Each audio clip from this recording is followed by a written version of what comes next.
Open our meeting with a prayer. Kia ora. He honore he karore ki te atua mangarongo ki te whenua whakaro pai ki na tangata katoa. Tēnā koe, Madam Mayor, tēnā koe councillors, tēnā koutou katoa. Thank you for the invitation to lead the prayer today. The prayer I'll use was written by Hassan Naum, the Anglican Archbishop of Jerusalem and the Middle East, and his diocese includes Palestine, Israel, Jordan, Syria and Lebanon, and includes Bethlehem, which we're all looking toward in the next weeks. Kai noi tātou, let us pray.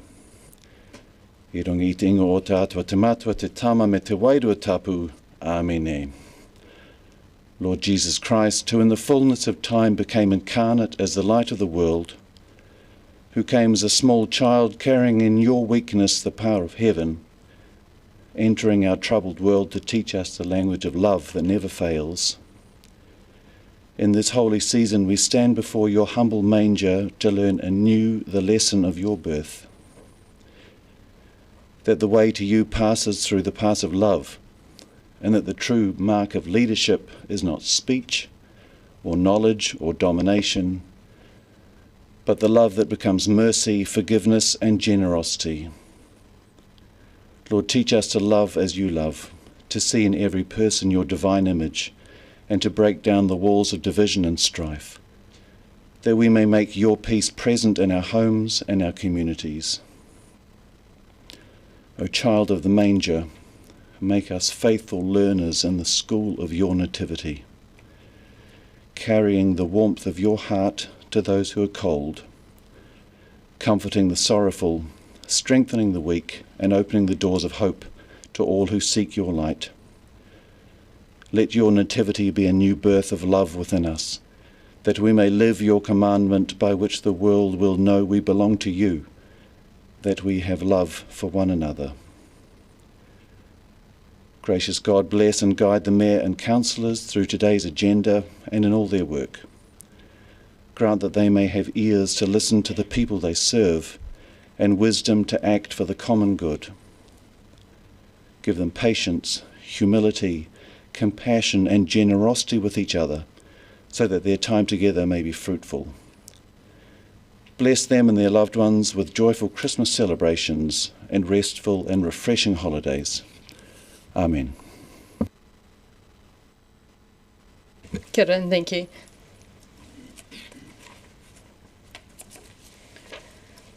Right, we'll move on to the public forum. There are 4 speakers for the public forum. First we have Andrew Wiley, who's on Zoom about the Enterprise Dunedin review. Thank you, Mayor Barker and councillors. Apologies for not being there in person, but 2 weeks ago I broke my ankle, so I have been on the couch basically ever since. But anyway, quickly. So why am I presenting? Because I heard the answers the Deputy Mayor Lucas received when she asked about the progress of the business cases on the future of Enterprise Dunedin at the last council meeting in the Forward Work Programme section.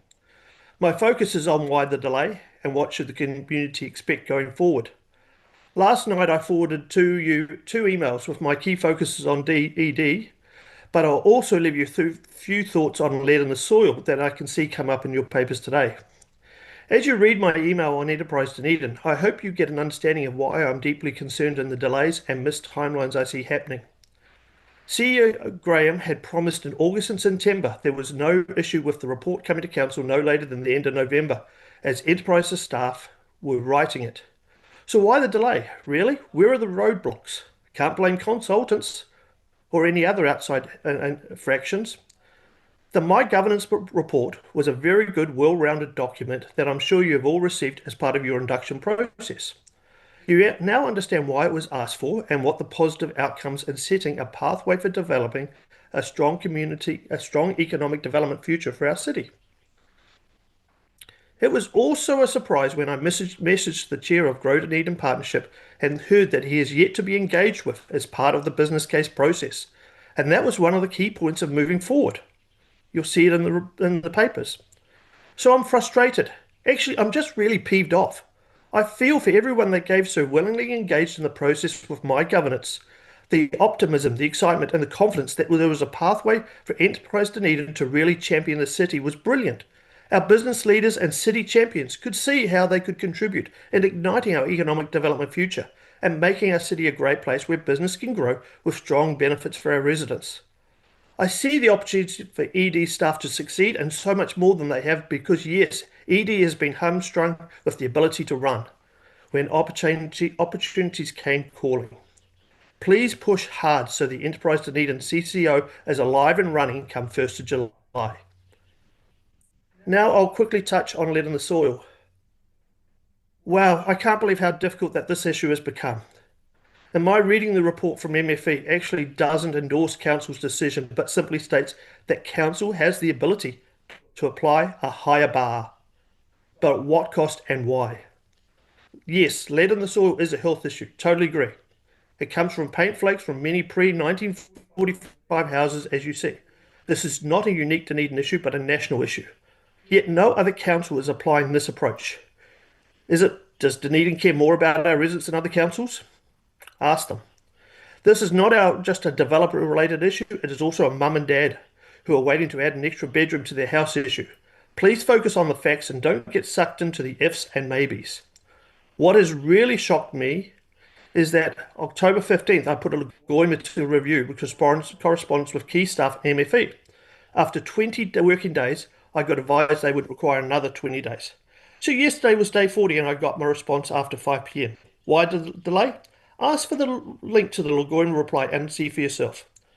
So please do not note today's report and work on getting a more pragmatic approach to lead in the soil that aligns with all other councils. But really, health issues with lead in this context will come from someone either eating soil or growing food in the soil. In nearly every case, the areas of relevance will be covered over by building or hard surfaces, so they would actually contain the area quite effectively.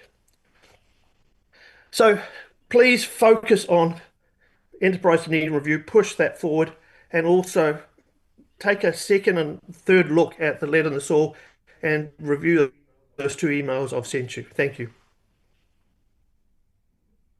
Thank you, Mr. White. Are you happy to take questions? Yes, happy to. Councillor Weatherall. Thank you, Ms. Sophie, and thank you, Andrew, for addressing your concerns today. Do you have any further commentary regarding the health risk of lead in soil? Well, when you think about, there's a key issue that's highlighted consistently in the report about people growing food in soil and creating the issues around that. People are currently doing that. Are we going around every house in town saying don't grow food in your property if it was a lead painted house, etc., etc.? No, we're not. No other council is. So basically focus on what the key issue is here is around the action takes place once a trigger is for development. And you'll hear all about the big developers and all what's an impact on them. It's impacting the little developer, the person that's wanting to add those 2 bedrooms, and they're going to build out over that area that is of the huge concern. So it's actually going to contain and trap that process. The other thing that you look at, actually, there's other issues with lead in our lives. The removal of lead and petrol, obviously, but also the plumbing industry, for example, is removing lead from the pipes. Are we also testing every water tap in town that goes into somebody's house? No, we're not. So what this is this a council overreach. They took a Stantec report that no other council is applying. They're taking measures that are way in excess of any other council and applying it at the cost of everybody, not just the big developers, but even the mum and dads that are trying to do extensions around the city. Councillor Hall. Thank you, Your Worship. Can you provide an example of how a CCO could work in relation to Enterprise Dunedin? Well, first off, it works effectively in other parts of the country.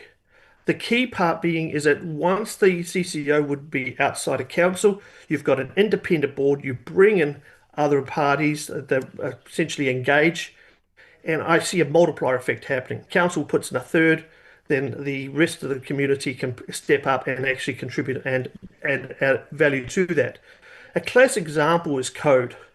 Code has worked effectively, essentially, as a CCO. The council has been the host of code, but councils have had no oversight or the ability to manipulate or change or scope or direct where code went. we let the professionals, we let the industry, we let the stakeholders, and we let actually the people who really understood it take charge and run with it. And that's what's made it a huge success. Then you look at something like Gig City back in 2014-15, and what should have been a huge success actually sort of putted out because of the lack of ability of allowing the community to take charge and run with it. Councillor Ong. Thank you, Your Worship. Thank you, Andrew, for that very thought-through briefing. I would just have to ask, firstly, how much do you think would be the costs involved? And this is for our consideration. I do not have an opinion on the benefits and the costs yet. What do you think would be the cost of the spin-off, potentially?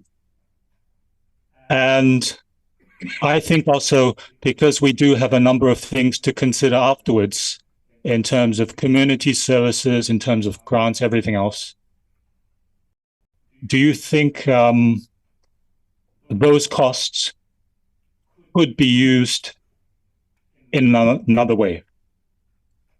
Or is it... Is this in relation to Enterprise Dunedin as a CCO? Yeah, that's correct. Okay.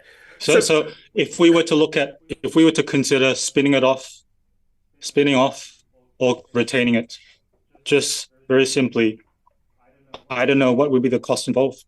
Okay, hopefully Mayor Barker let me goes over time on this after the 30 seconds or so. But the quick comment I've got to make is the cost is actually the cost of not doing it. That's going to be the huge expense. The failure of not doing it is going to be on the other side.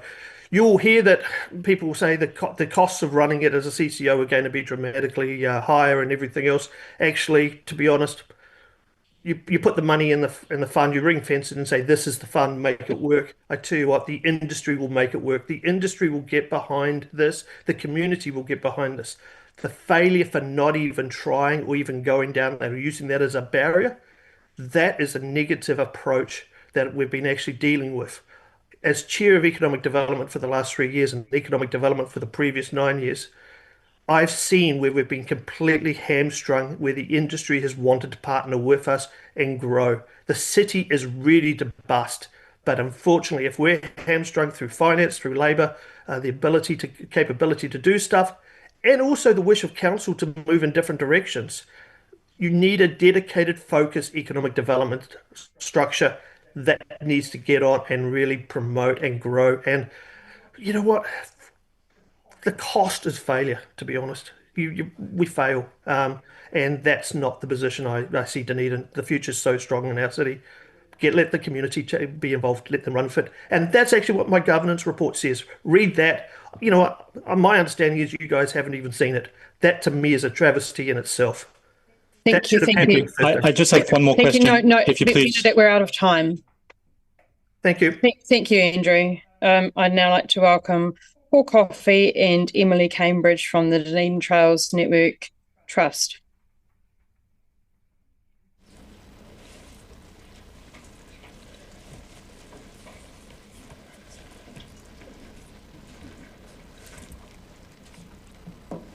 Kia ora. You now have 5 minutes to speak to your subject, and I think, Paul, you're very familiar with the microphones, aren't you? Thank you. Thank you very much for hearing us, and for those who don't know, I'm the chair of the Dunedin Tracks and Trails Trust. This is Emily Cambridge, who is our secretary. We come here today, obviously, with two things. An update on where we're at with the $50,000 we're very grateful that you have given us through the annual plan project, and as usual, a request. Just a reintroduction. Our overarching vision is to create a major hub for the expanding Otago Trail network. This includes not only attracting tourism, but also providing benefit to our local community with opportunities for walking and cycling.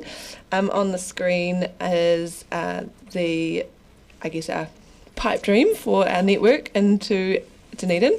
However, at the moment, we're committed to getting across the Taieri Plains to Clutha Gold, as well as north to Oamaru. And speaking of north to Oamaru, that is nearing completion, and you will receive an invitation to the opening in February. We have had a huge volunteer input into this, hundreds and hundreds of hours to make this happen at a very cheap rate, basically. For the next section, which we're going to go from Orokonui down to Port Chalmers, we're in contact with the local landowners and started negotiation with Kiwi Rail to use part of their rail corridor as well to get into port. And to the south, we've got the Tyree network there. The crew on the ground have been working really hard and have this year a key milestone being hitting the resource consent lodgement for the trail to Outram, also generating conversations with the airport around that connection, and the Clutha Gold Trust as well to get connected to Waihola. So, the New Zealand Cycling Trails have just had a evaluation of the great rides, 23 of them. The last one was done in 2021. There's an enormous amount of data here. We'll highlight some of it in the next few slides, so don't worry, and you will get these slides. So while these, there is a really large number of positive things highlighted in here, some of the key things to bring to your attention, not only are the numbers impressive, but the split between walking and cycling is massive. So these trails are not just for cyclists. They benefit our local communities walking as well. We've got the average expenditure is huge, nearing $1,000, and the estimated number of visitor nights is huge, which is what we want to drive the economic growth. And what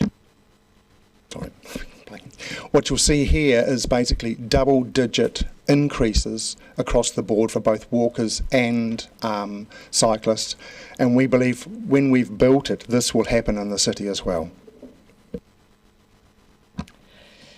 Well, this slide here shows not only the growth in that the use by the different origins of users, but I think the key thing here is that the huge number of domestic visitors being 83% of that, so almost 1.5 million of those users are coming from our own country. And on this slide is the financial stuff. So it's gone from 980 million per annum to 1.28 billion per annum. That's, you know, a 35% increase. So Dunedin is missing out on all of this money. We're not getting this because we're not bringing those cyclists who are getting to Waihola and disappearing, or getting to Oamaru and disappearing. They drive through Dunedin to the next start. They don't come here. We have the resources here that they can use. Just looking at some of our closest trail neighbours, some of the number counts here are pretty impressive too. It shows then the amount of potential we have of bringing this number of people to our city, and also highlights the amount of benefit we can provide to our communities, in particular pedestrians as well. And this is showing what has happened in Queenstown. Now Queenstown cycling is greater income than... Excuse me, Paul, I just wonder if you can quickly wrap up. We're just out of time. Okay, we can't see the thing, Yeah, sorry. thank Yeah. you. So cycling's now a greater income than skiing. So what we are after is an endorsement of this concept. We want you to work with both Waitaki and Clutha districts to update the business case that was done in 2019 by Martin Jenkins, and to extend that business case from Oamaru right through to Waihola. So there's only a small extension. There's already one for the Tunnels Trail. And that's basically our request. Anything you want to add? Yeah, we're working with MB and the New Zealand Cycle Trails on this. So.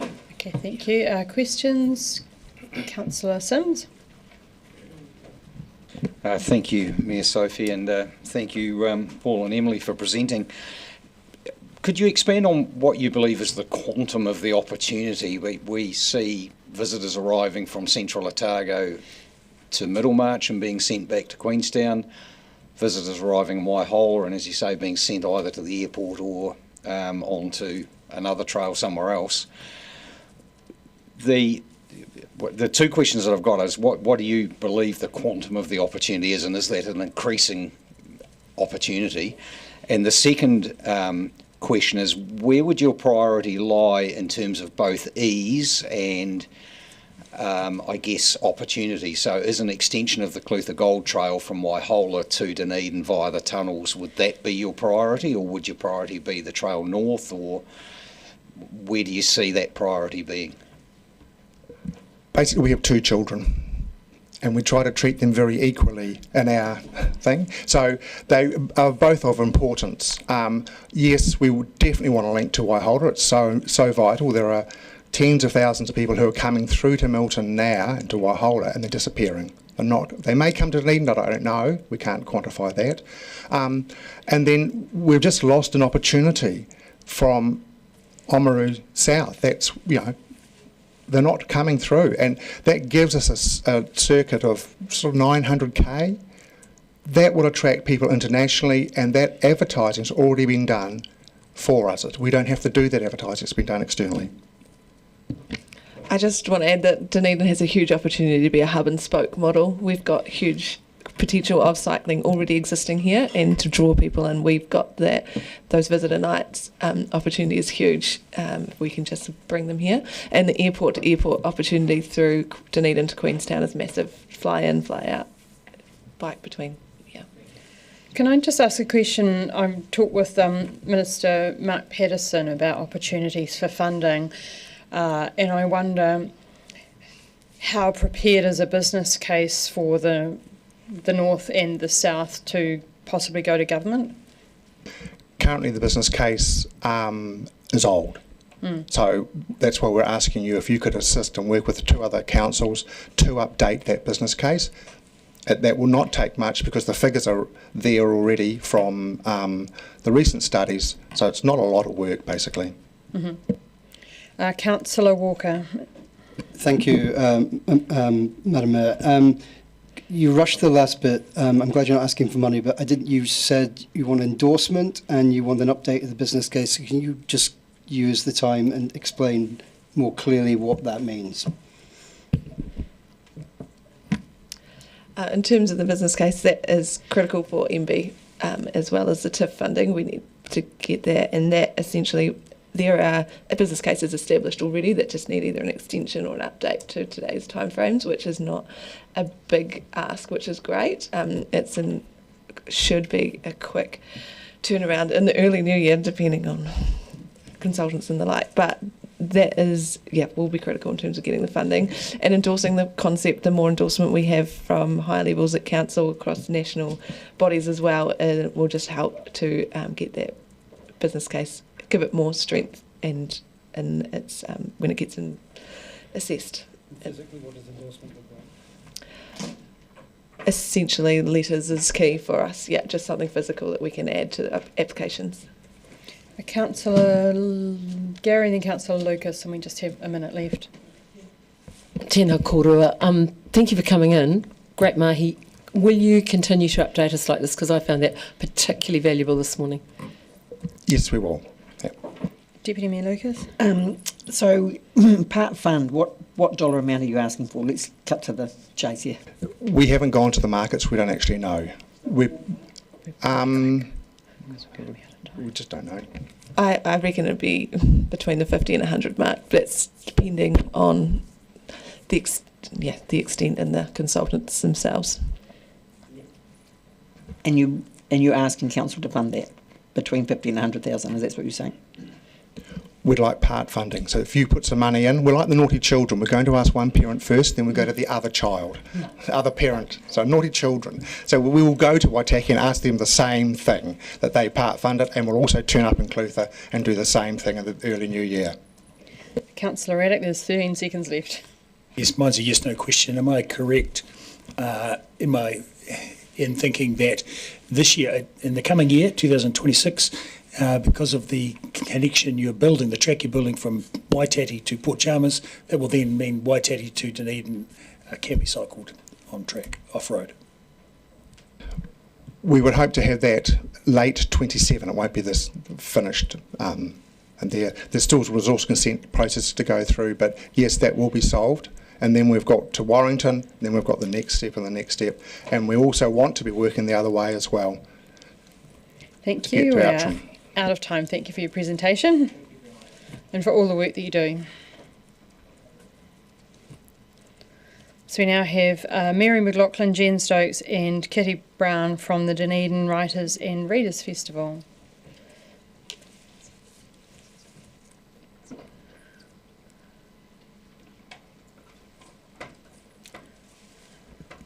Kia ora and welcome. You have 5 minutes and the microphone, just push the button whenever you answer questions as well.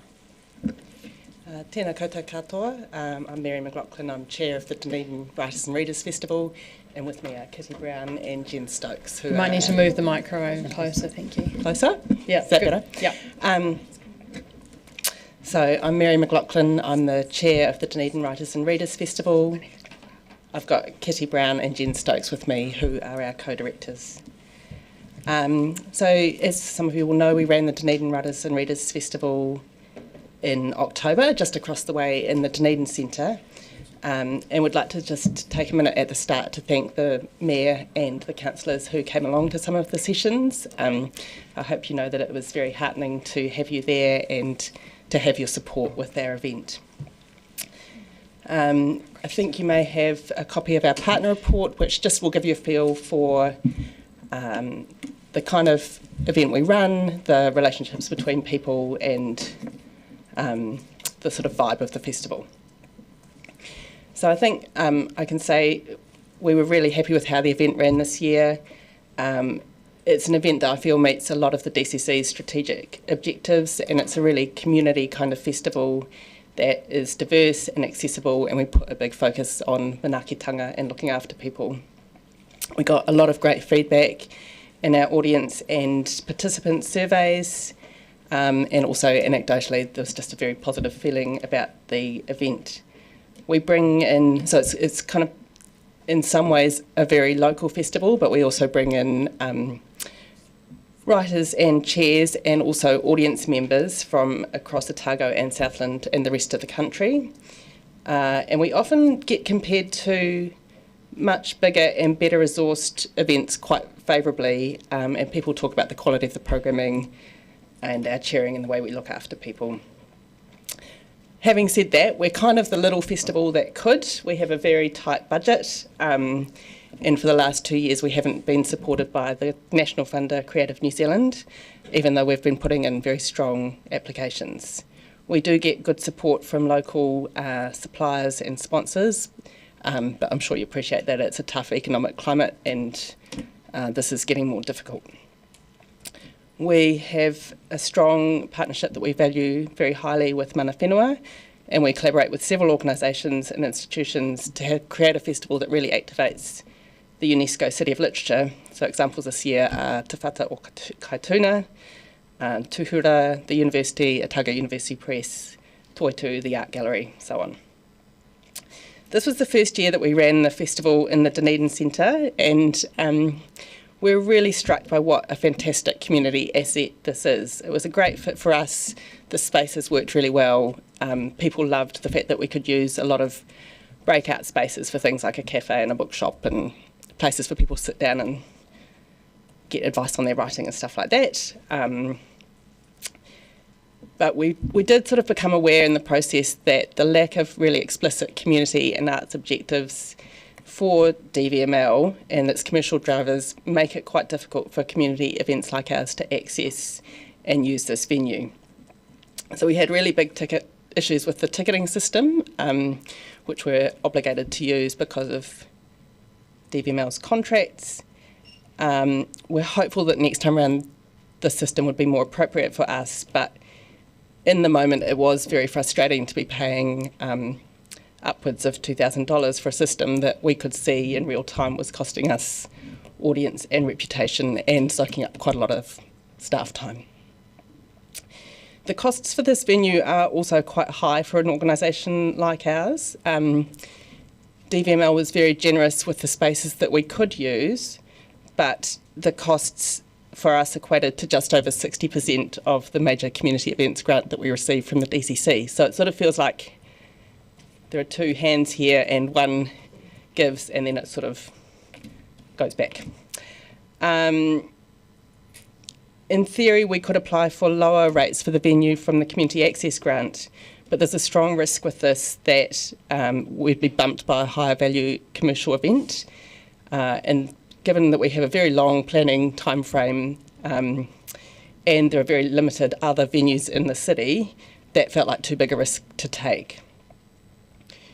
So, in summary, we've had some good conversations with the venue management. We feel hopeful that we could make this venue work in future. We'd love to do so because it's a great space for us, but it does depend on our funding and resourcing. And our feeling is that as things stand, this venue, which could be a great asset for the community, is often out of reach for organisations like ours, and I'm sure we're not the only one who finds it a bit of a stretch to use this space. We know you've got the letter of expectation for DCHL on the agenda today, and we're asking you to consider adding specific direction about the city's venues and other assets becoming more accessible and community friendly. This would enable you to use the city's assets more effectively to support your own strategic objectives. Thank you for your time.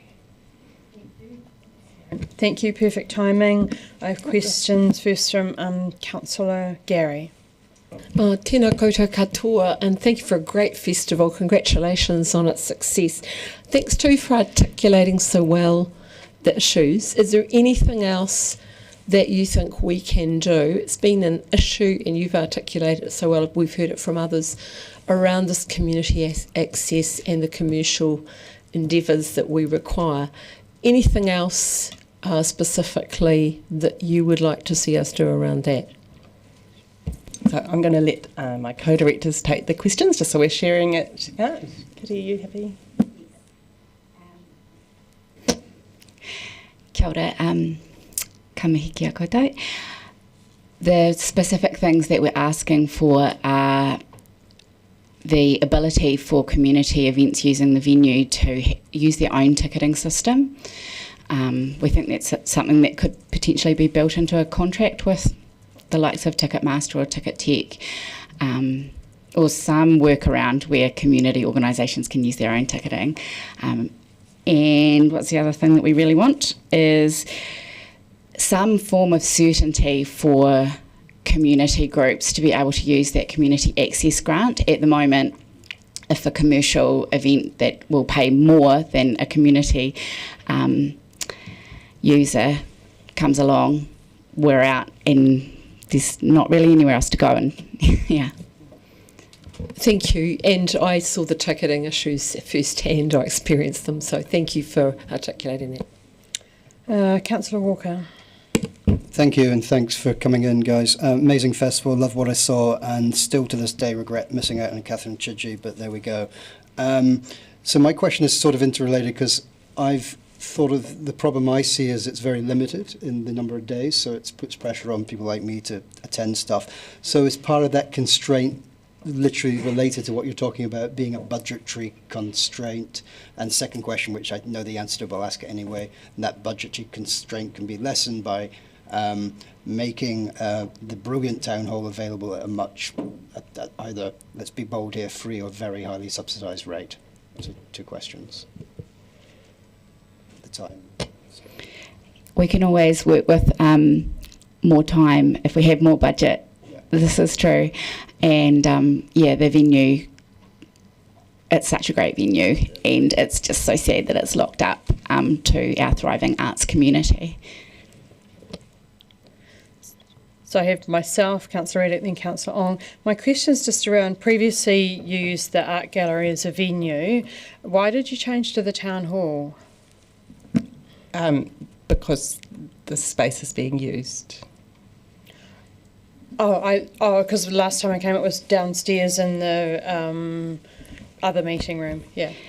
And you used this as well. Oh, okay. Yeah, so we try and keep everything in one venue, if possible, or and using the satellite places around the city. So, yeah, this space being used kind of locked it up for us this year.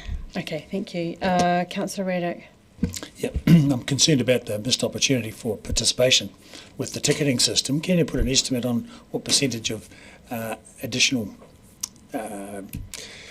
participants you would get with a better ticketing system? I don't know. I don't think we can really put a number on it, could we? No, I'm aware this is, the ticketing to me feels like an operational issue that the venue can resolve with a stronger mandate from councillors to take a community focus to its approach as well as commercial.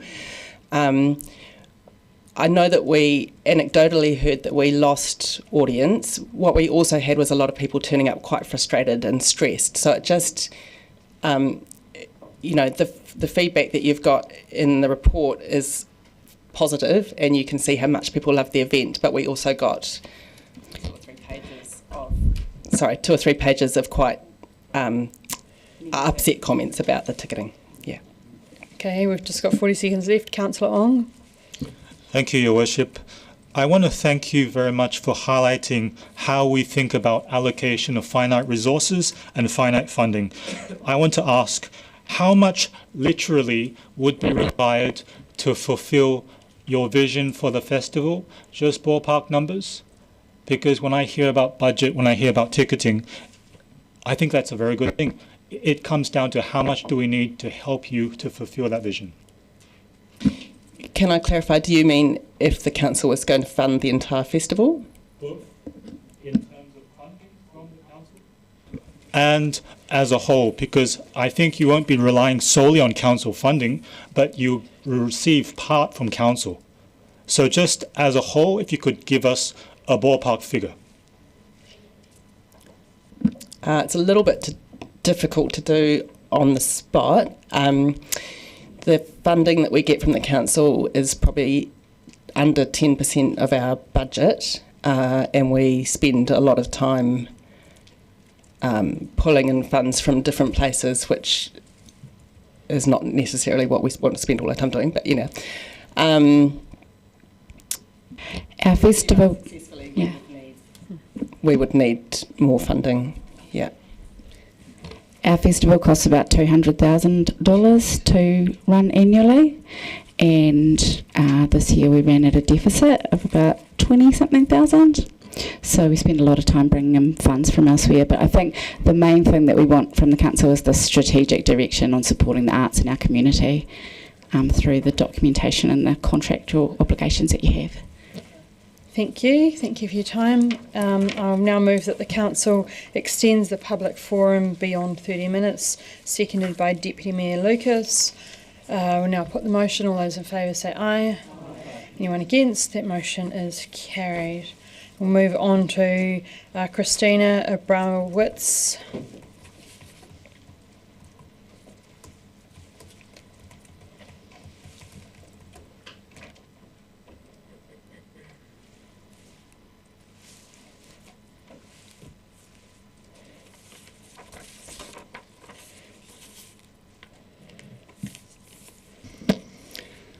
Hello, I have a summary report on the Dunedin Gardens Kaka breeding program for DCC. Your Honour and Council members, good morning. My name is Christina Abramowitz and I am a permanent resident of Aotearoa, New Zealand. In the States, I operated my own veterinary practice as well as operating a parrot rescue and rehabilitation program for a decade. A growing number of people have concerns about the current South Island Kaka breeding program in Dunedin. In a typical season, South Island Kaka pairs can be expected to have 4 to 5 chicks per clutch. Thus, 8 pairs of breeding birds would be expected to raise at least 36 chicks per season. Sadly, this has not happened at Dunedin last season, and 1 pair of Kaka raised 2 chicks, while 7 or 8 pairs had no chicks at all. This means the program suffered a 95% failure rate last season. The season before, the Dunedin Kaka breeding program also had a low number of chicks and suffered from issues such as broken eggs and abandoned chicks. There is no indication that this summer's current breeding season for Kaka at Dunedin is improving. Failure to correctly identify and address problems from the last 2 breeding seasons means captive Kaka at Dunedin are unable to successfully bond, nest, raise eggs, raise chicks, or be successful. I have heard reports from many local Dunedin residents that they are disturbed by visits to the aviaries and that they will not visit again.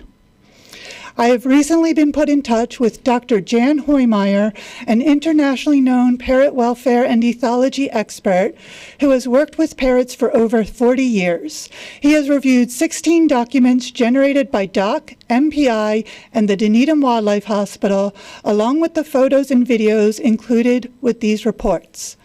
In summary, Dr. Jan's review finds the narrow aviaries at Dunedin are not suitable for a concentrated breeding program.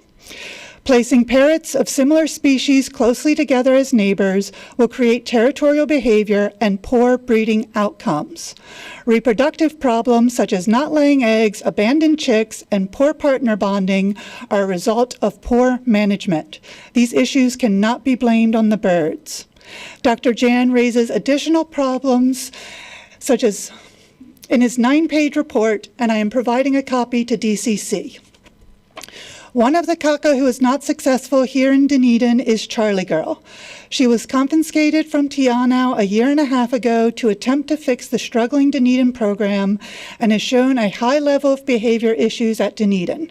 In addition, kaka all around Charlie and at least one Kia can be regularly seen pacing back and forth, wire biting, fighting between the wires, and other concerns. Dr. Jess Beer of Kiwi Vet Behavior in Auckland has stated, I am deeply concerned by the apparent lack of empathy and understanding shown towards the physical and emotional well-being of Charlie Girl. Her previous care in Tianau demonstrated exemplary management reflected in her appropriate bonding, successful chick rearing, and active participation in cooperative care. In contrast, the documented evidence of her decline in Dunedin is troubling and unacceptable from a welfare perspective and principles of kaitiakitanga. All compassionate and welfare-focused guidance strongly supports returning her to Tianau, where her needs were clearly better understood and met. In addition, Dr. Jan has reviewed Charlie's independent welfare report and notes that the outcome of the evaluation is that Charlie's welfare has been harmed by the move to Dunedin. Dr. Jan sees no evidence that Charlie's welfare is best served by remaining in Dunedin. There's also 2 open letters signed by 5 veterinarians, which I have brought for DCC to review. A related concern for New Zealanders is that DOC is planning to take healthy kaka chicks from the wild and place them with the fragile Dunedin program. Even more alarming, DOC states that they may need to euthanize costly kaka, and it seems this would include Charlie and other Dunedin kaka such as Jimmy. Let me be clear. To consider euthanizing our native parrots because the program has failed them is an extraordinarily callous form of blaming the victim. In conclusion, DCC has an opportunity to make positive changes. These changes can be made without increasing costs and will benefit the city, its residents, our precious kaka, and conservation. First, overcrowding must be reduced. Dr. Jan and other experts are clear on this. Too many parrots too close together means fewer chicks instead of more. Charlie and a suitable partner need to be sent home. Claims that Charlie is better off in Dunedin or that MPI found no issues when they visited are unsupported. DCC should work with outside experts who can strengthen the struggling breeding program. Yes. The local program is clearly in need of careful review if it is to support healthy and happy kaka and their chicks. The poor outcomes do not support the way things are presently being done. I am asking DCC to support changes for the Dunedin aviaries and to recommend DOC return Charlie to Tianau immediately. It is critical that we all work together for positive outcomes. Thank you so much for your time. Thank you. Any questions? There being none, thank you. Thank you for your time. Yeah. I hope the council will review these serious issues so our breeding program can be successful. Thank you for your time.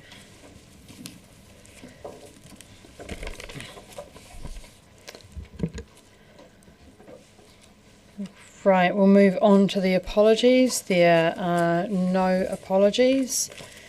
and the confirmation of the agenda with an alteration just for timeliness.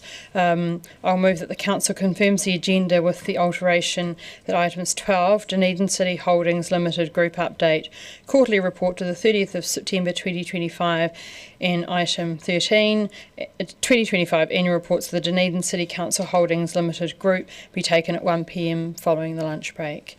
Seconded by Deputy Mayor Lucas. Anyone wish to speak to it? Therefore, I'll put the motion. All those in favour say aye. Those against, abstentions. That is carried.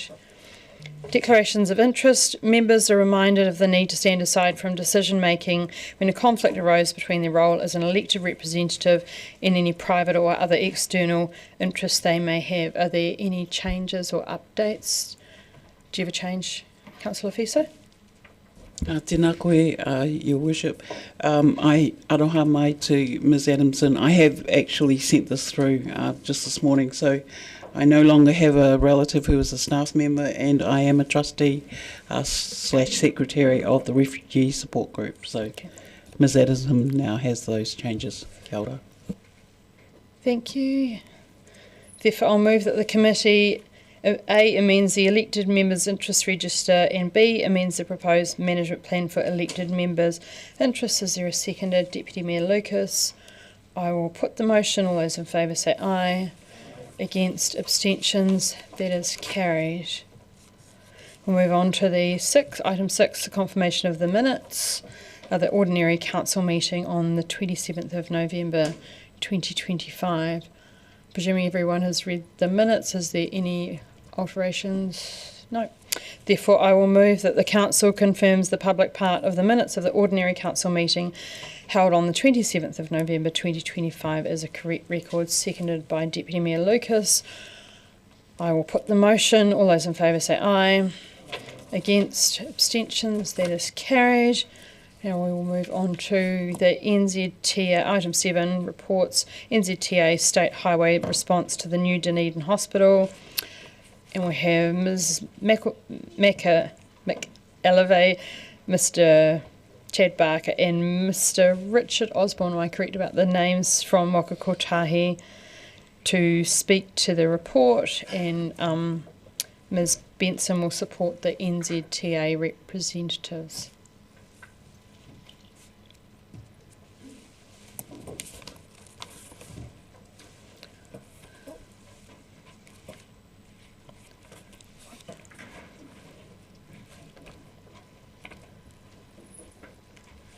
Kia ora, good morning everyone. I'd just like to introduce my colleagues here from NZTA.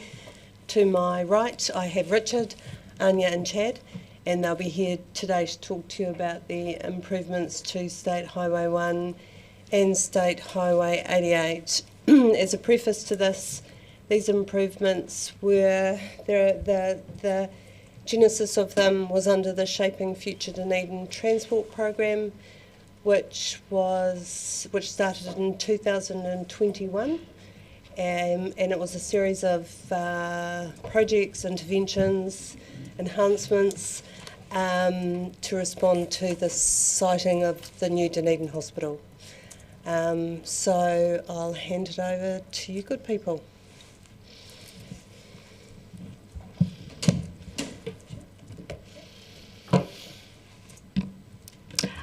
Good morning, everyone. Thanks so much for your time here today.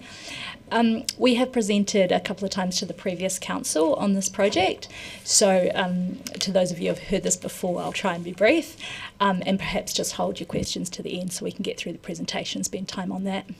So I'll take you through the current situation, why we need to make changes around the proposed new hospital site, what our proposed changes are on the roads around the hospital, what the community have recently told us about our proposal, some facts and figures to reduce concerns about what people have told us, and then some changes that we are making in response to feedback, and then finally, what is next.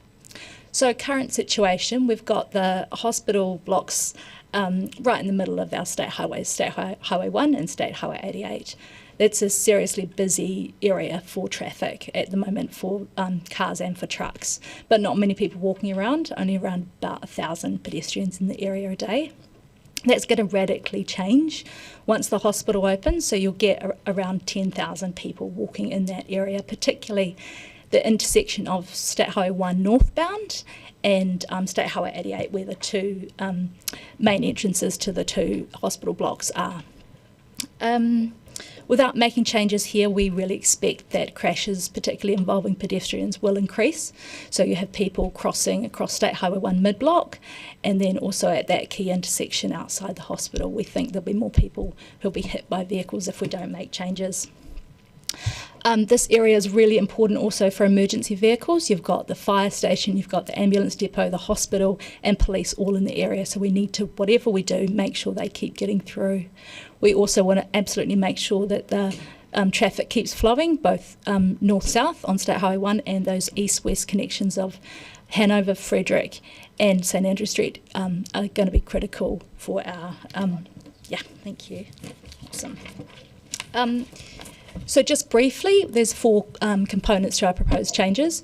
2 mid-blocks on State Highway 1, mid-block crossings for pedestrians on State Highway 1, a barn stance at that key critical hospital intersection, moving State Highway 88 from St Andrew Street to Frederick Street, and then St Andrew Street and part of Anzac Ave becoming local road, and then also some enabling works on some roads around the area, including on Harrow Street. So this is a visualisation, and I wish I could zoom in for you because it's actually got really good detail, but this is what we think that key hospital intersection will look like once the buildings open. So you've got State Highway 1 Cumberland Street northbound running straight ahead, and then State Highway 88 St Andrew Street sort of running left to right there. You can see the outpatients building, and New World is kind of way off in the distance to the left. So you can see the area is going to be really important for people and for vehicles. By putting in a barn stance here at this intersection, so that's where all pedestrians can cross at once, including diagonally. We really acknowledge the change in this area by doing that. We're going to make it quicker for people who want to cross diagonally. So, for example, coming from their outpatients across up to the bus hub, that'll be a quicker journey for people who are walking. And these people, as you know, will be older, they'll be more vulnerable, and they'll be slower. So we really want to protect them and provide them the best level of service we can. Excuse me. Oh, sorry, can you just stay on that slide? A barn stance is also a lot safer. So all the vehicle movements will be stopped, and it also feels a lot safer for people as they're crossing the road. So you don't have that feeling of people, turning vehicles sort of bearing down on you, especially if you're a bit slower to get across the road. Off in the distance, you can't quite see, but there's a mid-block crossing from just north of the outpatients crossing to where the New World supermarket entrance is, and there's a taxi stand and bus stands there, and we expect that to be a key desire line for people as well. And also one in the front of this picture going from the inpatients, sort of where the emergency entrance will be, across to Woolworths, which is another key desire line. Both of those signalised mid-block crossings will be synchronised with the green wave. So basically when you go along State Highway 1, the traffic lights are set for about 42 kilometres an hour, and if you catch that, you'll get a green wave right through, and these mid-block crossings will not disrupt that. So really quickly, this is a bird's eye view of the barn stance. And what you can see here that I haven't talked about yet is if you're coming up St Andrew Street, you won't be able to turn right onto State Highway 1 anymore. So we need to do that to give more time to the barn stance. When you're putting in a barn stance, that means you need more signal time for people. And we need to get that from somewhere because we don't want to disrupt the vehicles travelling along State Highway 1 or going through on St Andrew Street. Removing that right turn will just be for all traffic except emergency vehicles, so really critical, particularly for fire engines. So the fire depot is just off to the right of this picture. If they're going north from the station, they need to use this turn. So we've designed it for them to do that, and they're happy with this. Next slide is just really briefly, that's where the mid-block crossing will be from the outpatients to New World. That's an approximate location, and we'll determine the precise location at the next stage when we do detailed design. Okay, next slide. So Frederick Street, this is the intersection of Frederick Street and Leith Street. If this becomes State Highway 88, it will have a bit more traffic on it, including a few more trucks. So at the moment it has a lot of traffic and it has a lot of trucks. However, there will be a little bit more, so we want to do some really minor efficiency and safety improvements, and this is one of them. So at the corner here of Leith and Frederick Street, it's quite a busy little hub. It's got a coffee shop on the corner, which has been recently extended. It's also got a dairy. So there's a lot of students walking in the area, and cyclists, as you know, use Leith Street along there. Is a north-south sort of quiet street. So we've got a refuge in the middle of the intersection there for pedestrians and cyclists. It's not signalised. It won't affect the traffic going along Frederick Street, but it will make things a lot safer. Also traffic, there will be it's left in, left out at this intersection under our proposal. So that's going to make this intersection a lot safer. There won't be traffic pulling right out of Leith onto Frederick Street. So throughout our proposal, we've worked really heavily with key organisations, including your staff across a number of your departments have been really, really helpful, but a number of other organisations. And we recently went to the public. 193 people, including key organisations, gave feedback. Generally, people really acknowledge that we're going to have a lot of vulnerable people walking around the hospital and want to support their safe journeys, including the Barnes Dance and the mid-block crossings. However, some people were concerned about we need to take out some parking to make these improvements. Some people were concerned about that, and some people were also concerned about the right turn removal at that key hospital intersection. So on that right turn, we've got, as you'd expect, we've got a team of consultants, expert transport planners, expert modellers. They've looked at this and they think that, and I completely agree, that we're not going to notice the changes from that right turn movement being removed. So you've got around 250 vehicles making that right turn in an hour. And you can see there are adequate alternative routes, so that 250 vehicles will disperse across the corridor. Some will go along Anzac Ave, up Hanover Street, or up Frederick Street, or peel off a bit earlier over Jetty or Orari Street earlier and go up State Highway 1. So it kind of amounts to, I think it's around one or a little over one vehicle extra per minute on those routes. You're not going to notice it. We do intend to do some supporting works. So at the intersection of St Andrew Street and Anzac Ave, it's where near the rail crossing down there, we're going to just enable that right turn movement. So there's more green signal time given to people turning right there. And also some changes on Harrow Street. I wish I had a picture of it, but Harrow Street is a potential there for a really dangerous rat run if we make these changes. So we're gonna shut that down a little bit, make the layout a lot clearer, and then put in some extra parking along there. And people really supported those two changes particularly. Just one more thing, heavy vehicles, we expect would use the Ward Street sort of hub arterial route. Again, there's not many. I think it's about 80 heavy vehicles per day make that right turn. So that doesn't amount to many going along Ward Street. The bridge has really good capacity, it's in really good condition. So we don't expect that to be really perceptible. So over-dimensional vehicles are a little bit different from your average freight. So some of them can't go over that Ward Street bridge, they're too wide, or their weight is not distributed correctly for that bridge, or they're too high and they can't go along Anzac Ave, for example, because there's overhanging trees. So we're just working to make sure that they can still get to where they need to go. We also really heard a strong public voice on parking losses. We absolutely have to make some changes to parking and remove some parking if we want to do what we want to do.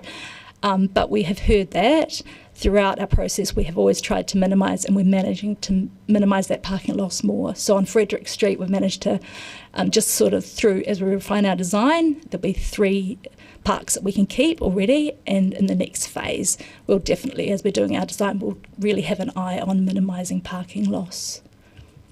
But as you can see, there's actually quite a lot of off-street parking in the area. So this is a circle around about a 5-minute walk, depending on how fast you walk from the hospital. There's a lot of parks in that area. You can see down in the St Andrew Street car park, which is near the railway crossing, that's only about half full, and that's I think it's 224 parks. It's usually about half full right now.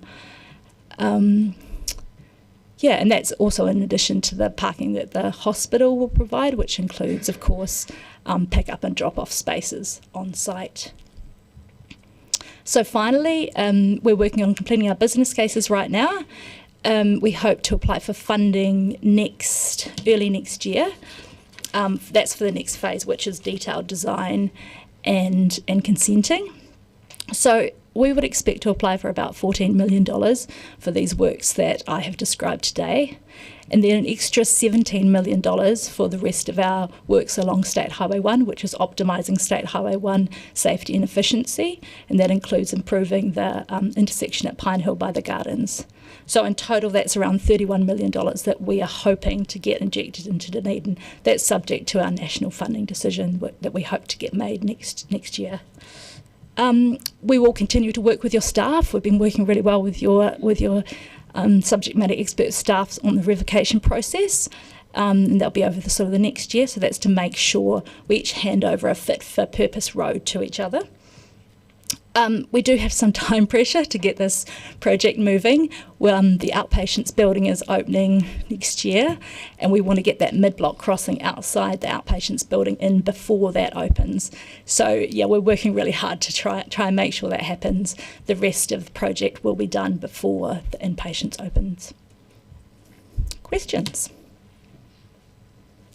Thank you for your presentation. I just have a few quick questions. So the Ward Street Bridge that you're talking about being in good condition, is that a DCC asset? Yes, it is. I believe there was a condition report done a few years ago. Thank you.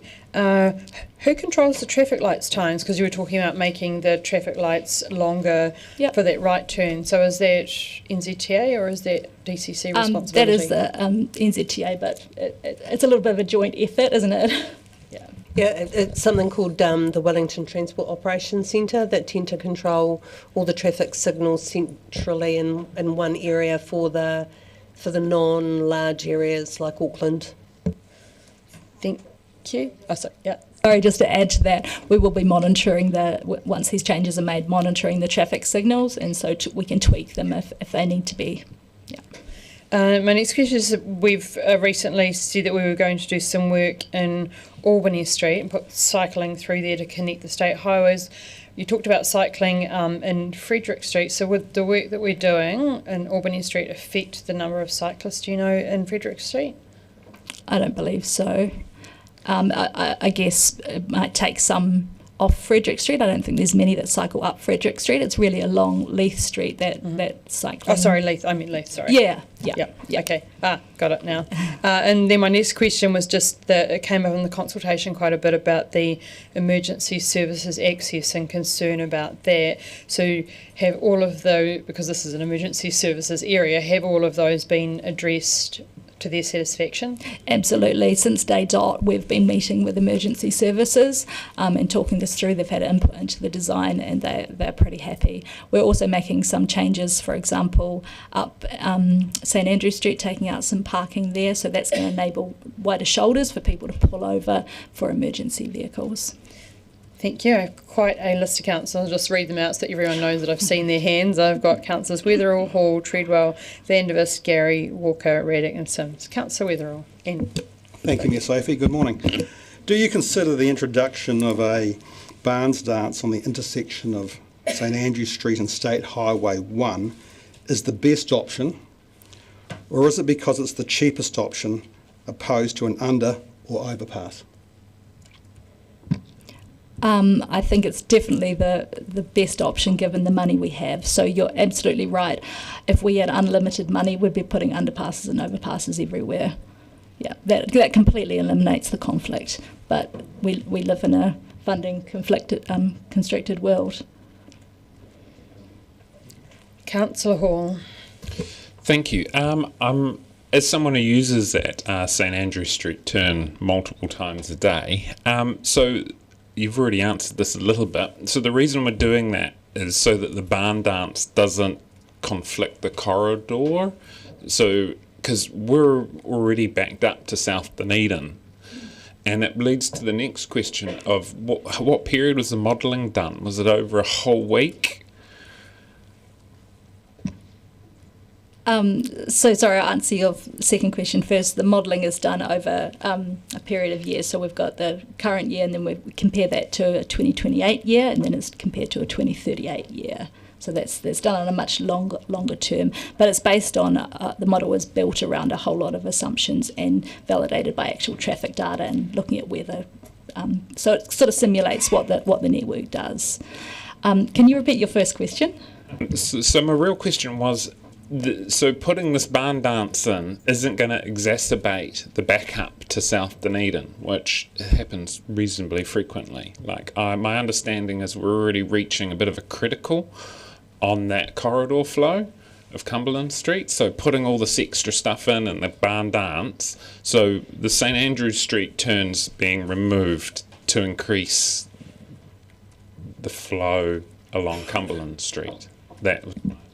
It's being removed to enable more time to be given to pedestrians there while still letting State Highway 1 have its time. So no, that movement along State Highway 1 is not going to be impacted.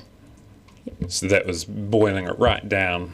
So the flow is not going to be interrupted. That's right.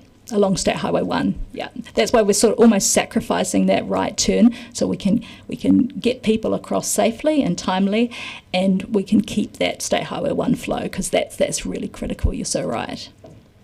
Councillor Hall, if I might, the intention is to try and make the harbour arterial a more attractive route out of town.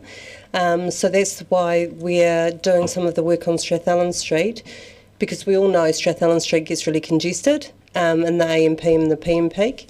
So we're putting some capacity in that street to make that a much more attractive route for people to go and then go over the Ward Street overbridge, particularly particularly to alleviate some of the heavy vehicle movement. But Anya is right, there's not a lot going northbound, there's a lot going to the port.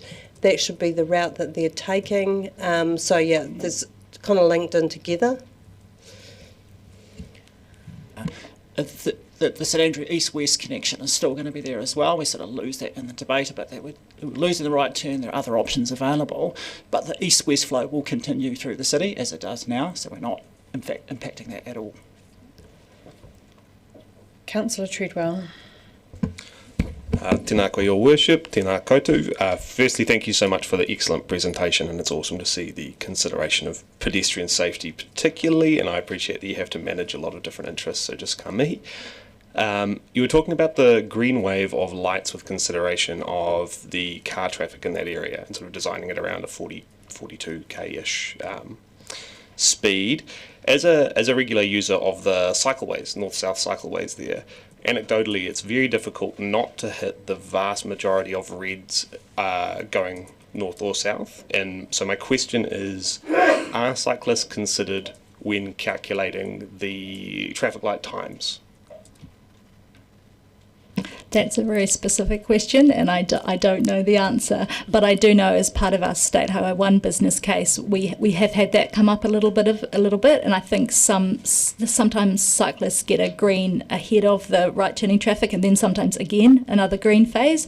So we are aware of that, and we'll be looking at tweaking that where we can. Yeah. Kia ora, thank you for that. Councillor Vandervis.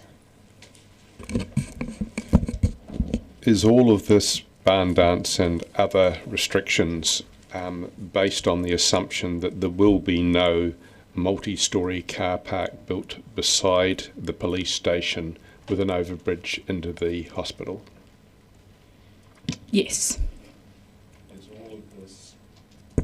Are all of these changes predicated on the idea that there will be no extra parking for the hospital at all, and in fact there will be less parking because you're going to have to remove some for your pedestrian and cycleway flows?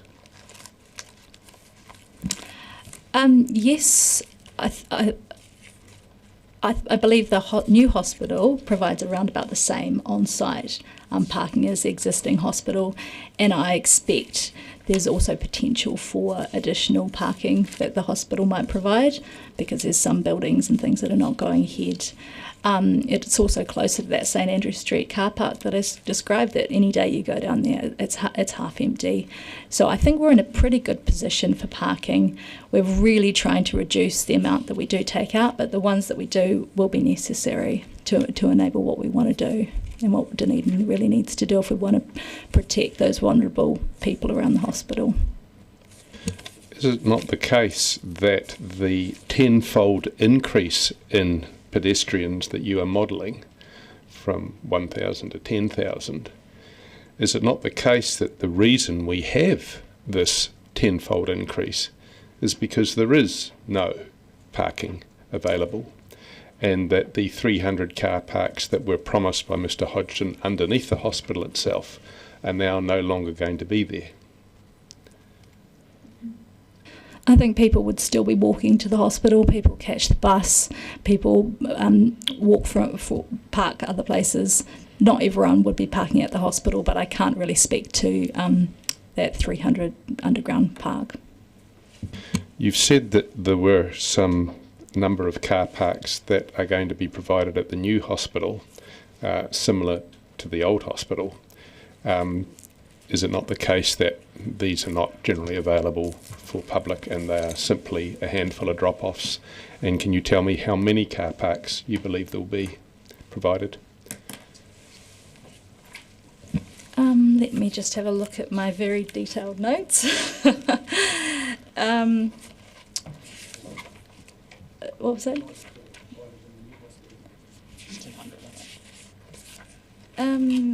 I've got around 90, 94 in the two hospital buildings. I think about 44 of those are pick-up drop-off, which is quite generous, I think. And like I said, I genuinely think there's potential for more parking in the area. Thank you. You also said regarding a side street, I believe, I didn't pick up which one, but you said, "We are going to shut that down a little bit," was your quote. Are you going to shut it down, or are you going to shut it down sometimes? I think you might be referring to Harrow Street. Yes. So Harrow Street, we're definitely not shutting that down. What I meant was changing the layout. At the moment, it's really confusing who gives way to who. It's a really confusing area. We've talked to the businesses in the area, and they say there's a lot of potential crashes happening, near misses. So what it will be is there'll be a give way, so it'll be really clear what traffic has to give way to the other, and there'll be some build out, so it just doesn't look like a rat run, because otherwise you're going to get people barrelling through there, and you're going to get even worse safety risks than there is right now. So that when you said we're going to shut that down a little bit, you're talking about some build-outs that are going to narrow the access. Exactly. Apologies for my words. Given that there's going to be 10 times the number of pedestrians there, and given that there's going to be a very large number of people working there, you said that you've heard a very strong public voice on parking losses, quote. What have you done to actually look at increasing parking rather than just limiting losses? Yep, good question. So on Harrow Street, which we were just talking about, we're changing the parking to angled, so that gains, I can't remember, maybe about 8 parks there. We will also look with DCC around Frederick Street on what parking that we can gain perhaps on the side streets there, and always working to where we can minimise the parking loss through our design while still working to improve this area to protect those vulnerable pedestrians walking outside the hospital. And my final question, thank you for concise answers. the barns dance. We had a report several years ago from a traffic flow expert, I think it was Nathan Berg from the university, who quantified the loss to the economy of even 1 minute of traffic flow down the one-way street system. I think it was something like $4 million a year.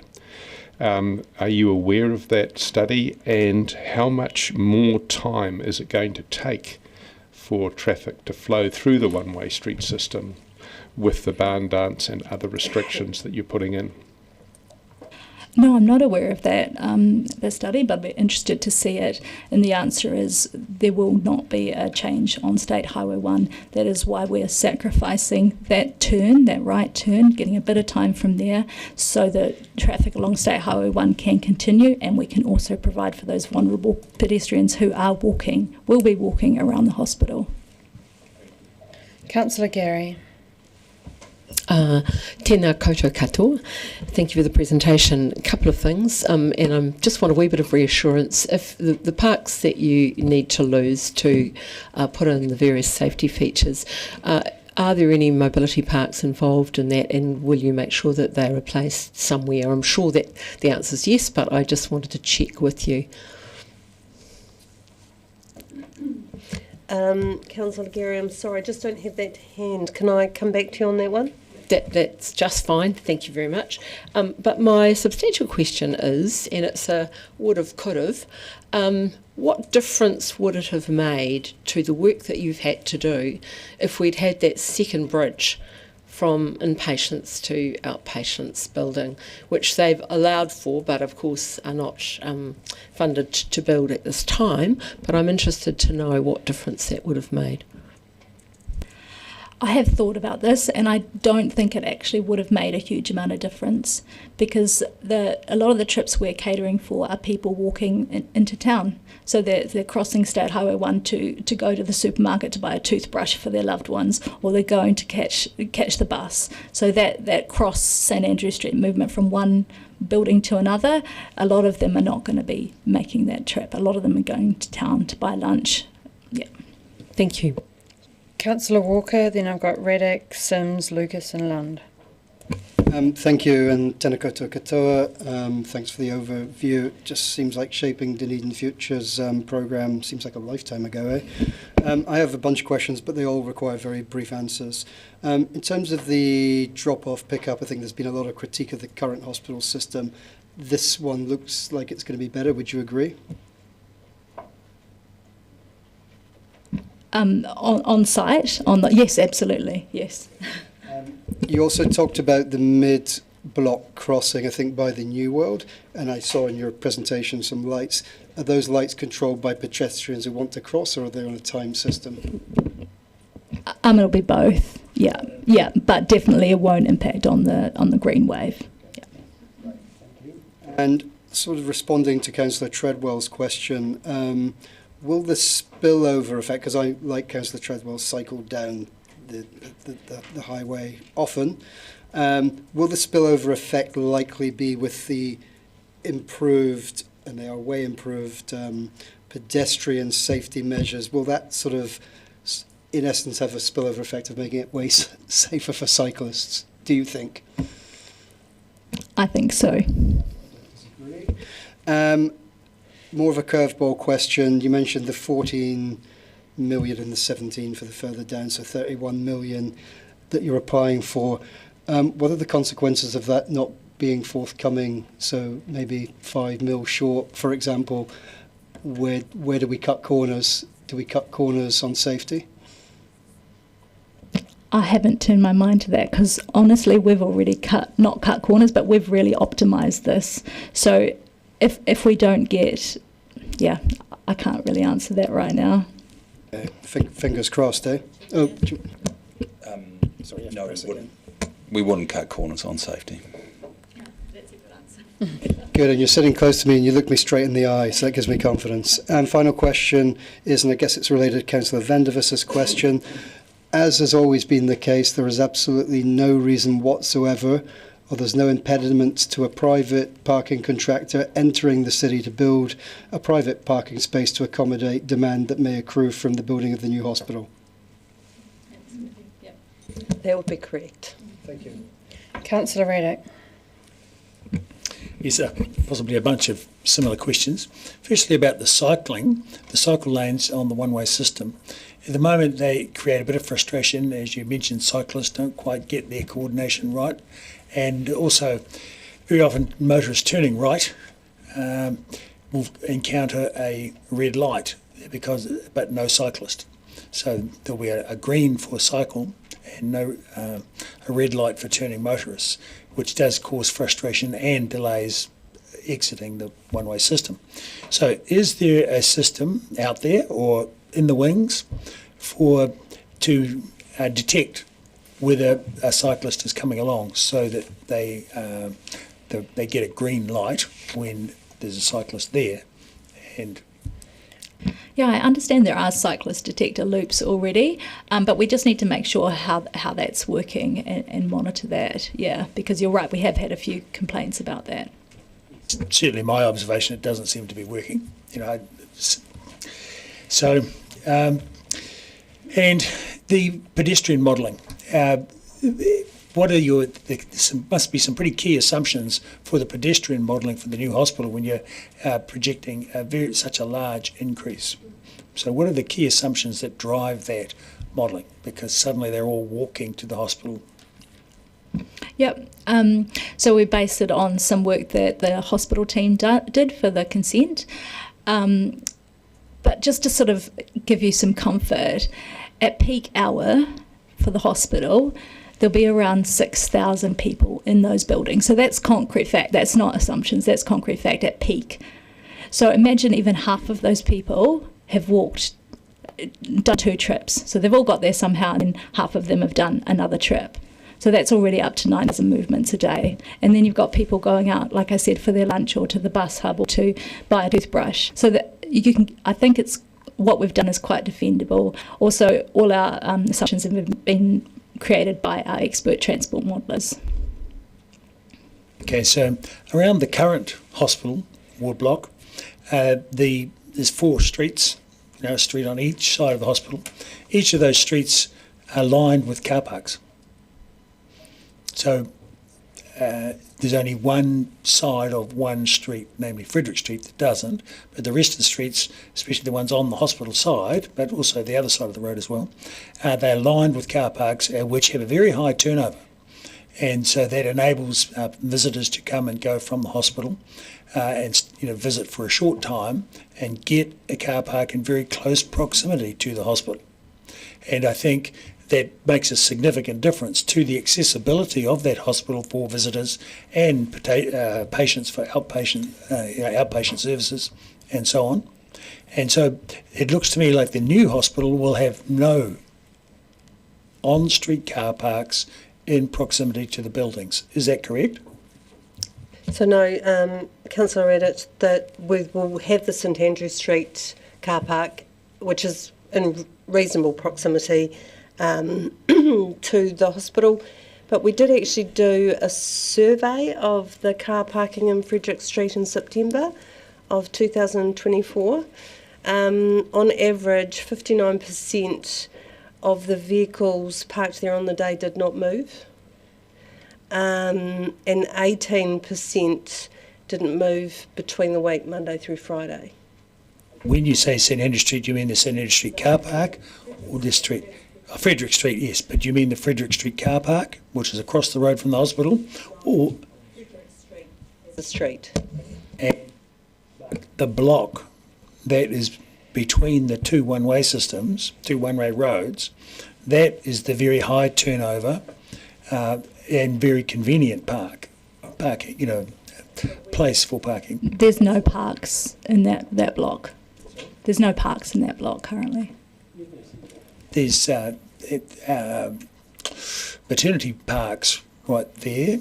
Sorry, I was talking St Andrew Street. Frederick, so there's no, you're quite correct, there's no parks. Well, There are some parks on the other side, but that's Hanover Street, isn't it? Yeah, Hanover Street. So, and that's got parks on both sides of the street. So what I'm talking about are those parks. So my question wasn't answered, which is, my observation is that the main ward block will have no on-street parks on the streets closest to the hospital on the same side of the street as the hospital. Is that correct? Yeah, there's currently no parks on St Andrew Street facing, and then there's a cycleway outside on State Highway 1. There will be some parks still on State Highway 1, but already right now there's not many parks on street in the area. Around the current hospital, I think those parks are probably utilised by other people going into town, not necessarily just the hospital. And I do wonder whether people would want to use an on-street park when they're going to the hospital. They might favour an off-street park where you can pay for a little bit longer and you don't have that time pressure because you maybe don't know how long your appointment's going to be or how long you want to stay and support the person you're visiting. Has there been any survey of the people using those parks? Because there's quite a number of parks right there in very short walking distance from the hospital block. Not to my knowledge. And there'll be none in the new hospital. So, this development is taking a lot of parks away from the street side of the hospital ward block compared to now, and to this much larger ward block, and much larger street frontage, but there are no car parks. So, what are you doing about getting parks on the hospital grounds to replace those parks, or ones in close proximity for those people that are coming for a very short visit to the hospital, maybe an hour or so on, to make an outpatient's appointment or visit a relative, stuff that need to have that close proximity? We don't have any influence over the parks provided on hospital side. So do you have no influence on the government to discuss that with them? Not at this stage, no. So I'm also curious about the fire service turning north off St Andrew Street. No one else will be allowed to, but they'll be able to. Have they got a button they can push to change the light sequence, so to optimise the light for them? Yes, we can.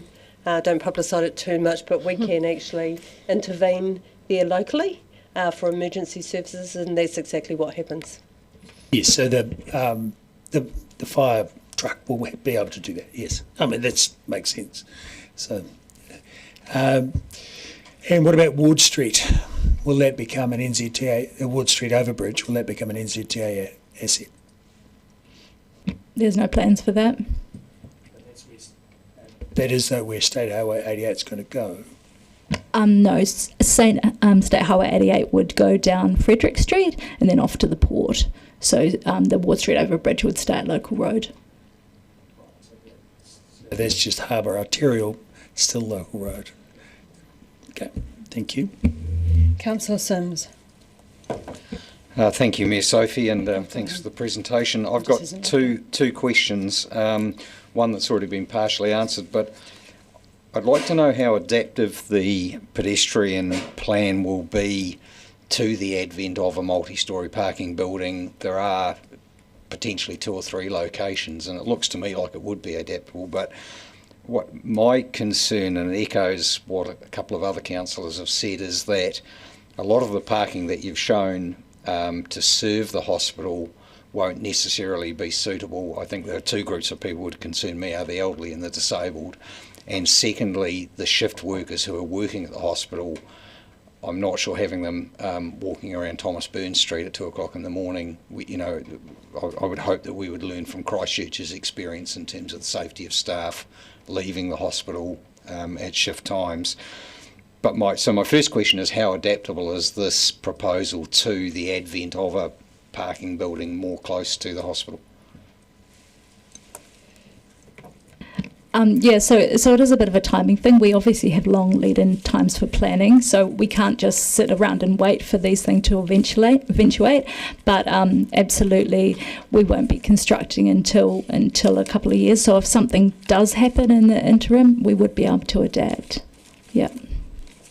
Thank you. That's a good answer. The second one is, and I wonder if I could refer to your slide showing the state highways flow, and this is a concern to me, is that we have now a heavy transport bypass using Strathallan Street and Thomas Burns Street, but I couldn't see from your plan now how a truck moving from south to north would get back onto State Highway 1. So it seemed to me now that we're landlocked. If a truck is using that bypass to bypass the centre of Dunedin, how would it get back onto State Highway 1? The way they currently do it is along Ward Street and then over the Ward Street Bridge and then straight up Frederick Street, which connects onto State Highway 1. So that's sort of part of the harbour arterial that connects up with Strathallan.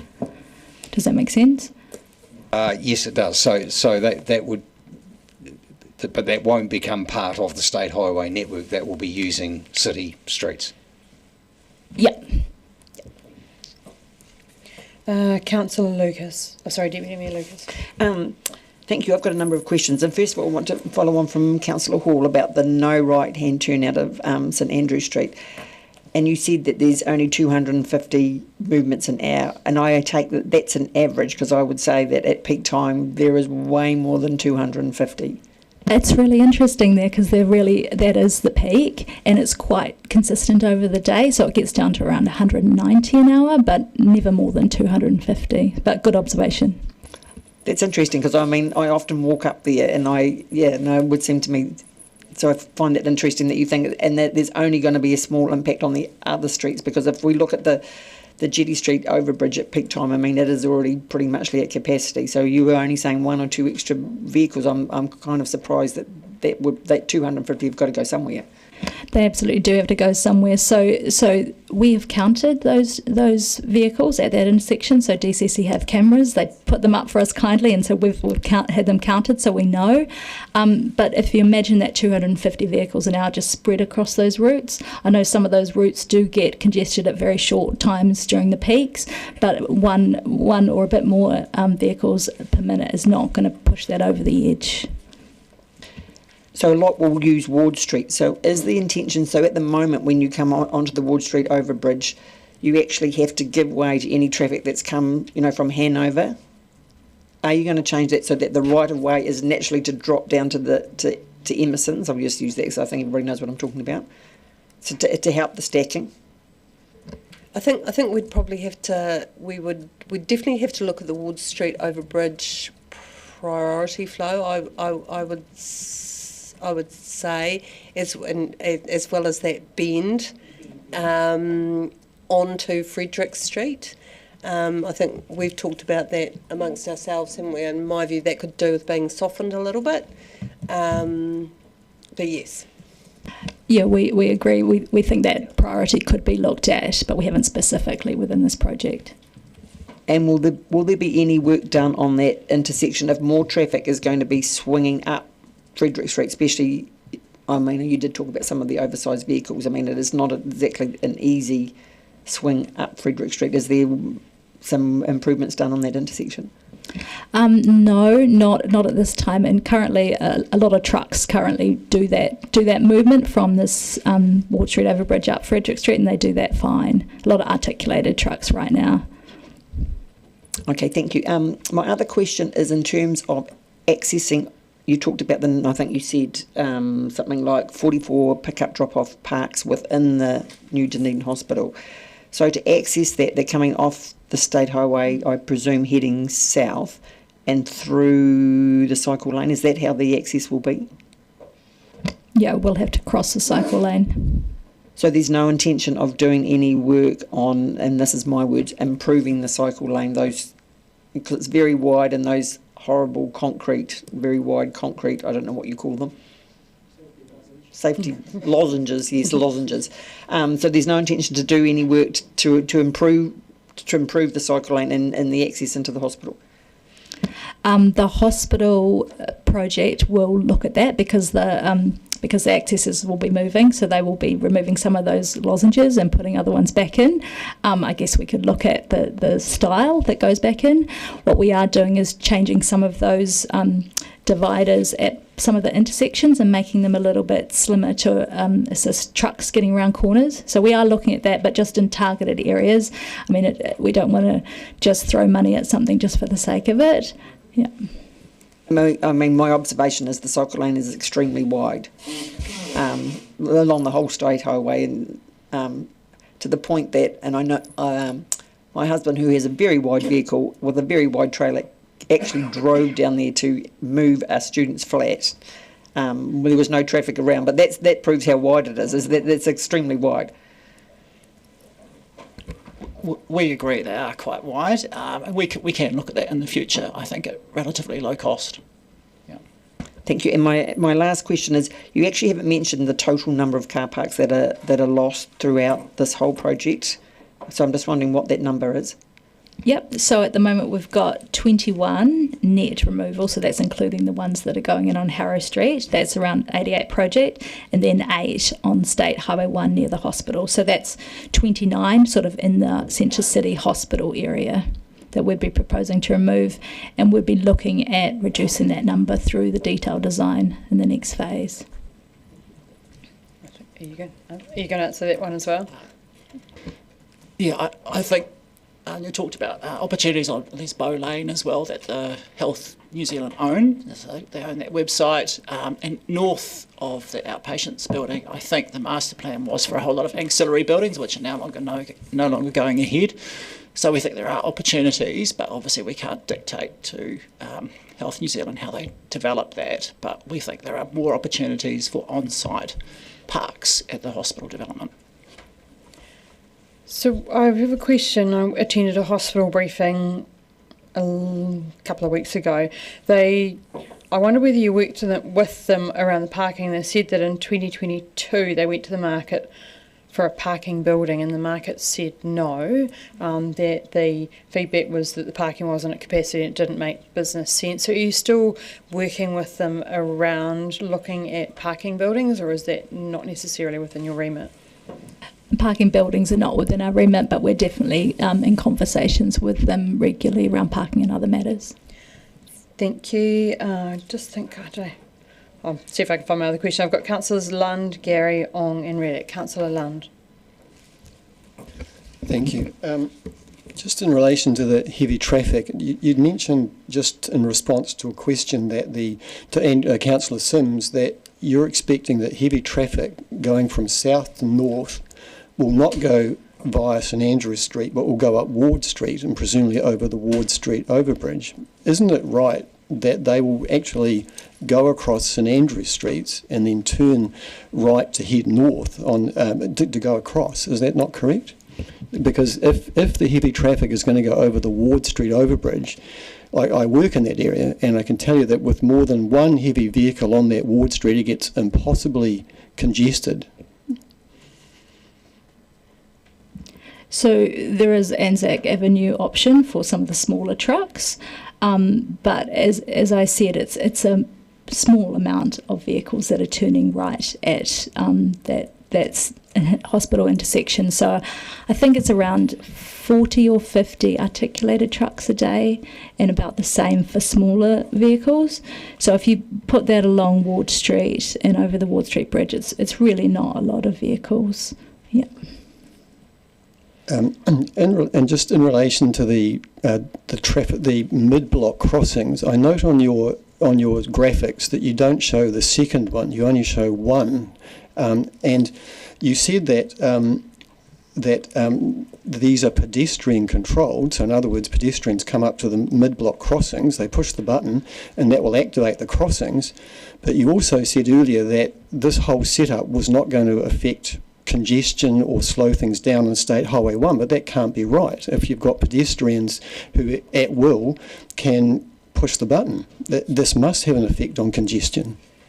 Yeah, apologies for the confusion. So if there's no pedestrian that called that signal, then it wouldn't go. If the pedestrian pushes the button, then it will go, but only in synchronisation with the green wave.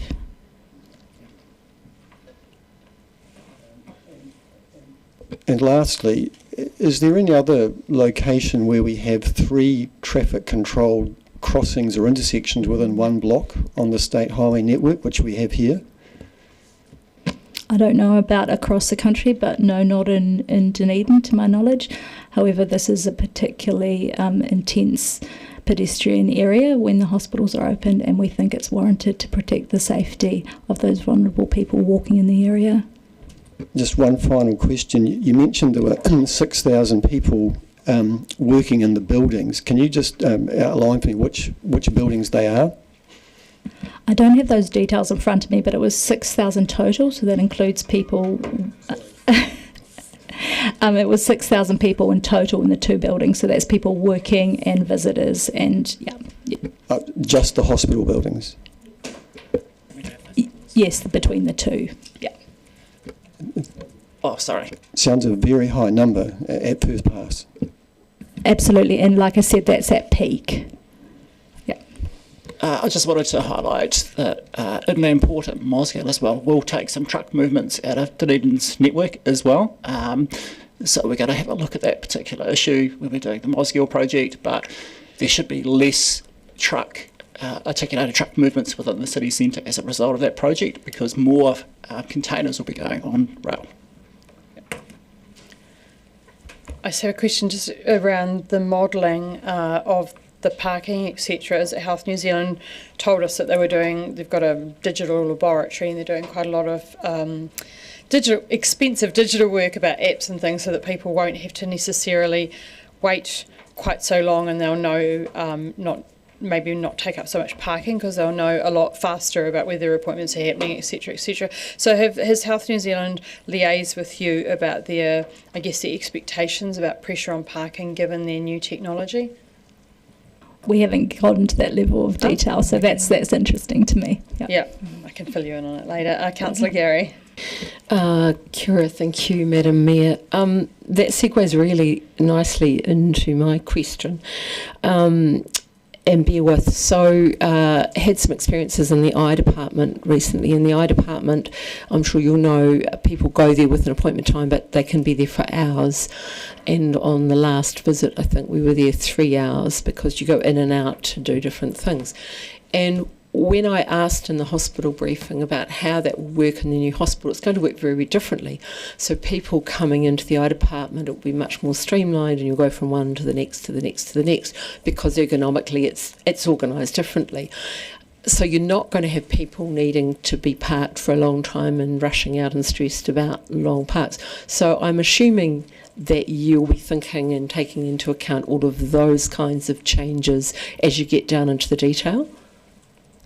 Yeah, I think so, and particularly DCC and yourselves, when you look at the area around the hospital, and I understand you'll be looking at the parking restrictions in the area on street, so absolutely I think that sort of detail will be taken into account.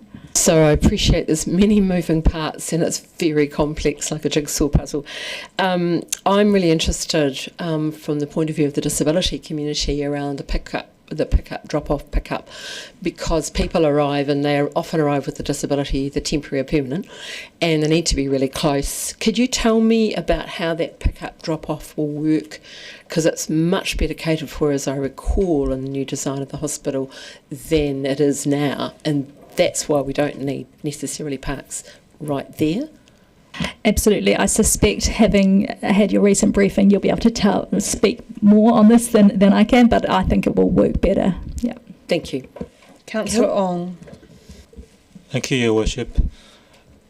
Now, on the discussion on the parking side of things, and I think there is a bit of a debate on parking challenges, how do you see the opportunity in terms of providing subsidised bus transport to our healthcare and essential talent to facilitate both in terms of retention of the talent and also maybe in terms of the trade-off that we might see in terms of parking, or in fact a greener alternative to having to drive in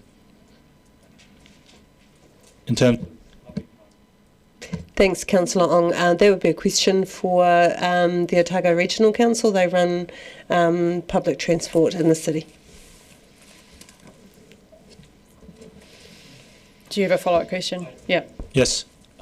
I believe there is a bit of a discussion in terms of what the regional council's broader scope will be. And at the same time, I think the question is, can we get support more broadly, whoever's responsibility it is?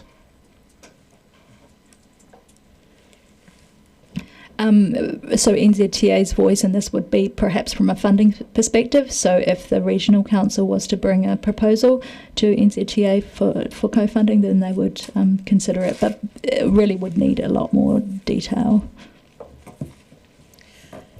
Councillor Reddick.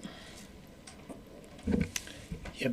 I'm just wondering about these mid-block crossings. I can see the need for the Barnes dance and how useful they'll be, but in particular the one on Cumberland Street over towards going to Centre City New World and inpatients.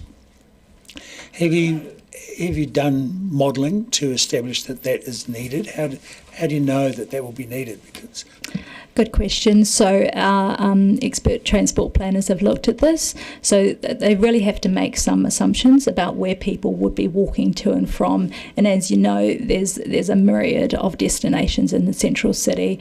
And so we've made some assumptions about how many people would go up St Andrew Street and how many people would want to sort of veer off in each direction, therefore use the mid-block crossing. But those supermarkets are key attractors. At the moment, I go down there almost every lunchtime. I walk along there, get my lunch and have a look at the hospital, and you see people crossing mid-block all the time. Yeah. So would it be worthwhile, you're doing those two, what about putting one on Castle Street to Bow Lane? So because that car park, as making an assumption here, will be used extensively by construction workers, by the people building the hospital, and given that it's owned by the hospital, or owned by the government, so, and thereafter that would provide an additional, I suppose, motivation and factor for it to be converted to general hospital parking. I think before we make that kind of investment, we'd kind of need a bit more certainty around where the parking and the desire lines will be. So it comes back to my answer to Councillor Sims a bit as well. So there is some movement and some flexibility in what we might do in the coming years, depending in response to hospital development around parking. I mean, I think if we had an issue there, we would certainly look at addressing it and getting a proposal or a business case in place to make that happen. Every 3 years we get a bucket of money for sort of lower cost improvements by region, so we can look at prioritising that if we needed to. Are there any more questions? Thank you for answering all those questions and for all your time designing and expertise in designing these areas. And I am going to move that we take a quick break till 11 o'clock. Seconded Deputy Mayor Lucas. All those in favour, please say aye. Anyone against? That is carried.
Councillor Reading. Thank you. So I have the motion on the screen in front of you, and this does have the addition of one of the primary factors in the public feedback to this situation, and one of the key concerns of the general public as far as the new hospital is concerned. But it's not just the general public, it's certainly the people who work in the hospital, whether that be the doctors, the nurses, the support workers of all sorts, and also the patients and their visitors. So there's a heck of a lot of people want to park in close proximity. So I've just left the resolution as you see in the papers before you, but Part B requested NZTA work with NZTA to establish that. And so one of those possibilities... Just one moment, Jules. Come back? We need a second. Oh, sorry. Yeah. Right. Yes. Yeah. Thank you, Councillor Lund. Yeah. Thank you. And now your time will start. So one of those places is Bow Lane, and that would lend itself very well to having a pedestrian crossing right beside it, straight into the inpatients ward block. But the outpatients will also be needing car parking in close proximity. And of course, the critical thing to remember that there is one heck of a lot of people that visit that hospital that are sick or in need of care.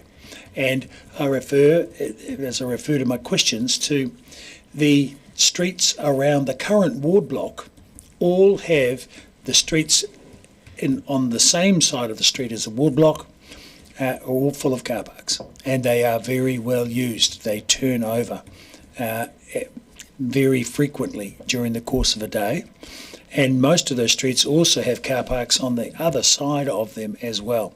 So there's quite a lot of on-street parking that's pretty convenient and is very close proximity to the ward block, and it's very frequently used. And included in those car parks are P5s.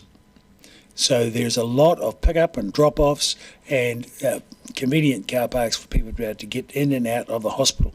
And they are vitally important because guess where all the sick people are? They're going to or from the hospital, or they're in there already. So we need that the facility and that convenience to be able to park in close proximity. And we will have all heard the story. We'll have all know what happened in Christchurch, especially for people working in the hospital, how dangerous it is if you have to walk a long distance to get to your car park. And one of the things that happens is that if you have a lot of car parks together, then typically the people that are working in the hospital, as shifts end, they will end at the same time at various times throughout the 24-hour period, so that there will be company to get back to your car. So having a lot of car parks in close proximity, and St Andrew Street car park on the other side of the railway line might fulfil that, although it is a fair distance. It is a very important factor in safety of the nurses and the doctors and people that might be visiting late. But typically, the workers as well in the hospital, there are all manner of ancillary workers in any given hospital, and they're all working shift work, working 24 hours a day. So, but if there's a car park facility in reasonably close proximity, then the people will have company as they walk to these car parks. This whole scheme is really based on a very large increase in the number of pedestrians having to walk a distance, and it's quite hard to see how that takes into account the very sick people that aren't that good at aren't that ambulatory in terms of getting to and from the hospital. And whilst it's convenient to have those mid-block crossings, if they're going to the supermarkets, it's all very well if people are going to the supermarkets. There'll be a lot of problems for the supermarkets if people are using their car parks and then wanting to shoot across the hospital for a very quick visit. And so there's certainly a lot of compliance activity on the part of supermarkets to police that now. So I think that's the most significant issue that I have with this. I think the lack of a right turn onto the one-way north will cause trouble for people, and it'll be quite difficult for people to get used to that. But in line, what I have seen is that the green wave along the one-way system does work well now, and I personally get a very good flow when I'm travelling north or south on the one-way system, and I actually, every time it happens, I appreciate it, because you can get a nice sequence of green lights there, which is a great pleasure, really, when I consider how congested some other places in the world I've been, or even Dunedin as it used to be, and how slow it could be along that one-way system. So it'll be a matter of people shifting their habit of how they get onto the one-way north. So that will mean that the intersection of Jetty Street, off that overhead bridge further south, will be very important, so that people coming to town will use that as their way to get into town, rather than St Andrew Street as now. So, or out of town, as the case may be, as they get onto that one-way system. But I think, and similarly, there will need to be some improvements at the corner of, or outside Emerson's Brewery, because to get across that intersection easily is quite tricky at the moment, because of course there's a number of roads coming onto it. It's pretty busy. One of the things that might be of use into the future, and really that was at the heart of what's happening with Albany Street, is to get the cyclists off the one-way system and perhaps using Leith Street, and then you could take them down and onto Anzac Avenue outside the railway station, and so that they would transit the whole way from the gardens to the Queen's Gardens to Botanic Gardens in fully separated safety and much better flow than what they would have on the one-way system. So I think then it would also be very easy for them to access the harbour connection on a fully separated cycleway. So there's a range of things that this does open up the possibility for, and I look forward to engaging in those conversations, and us as a council lobbying to Health New Zealand and NZTA to provide that additional car parking, because I think the government is very well aware of the dangers of having car parking, or having insufficient car parking in close proximity, and having requiring people to have to walk a long way to get to a car park in the middle of the night. Thank you. Thank you. I have Councillors Vandervis, Weatherall, Hall, Chambers, Sims. Councillor Vandervis. Thank you, Mayor Barker, and thank you, Councillor Raddick, for this motion. I'm very happy to support B, of course, but I have difficulty with A because of the assumptions that NZTA has in making their plan. Councillor Raddick has touched on a major assumption, and that is that the NZTA proposal assumes the retention of the long underused one-way cycleways up and down the one-way street system, which have lost hundreds of car parks that would be immediately adjacent to the hospital and would be of significant value. So the fact that the NZT proposal doesn't consider moving this underused cycleway system to Leith Street, as suggested by Councillor Raddick, is one reason why I'm not keen for them to keep going, because the proposal that they're looking at simply doesn't address this issue. The other assumption that the NZTA failed to consider is that there's going to be no new multi-storey car park built beside the police station, and I think we need 1,000 car parks there, with a bridge to safely get people across from the main inpatients building to the Woolworths car park, the bus hub, and all the places that people will want to go in town.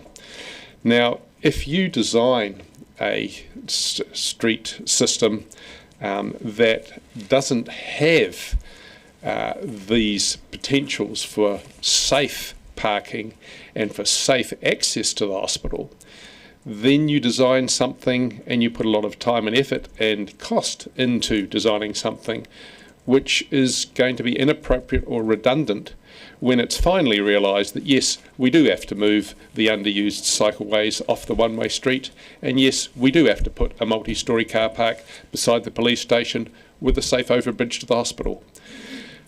I tried in 2012 to argue already that the one-way street cycleway would be underused, was unworkable, was not ideal from a cyclist's point of view, because you were essentially mixing cyclists with most of the heavy traffic that runs through the city. And it has proved to be a very expensive cycleway. We lose $500,000 a year in the parking revenue loss, to say nothing of the parking convenience as a result of this underused cycleway. So for me to support when NZTA are not looking at either moving the cycleways to Leith Street or building or looking at someone building a multi-storey car park, to me this is just NZTA not looking at what's really needed, and therefore their proposal is going to be a temporary waste of time, in my view. Councillor Weatherall. Thank you, Mayor Sophie. We are not sport for choice in regards to supporting the NZTA response to the new Dunedin Hospital. It's also too late to revisit the sense of having the outpatients and inpatient buildings built in separate blocks with the present highway running between and past them. Yes, the proposed changes are going to improve pedestrian safety around the hospital. However, it will come at the expense of car parks and convenient traffic flow in all directions through the centre of our city, increasing to the stress and dissatisfaction commuters are already experiencing, which penalises all CBD business. I don't believe a Barnes dance on State Highway 1 is the best option. It might be the cheapest, but it's certainly not the best. An under or overpass for pedestrians would be far more sensible. But I doubt that was ever considered by NZTA. And why? I'm picking the dollars are already committed to North Island projects or in Christchurch or Queenstown. As part of a protest, I will not be supporting Part A of this resolution, but I'm more than happy to support Part B. Thank you. Thank you. Councillor Hall. Thank you, Your Worship. I will keep this short. I support the proposal. This is a once-in-a-lifetime generational build and will change around the State Highway 1, will affect traffic flow, emergency response safety and general usability of the central city for decades. Councillor Chambers. Yeah, thank you. Yeah, I certainly appreciated the wide-ranging questions from the council members this morning, and also the replies from our officials. The recommendation before us was particularly related to moving State Highway 88 from St Andrew Street to Frederick Street. That didn't come up too much. But I know that some of the key stakeholders did recommend using Hanover Street instead of Frederick Street. But I think the truth is that, particularly once the new outpatient building opens, the health campus is going to be much, much larger, and it's always going to continue to involve the oncology building, which is not scheduled to be replaced for at least 10 years, and psychiatric outpatients, and the current hospital. I think that's going to continue to have a function for many, many years in providing healthcare and perhaps offices for our staff. So there'll be more and more movements across Hanover Street, starting from the end of next year when that outpatient building opens. So I think Hanover Street's could be a dangerous street for pedestrians. I think moving the heavy traffic to Frederick Street is probably the best alternative. The only concern I have about Frederick Street, which relates to DCC car park, is that when people turn right out of that DCC car park in Frederick Street when it's busy. It gets completely log jammed. So perhaps the DCC might have to think about the Frederick Street car park. With regard to the Part B, I was impressed by the questioning, and I also echo the fact that we need a multi-storey car park near that new hospital. Perhaps when the clinical services building is knocked down, that could be a place for parking, but I think that that's not going to happen until 2032. So I think a multi-storey car park nearer to the new hospital is certainly required, and I think Part B would support that. So I would support both Parts A and B. Thank you. Councillor Sims. Thank you, Mayor Sophie. And thank you, Councillor Raddick, for putting this forward. I certainly support Councillor Raddick's sentiment, but I'm not sure that the targets are relevant. I'm not sure that it is either Health New Zealand or the NZTA's role to provide off-street parking, and that this is in fact the function of the DCC and possibly in conjunction with private enterprise. And I will expand on that. I'm certainly aware of no less than 2 private proposals for multi-level car park buildings to serve both the CBD and the new Dunedin Hospital. I believe that one of these proposals involves DCC land, and that there have already been preliminary discussions with the DCC about this. The Health New Zealand's role is to build the hospital and to put a PET scanner in it or whatever else we need, not necessarily to provide multi-storey car parks. What I would like to see is, and I'm not experienced enough to know how this works, but what I would like to see is an addition to the motion along the lines of that the council instructs Enterprise Dunedin to engage with developers interested in providing parking for the new Dunedin Hospital and offer support and encouragement, something like that. And if I would like to use the F word, fast track the potential proposal, some of the proposals that may well already be in front, but I don't know how practical that is, but I see this as a role for us, not a role for others. Thank you. Thank you. Councillor Lund. We've been told that there are 6,000 people in the 2 hospital buildings, and we have provided exactly 94 car parks, of which none are permanent parks. They are emergency parks and pick-up and drop-off parks. The thing that has not been said is that, as Councillor Chambers alluded to, that we have the existing hospital building that will be backfilled with some sort of use in years to come, with further thousands of people needing to park and needing to come and go from those buildings. So Councillor Sims, Councillor Vandervis, Councillor Chambers are all correct. I agree with them. We must provide a parking building. And I would support the motion, the amendment that Councillor Sims has made in relation to that. But I would also leave the door open to Council potentially adding to its car parking portfolio in Dunedin. It already has several car parking buildings, and we as a council could very easily sell one of the commercial properties we own in Auckland, Christchurch or Wellington and fund the purchase of that car park either in full or in part. I do have reservations about the 3 crossings. I'm not sure that those 3 are needed, particularly as Councillor Vandervis alluded to, that there have been very many assumptions made on the modelling, and I would like a second look on, a closer second look on that. Relating to the loss of car parks in Frederick Street, we've already lost 62 car parks in Albany Street with the new cycleway that we are proposing to go from Anzac Avenue through to the city centre. And as Councillor Vandervis pointed out, that is a very powerful incentive and reason to remove the cycleway on the one-way system, because we now have a fully safe, well, a 99% safe route for cyclists to travel into the city centre that does not involve the state highway. So I can support Part B of this motion, and I would support an amendment by Councillor Sims, but will not support Part A. Councillor Treadwell. Tēnā koe, Your Worship, and tēnā koe, Jules. I am quite happy to support this in principle, although I must admit I don't understand how materially it differs from what NZTA are already proposing, because it appears they've put a lot of work into minimising any loss to car parks in the proximity already. I would note that any talk about reducing the potential safety of it is a serious concern to me, and I think councillors who are considering trade-offs that involve pedestrian safety, tragically in this city we have a history of both medical staff and medical students passing away in traffic accidents, and any gains that we are making at the cost of lives I don't think are tenable, personally. I would also note that no councillors have provided any evidence that the one-ways north and south are underutilised, so from my perspective that is a baseless assertion.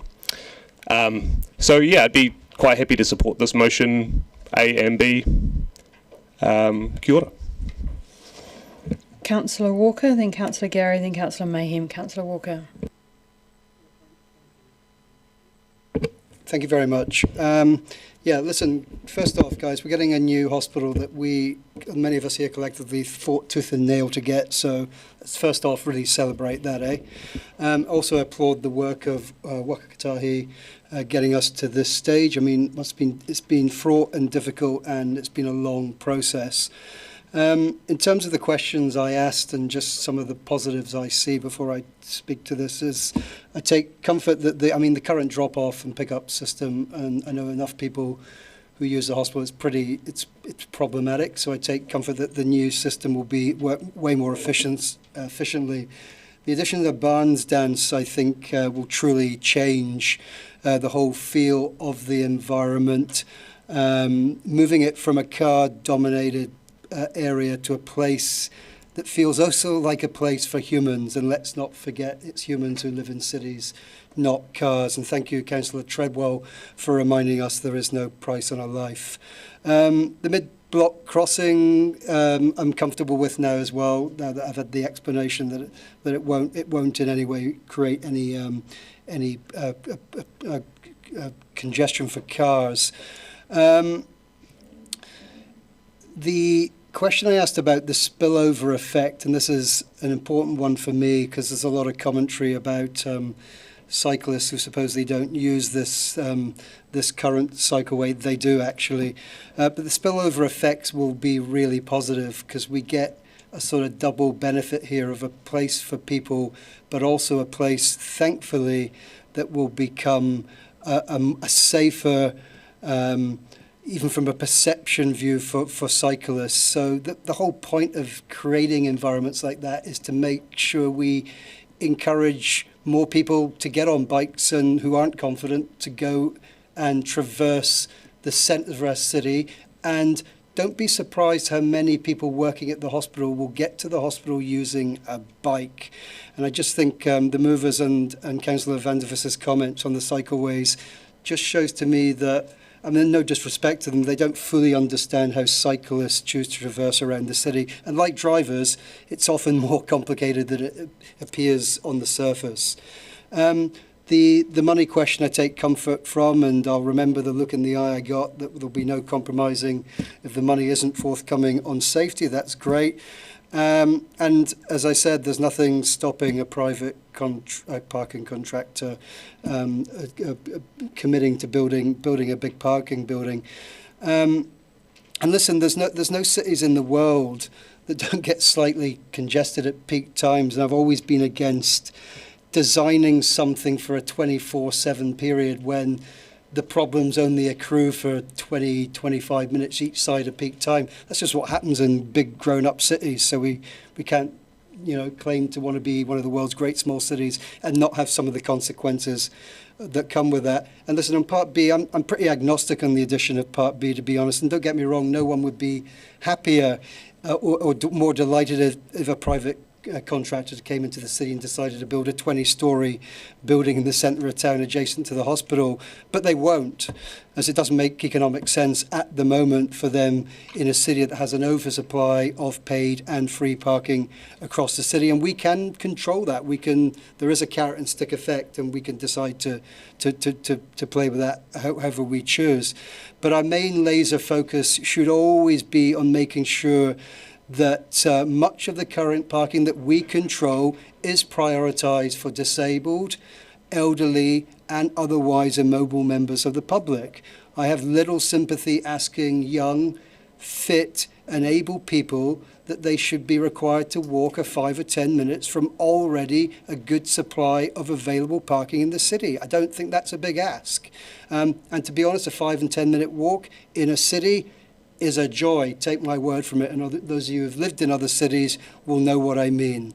And one thing I can absolutely guarantee you is that even if we do build 1,000, a multi-storey car park, Dunedinites will absolutely still bemoan the lack of parking in the same way as happens in every other city across the world. Thank you. Councillor Gary. Thank you, Madam Chair. I listened to the questions around the table, and while they were wide-reaching and with all due respect to my colleagues, it reminded me of something I was told last week, which is just because you can brush your teeth doesn't make you a dentist. I'm not a traffic engineer, and while feedback and interaction is really important and we have a role to play in this, none of us here, to my knowledge, are traffic engineers or traffic planners. So I think it's really important that as we ask our questions in the future and interact, we show some respect to our Wakatahi colleagues, and certainly that we shouldn't be trying to design on the hoof, because that's not our role. Having said that, I'm very happy to support the motion. As I said when I was asking the questions, there are many parts to this.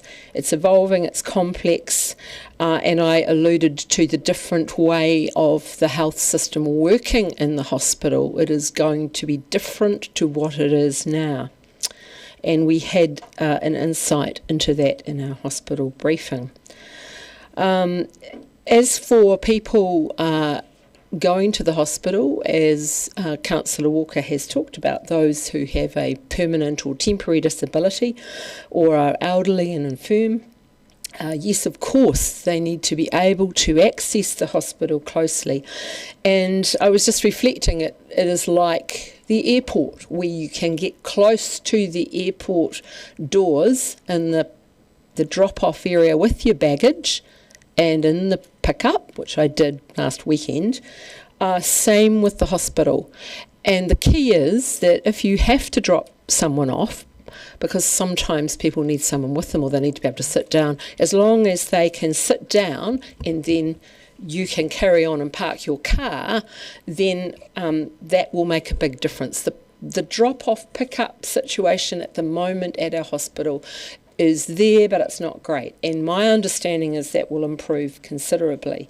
I find that comforting as somebody that needs to visit the hospital with somebody with a disability on a frequent basis. So I think the key for me is if the disability sector is happy and engaged with this, as I'm sure they will have been, then I am happy with this. But the moment we mention the word parking, everybody goes into a downward spiral. So I think the important thing is this is around safety of pedestrians, and yet we talked a lot about cars. And the key is for us as council to continue to work with Wakatahi and Health New Zealand in a trust partnership way to get the whole package right. Councillor Mayhem.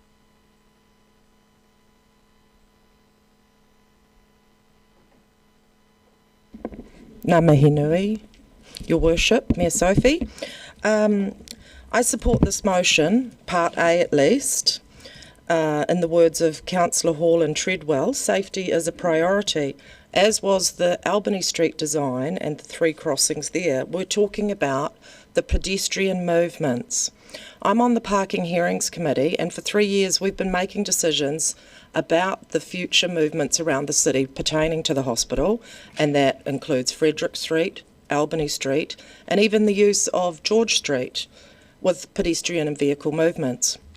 We've got a terrible track record around pedestrian safety, and that was repeated to us again and again by Ms McAlevey relating to the importance of the barn dance crossing for senior people who are walking and wheeling their way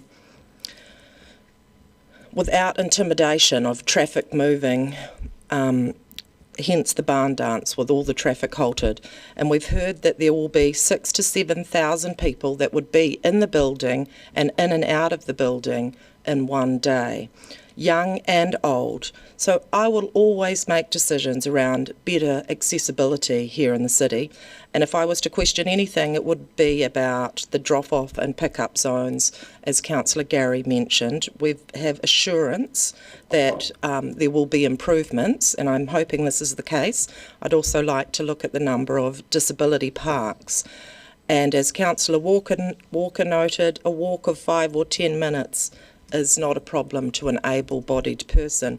And going back to what Councillor Hall said, his sensible words, this is a decision for the future. And people always like to complain about parking, but I'm hoping that in the future, the way that we move around the city will be altered to be more pro-pedestrian safety. Kia ora. Councillor Ong. Thank you, Your Worship. I will support Part A, and to keep that quite concise, I believe that that is an economic, pragmatic way forward to move ahead with this. On Part B, I would request that NZTA, and I make reference to a few things that my fellow councillors have said. I appreciate Councillor Sim's reference to an F word. I will make reference to an F word of financial support for our healthcare and essential talent in public transport to promote accessibility to get to work, to get to where they need to go. And I believe more broadly, there is, or there should be, broad-based support for retaining our key and essential talents that we are training in our great small city. Well, I think it's a great city. I will not qualify to say it's a small city. I appreciate Councillor Walker's point, it's a great small city. I will say it is a great city that we have. Dunedin City is a great city. And I think as a great city, we do need to retain the talent that we are training, and I do believe that financial support is part of the way to do that. And I will request that NZTA will work with council and other stakeholders to facilitate that.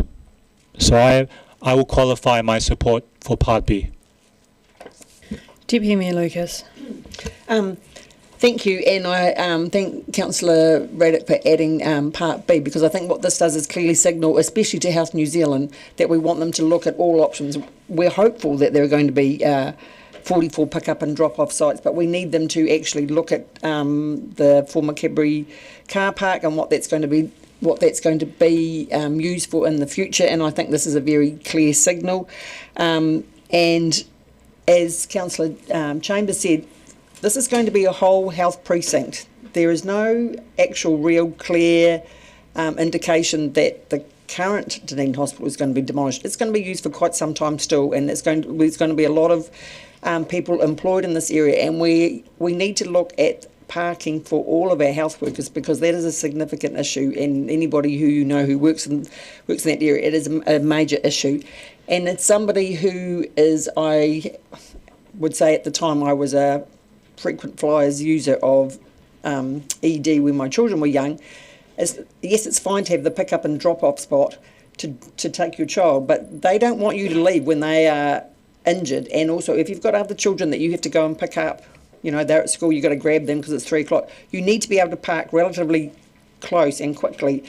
And I would suggest that the majority of people who are actually using the hospital, not coming to visit, are unwell, and you need to be able to park closely, and sometimes it takes quite a lot of time to take your elderly relative friend to their appointment or whatever. And so it's all very fine to have a pick up and drop off spot, but they're not able to actually get to where they need to go. It takes a time more than 5 minutes.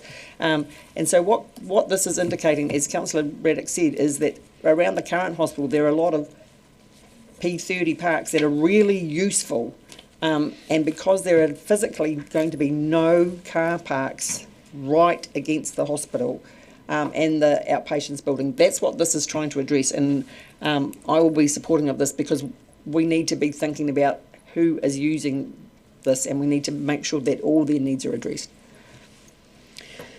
Thank you. I'll just make a couple of comments. We had a workshop last training where we looked at some of this, and some of the feedback got taken on board and some didn't. The first bit I support, which is this is about the NZTA proposal putting $31 million into supporting this precinct and working closely with the precinct. The thing that I am concerned about is the parking, and we had a meeting with Health New Zealand. The mayors of Otago had a meeting with the Health New Zealand, and I did mention there's a P word, which was parking, and gave them quite a serve, and so did the mayors from out of town, because they have people coming from out of town who find the parking to be quite challenging. So when they said they were going to look at refreshing their site master plan in a link with the uni precinct plan, because they were aware that this is a much wider precinct. They also mentioned they have some land behind the fire station that they were looking at. In 2022 they went out to the market for a parking building, and they said the market said no, but things have changed in 3 years, and I think that the government changed in 3 years, so maybe that will help us focus on giving them very, very firm messages all of the time to sort the parking, and I will keep you updated when we hear from them next. So I'll pass back to Jules for your right of reply. Sorry, Mayor. Have you got a procedural? Yes, I'd like to move an amendment, and I would ask for a 2-minute agenda Adjournment. To try and Cool. craft that. I will move a 2-minute adjournment, and seconded by Councillor Mayhem. All those in favour say aye. Aye. Against? That is carried.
Procedural matter. Good morning, councillors. Councillor Sims has proposed an addition to the existing motion. On reading it, it doesn't technically amend it, so with the leave of the mover and seconder, the meeting is able to accept this as part of the original motion if the meeting agrees, rather than discuss it as an amendment. So do the mover and the seconder agree? I agree, Mayor Sophie.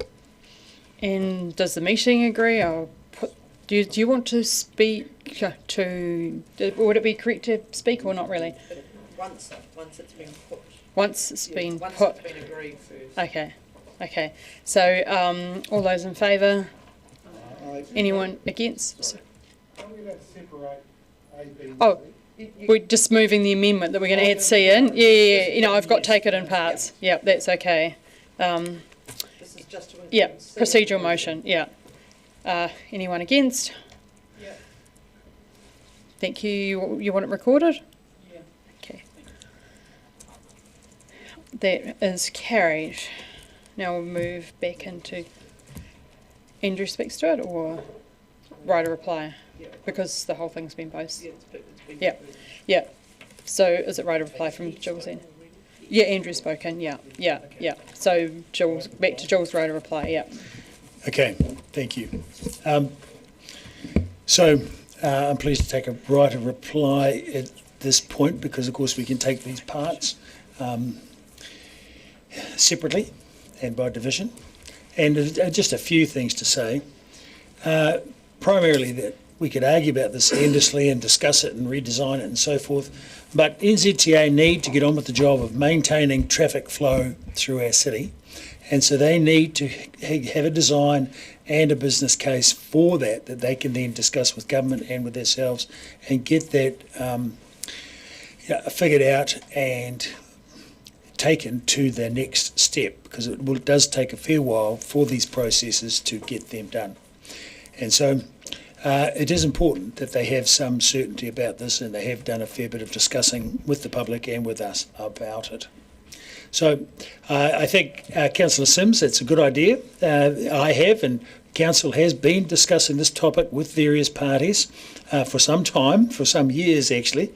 But of course, as we get ever closer to the hospital being completed, then there's more and more necessity for it. So, and one of the things is that this is more in the nature of a public car park, whereas Part B in particular refers to hospital staff and in particular ancillary staff that were somewhat disregarded in the previous hospital that was built, not in Dunedin, and so people were left to figure it all out for themselves, which had disastrous consequences. And the fact of the matter is, New Zealanders do need cars to get around. And when NZTA speaking to some of Mr. Councillor Treadwell's comments, they only talked about the car parks they're taking away, which are not that many, 29 I think it was, but they're not talking about the ones they're leaving behind. And so that's what I was referring to. And it's interesting that Councillor Gary thinks that it would all be better at the new ward block, but we've seen no plans. We don't know how many parks surround. We do know how many parks surround the old ward block. So we've got 4 streets full of parks surrounding the old ward block, but they aren't coming over. They're the parks that are being left behind. And we do know that they will all be lost at the new ward block. So and this is where Health New Zealand comes into the picture, because there is a fair amount of land surrounding the ward block, and what portion of that will be used for car parks is still something that's in the negotiation. Of course, they're going to have spaces for supposedly pick up and drop off. It'll be helpful to know how many and what the character of those parks will be. And we've heard from various councillors who commented how the necessity of those. But of course, there's ambulances and things like that come. And being able to have a P5 right outside the front door, which is what we have now, is very, very helpful for people who are dropping off someone that they've brought there, whether they've come in a taxi, an Uber, a push bike, or it's a child or relative of some sort. It's very helpful to have that convenience to the hospital. And so, and Councillor Walker's also right. There's dozens of cyclists that do park at the current ward block, but there are hundreds of drivers, and whether they're medics, workers, patients, and visitors. But old and sick people are the main users of hospitals, and accessibility for them is paramount. Many of them cannot walk great distances, so it's really important that they have good accessibility. And I note that Councillor Walker acknowledges that a paucity of parking is a worldwide lament. And I always remember going to visit a particular great small city in Europe and getting extremely worried when our accommodation that we'd booked was right in the middle of town, and then being absolutely delighted that there was 3 stories of car parks underneath the town square, a very large area of open area with 3 layers of car parking underneath. So it was actually very convenient for visitors to that city, and it was a very popular tourist city for them to be able to park and access their accommodation, restaurants and all of the amenities of the city. Because, funnily enough, tourists get around by cars, as do the people of Otago, and in particular people from out of town. And I can speak from my personal experience that, you know, the mayors of Central Otago, Clutha and Waitaki very concerned about car parking in close proximity to the hospital. So I commend all of these parts to you. Thank you. I will take it in parts. Take A by division and B and C. I'll just see how that goes. Part A, that the Council supports the NZTA proposal to move the next stage of the project, which includes the revocation process to move State Highway 88 from St Andrew Street and parts of NZ Ave to Frederick Street. Councillor Chambers. Yes. Councillor Gary. Aye. Councillor Hall. Aye. Councillor Lafiso. Aye. Councillor Lucas. Aye. Councillor Lund. No. Councillor Mayhem. Councillor Ong. Councillor Raddick. Aye. Councillor Sims. Aye. Councillor Treadwell. Aye. Councillor Vandervis. No. Councillor Walker. Aye. Councillor Weatherall. No. Mayor Sophie. Aye. Carried 12-3.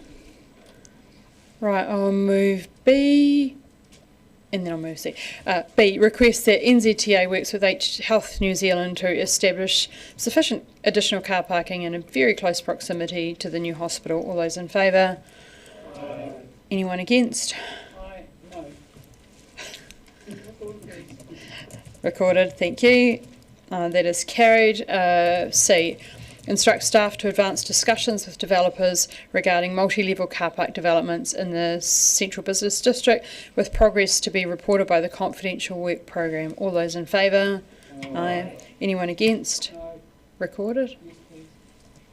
I declare the motion is carried. Right, we'll move on to item 8, and I will just make a note that it's my intention to break around 12:15, 12:20, because we have guests coming at 1 o'clock. So we may have to adjourn the item if we don't get through all the questions, etc. So this is the rates relief grants, and I welcome to the table Ms Moran, Ms Huako and Ms Fraser to speak to the report.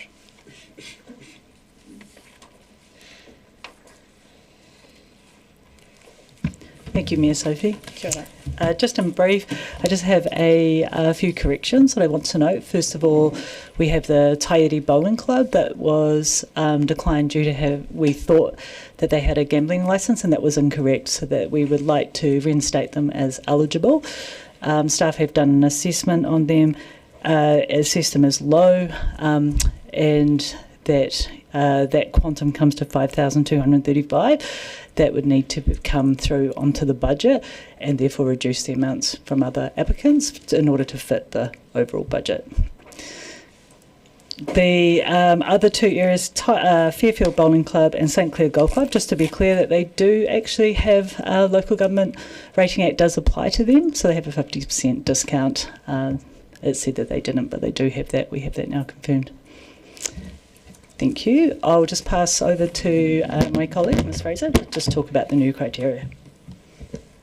Yes, just one other couple of points to note. As it says in the report, the eligibility and the assessment criteria were amended by Council in May. I just wanted to also point out that the sort of process for how people apply also changed at that time. So previously there were rolling applications, and now we've done it so there's a open and shut. Applicants had 1 month to apply, and also applicants used to be approved for a 3-year funding period, and that was also reduced to an annual reapplication. So just noting those changes also happened in May. Thank you. I have a question on page 44, paragraph 5, when it talks about an assumption the rates relief fund was reduced from 711,000 to 542,000. I looked through the resolutions and I couldn't find where that resolution was. Was that just reduced in budget documents rather than a resolution being passed? That is correct. So how does the bowling club adding another $5,000 into the rates relief, where does that money come from? Is it an overspend, or how does that work? Council could do that. So council are free to authorise an overspend in this category if they wish to, or alternatively cut the cloth of all of the grants to fit within the budget. In this case, my advice would be in this case, given that it is eligible and the amount is relatively modest, that council authorised that the fund be overspent by that amount, rather than go through and trim a few dollars off every other one, which becomes administratively very difficult. I'd suggest, if you were of a mind, to just increase by the 5 and a bit thousand. Yeah, can I get that precise figure? I've got 5235. Was there some decimal points after that? That is the precise figure, Okay. 5,235. Oh, there is some sense. Our spreadsheets are not going to that many decimal points. We will give you that, yes. Okay, let's run it. Councillor Weatherall, then Councillor Vandervis, then Councillor Lund. Thank you, Mayor Sophie. In regards to consistency, fairness and equity, I note a lot of golf clubs have requested rates relief when they are organisations that require members to pay subs, along with charging non-affiliated people wishing to play. For example, Balmacuen charge $110 and St Clair charge $90 per round. Can you explain how they still fit within the eligibility criteria? We followed the new rates relief criteria that was approved by this council, and we have recommended some declines. Our recommendations on the golf clubs that we have put forward have all been quite low rating, and that they wrote, you may have seen in their own application forms, the services that they believe that they provide to the wider community. Of course, these are just recommendations, and it's within council's remit to counter that. Councillor Vandervis. When we're looking at options on page 49, option 1 and option 2, it quotes significant advantages, supporting council's social, economic, etc. But under disadvantages, it says there are no identified disadvantages. Surely $500,000 in lost rates income to the DCC is a very significant disadvantage, and should be noted. It should be made clear that this really is costing.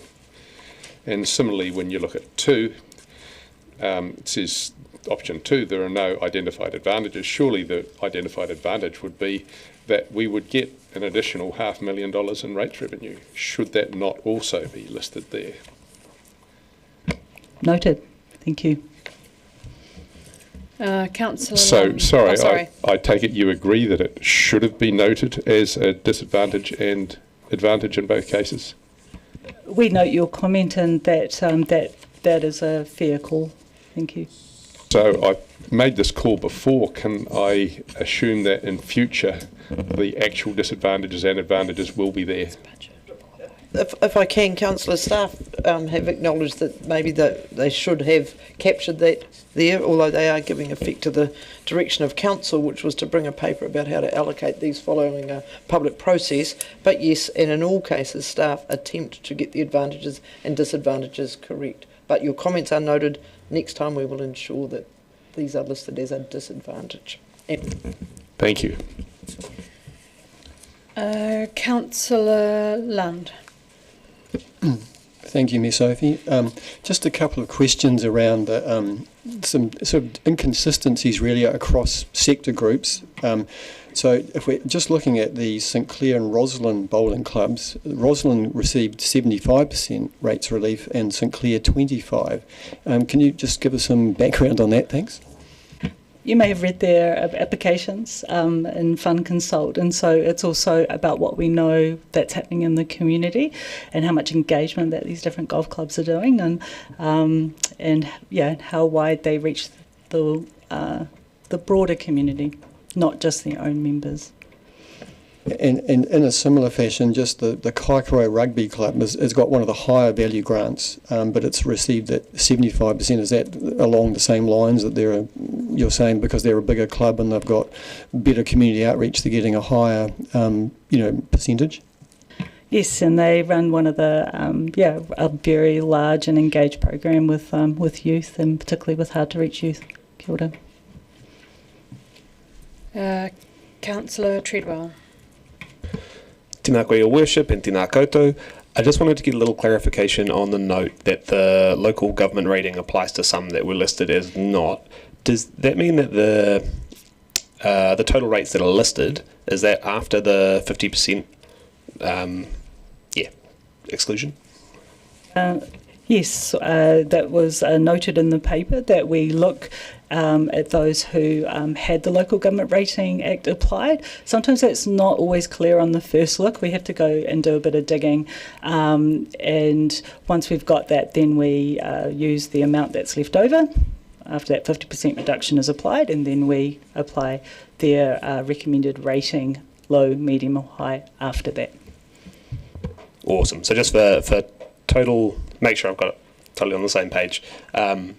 What we're seeing in the table for, I think, like St Clair Golf Club was one that was an example of originally said no. So we're seeing the rates after that Local Government Act reduction of 50% correctly in here, and then the suggested rebate is regardless of that, or not regardless of that, that was taken into consideration. Yes, I'd like to clarify that the amounts are correct. It was just that it had a no when it should have said yes. Perfect, thank you so much. Councillor Ong. Thank you, Your Worship.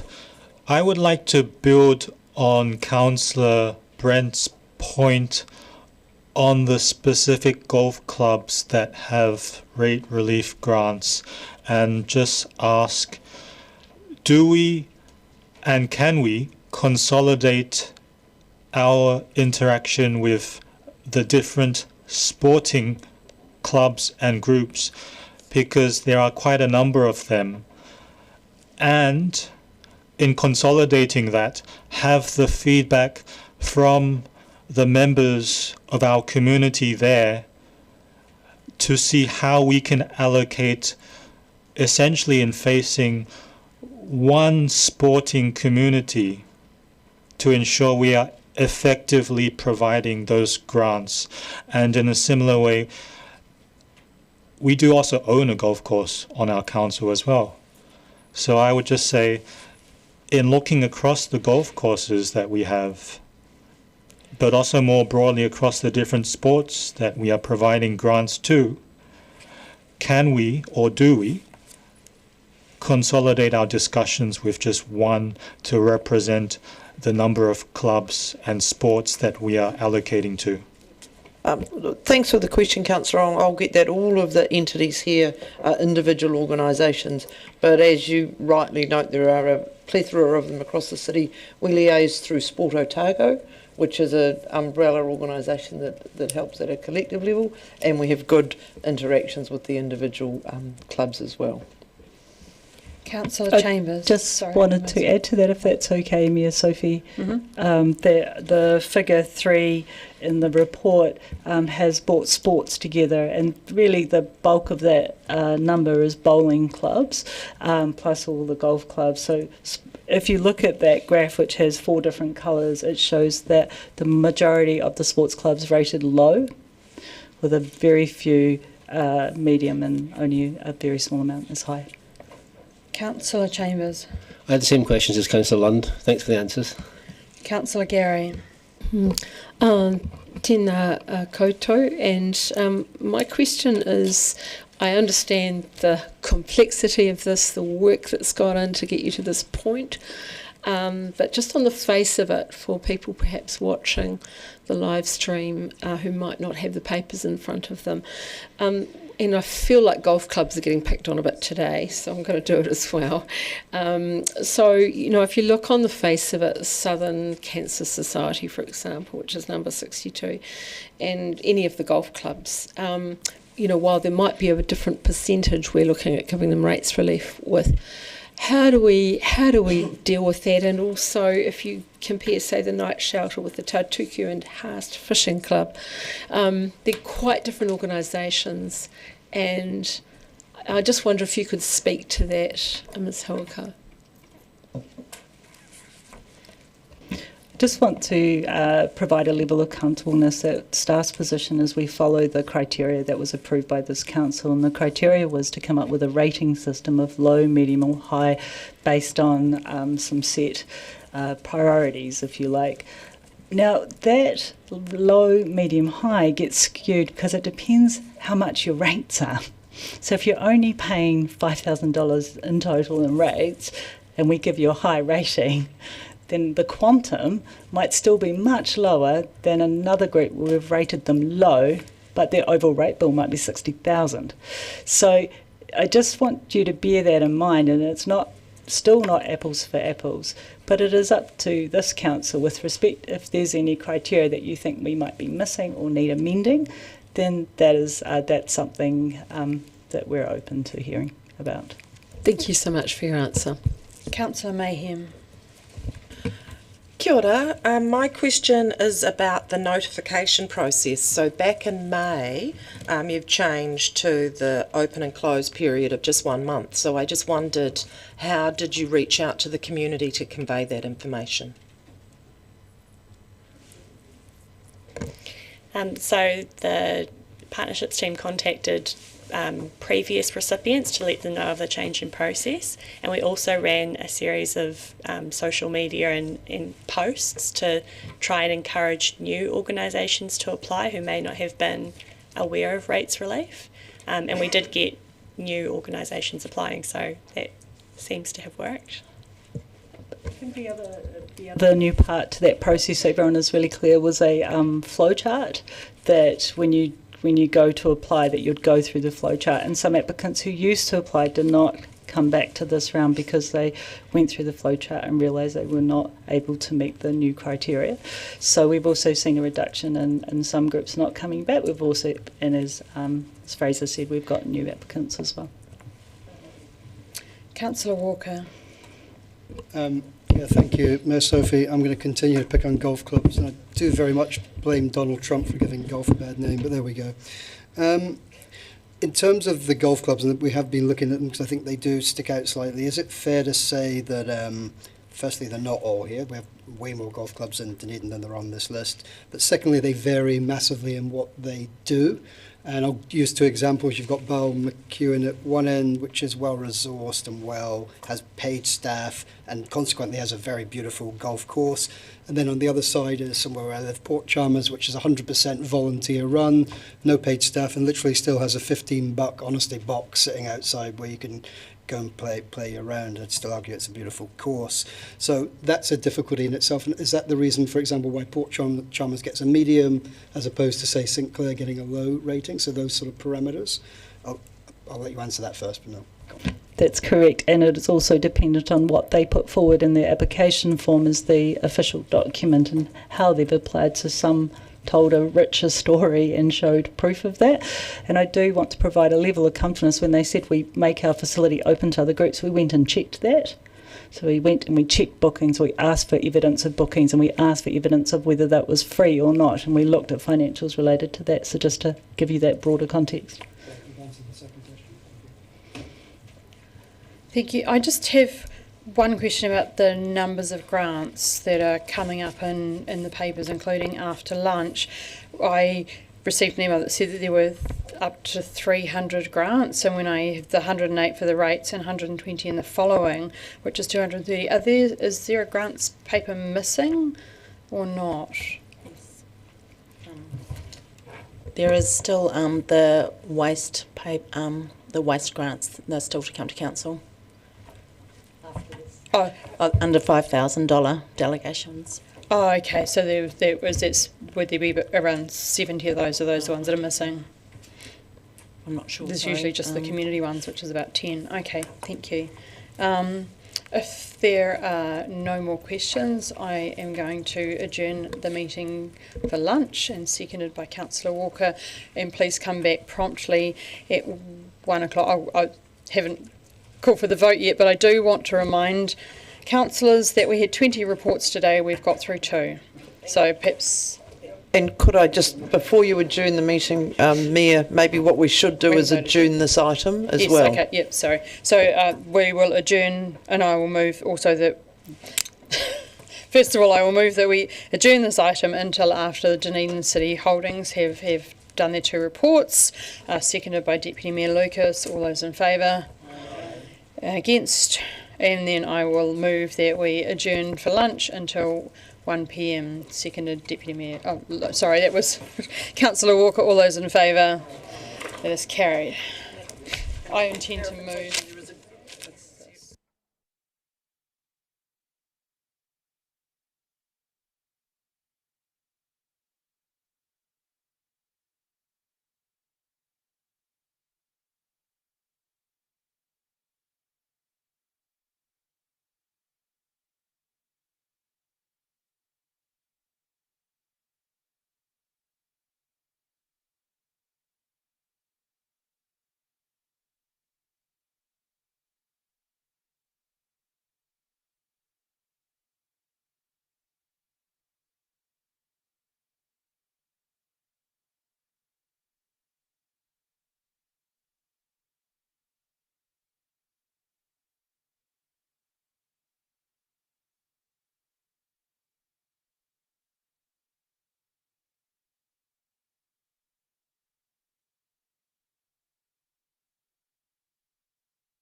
and welcome Mr. Tim Lone and Mr.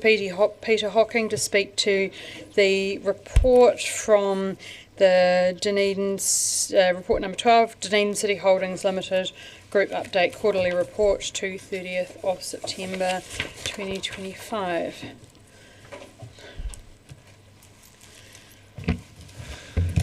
Thank you. I am conscious I've heard it mentioned that you're trying to keep to time, so I'm not going to do a massive preamble to the quarterly report.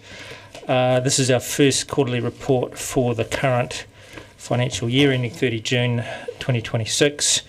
And look, there's probably not too much to report within this time period of concern. The companies are tracking well, tracking largely to plan, and making good progress against their statement of intent objectives. I think probably the keynote is that immediately subsequent to this time period there was the weather event which affected a number of our companies. We've got insurance claims underway in relation to that, and certainly our thoughts are with the forestry crews who are working very hard to minimise the impact on city forests from the wind damage that was caused there, which affected about, I understand, about 1.5% of their estate, which doesn't sound a lot, but when you've got an estate that large, that's quite a bit of work. So they're working very hard. I caught up with Grant Dodson earlier this week, and he was more optimistic than he has been in relation to it. Okay. So that was good to hear. Other than that, look, I'm probably happy just to move straight to any questions on the quarterly report and take it from there. Thank you. Do we have any questions? Councillor Vandervis. Attachment A, we're looking at the executive summary for DCHL Group Finance, and it says that the result the result is anchored in strong earnings from Aurora Energy. Now I understand that we are going to see some improvement in that, especially in the next year or two. But when I look at the $1 billion of assets that they are getting a result on, and 2.5% return, is that really something that we can already call strong earnings from Aurora? Look, we are keen to see improved performance over time from Aurora. We have seen that over the last several years, and we're very keen to see that translate into dividends for the city as well. In terms of the Aurora returns, they are regulated returns, so they've had a positive outcome from their recent review by the Commerce Commission as they move towards the distributed price path. From our perspective, we're comfortable that they are managing that as well as can be managed. They've, as I say, had a good outcome, and we would expect to continue to see the ongoing regulated returns from that entity and see that improve over time. Still on Aurora, we have seen massive investment in CapEx, capital expenditure, and I've just been looking at some of the figures over the last few years, and it seems that in terms of line extensions, for instance, over the last 4 years there's only been a 3.5% increase in the number of, or the length of the lines that have been produced. Given the massive capital expenditure, have we seen a greater value in the company? And why is it that with this massive capital expenditure we don't have a significant increase in the lines, for instance? I understand they need another one to Wanaka, that still hasn't been done. So as you'll appreciate, a lot of the capital expenditure within Aurora has not been just extension into new areas, but has been replacement and renewal of assets, which there was considerable work required in relation to that over recent years. We believe that they're largely on top of that now, and we are anticipating that capital expenditure going forward will have a higher degree of new investment involved with it, but a lot of it has been in relation to renewal more recently. So in the last 10 years then, where we've basically been hearing the same story, deferred maintenance has been what has been caught up on, and there hasn't been that much, despite the massive increase in debt, there hasn't actually been that much extension of the network.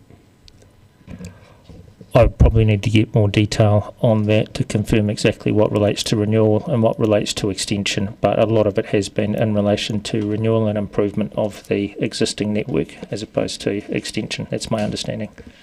Thank you for that. Moving on to city forests. A big chunk of their improved performance has actually been revaluation recently. And there has also been, especially just recently, a significant loss in the value of their million carbon credits. I think they're down to about $40 now. I have been advocating selling carbon credits when they were 50 or even 60. We're now down to 40. This loss of value in city forests because of the drop in the value of carbon credits, how does that get presented in the figures? Is it sort of by itself, or does it affect bottom line profit? So movements in relation to carbon credits, as I understand it, flow through what we call the statement of other comprehensive income. So it doesn't affect the reported net profit, but it does flow through into equity, and you do see a combined result when you look at their income statement. In relation to carbon, I believe that this is incorporated into the financial statements every 6 months, so the next time we would see that flow through the financial statements would be for the half year ended 31 December, and you're right, the market is a little bit volatile. We have seen a drop in the current year. We sold 100,000 units in the last financial year at a, well, compared to today's rate, at a good rate. Yes, I believe it was around 56, was it? Average 54.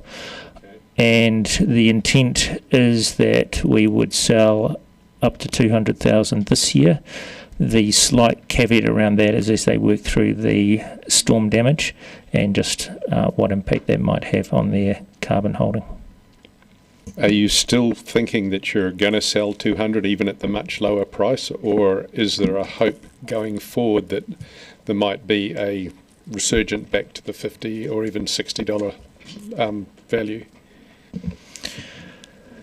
So we would hope that they would optimise the price at which they sell, but we are not encouraging them to speculate on the price either. So what we've put in place is a structured program where they will realise carbon credits on a regular basis. They've had quite a large number that are surplus, and so whilst we are hopeful the price will move up from where it is currently, we're not planning to speculate on that price.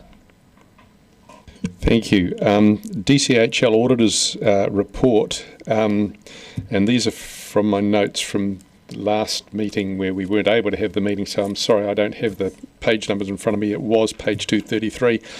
The note from the auditor was that, quote, "We have concluded that the reported profit after taxation of $19,437,000 for the year ended 30 June 2025 is not materially correct."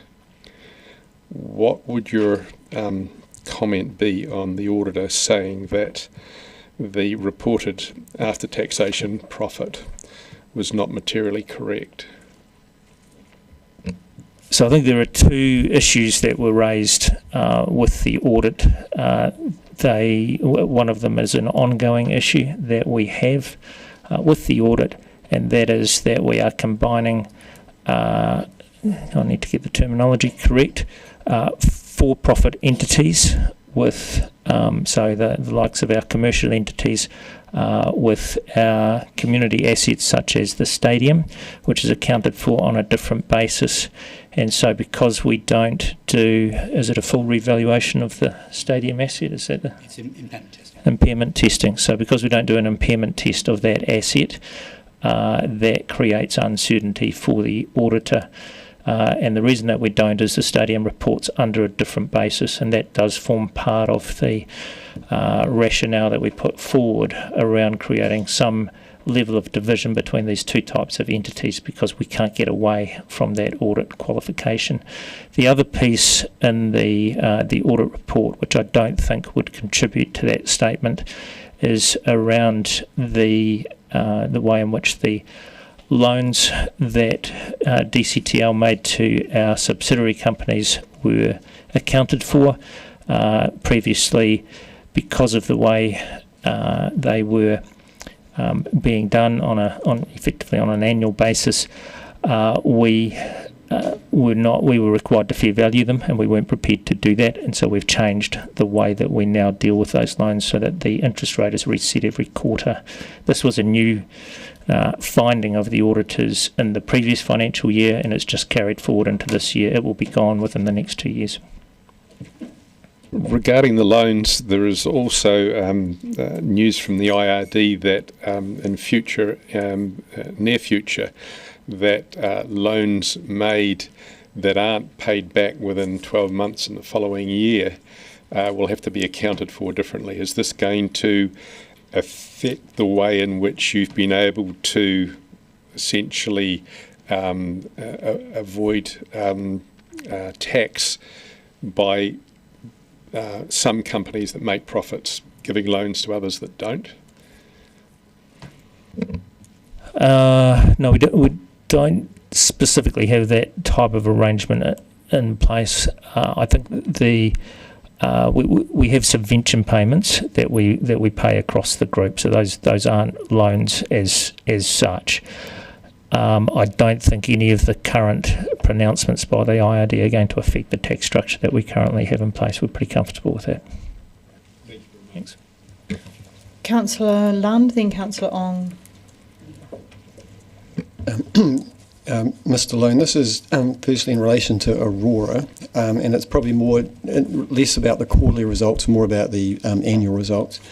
Firstly, I just want to, I've read the November 25th decision of the Commerce Commission regarding the default price quality pathway, and just to set some context for councillors, in 2022, Aurora received revenue, excluding consumer pass-throughs and other things, of $80 million.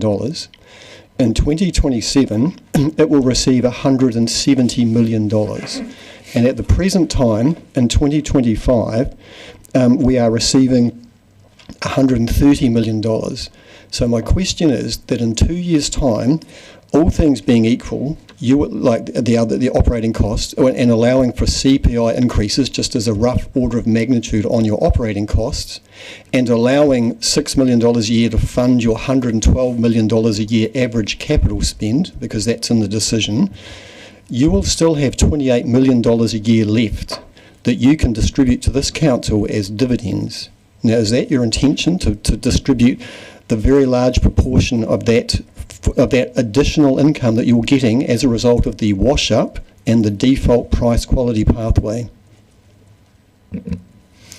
So I think we need to focus on free cash flows, and so with Aurora, the significant investment that is required in their infrastructure, and I know you're taking the calculated amount that they can put through, but when we look at cash, the investment that's required leaves them in a cash deficit situation for the foreseeable future. Now that I think from our earlier forecasts may have been, was it around 2030 or just beyond, where we saw that may come into a positive net cash flow situation. But at the moment, Aurora, because of the capital investments they're making, they will continue to be in a cash deficit situation. Now that's quite different to accounting profit.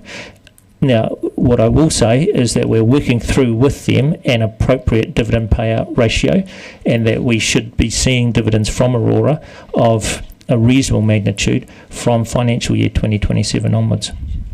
Understood, but the CapEx is basically all debt funded, is it not? Is that not correct? The CapEx is debt funded, correct. So the Commerce Commission has said that they're going to pay you $448 million of capex over the 4 years, which is 112 million, and at the funding of around 5.5% per annum for the debt funding, that's give or take 6 million. So I understand that, but that should, and you're also being paid for depreciation in the revenue. So I'm very interested to know, why we would not be looking to get at least $20 million a year in 2027. My next issue is around the smoothing, and you'll be well aware that the Commerce Commission and because of the Aurora submission, that you have put the lines charges will rise by 15%, by $15 a month this year, and then by $3 a month in subsequent years. The question is, why have we front-loaded that very large increase instead of smoothing it out, as it's called, a smoothing payment? Why is there 15% next year and then effectively 3% in subsequent years?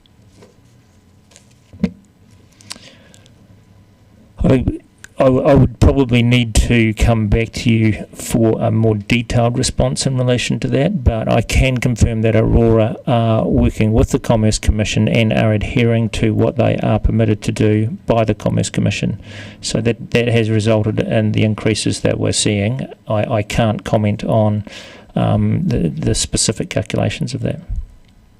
In page 7 of the Commerce Commission decision, there's a statement that is a little bit disturbing. It says, the decision around CapEx excludes costs that we are not satisfied will continue into the default price period.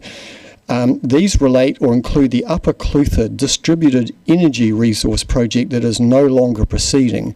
Now, I believe that refers to the Solar Zero issue, and you'll be familiar with that, where Aurora had deferred $25 million of capital work in the Upper Clutha region, but Solar Zero went broke in 2004, owing $40 million.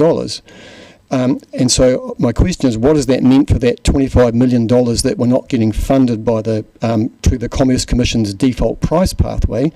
And secondly, does Aurora have any exposure or incurred any losses or any extra cost as a result of the Solar Zero liquidation? I can't provide you with an answer to that one, Councillor. I would need to inquire of Aurora. I would make the comment that it is useful if we can get questions through in advance, because we're then able to make inquiries of the companies. Understood, and I will send that to you. My next concern is around governance, and I believe it's page 43 of the annual report.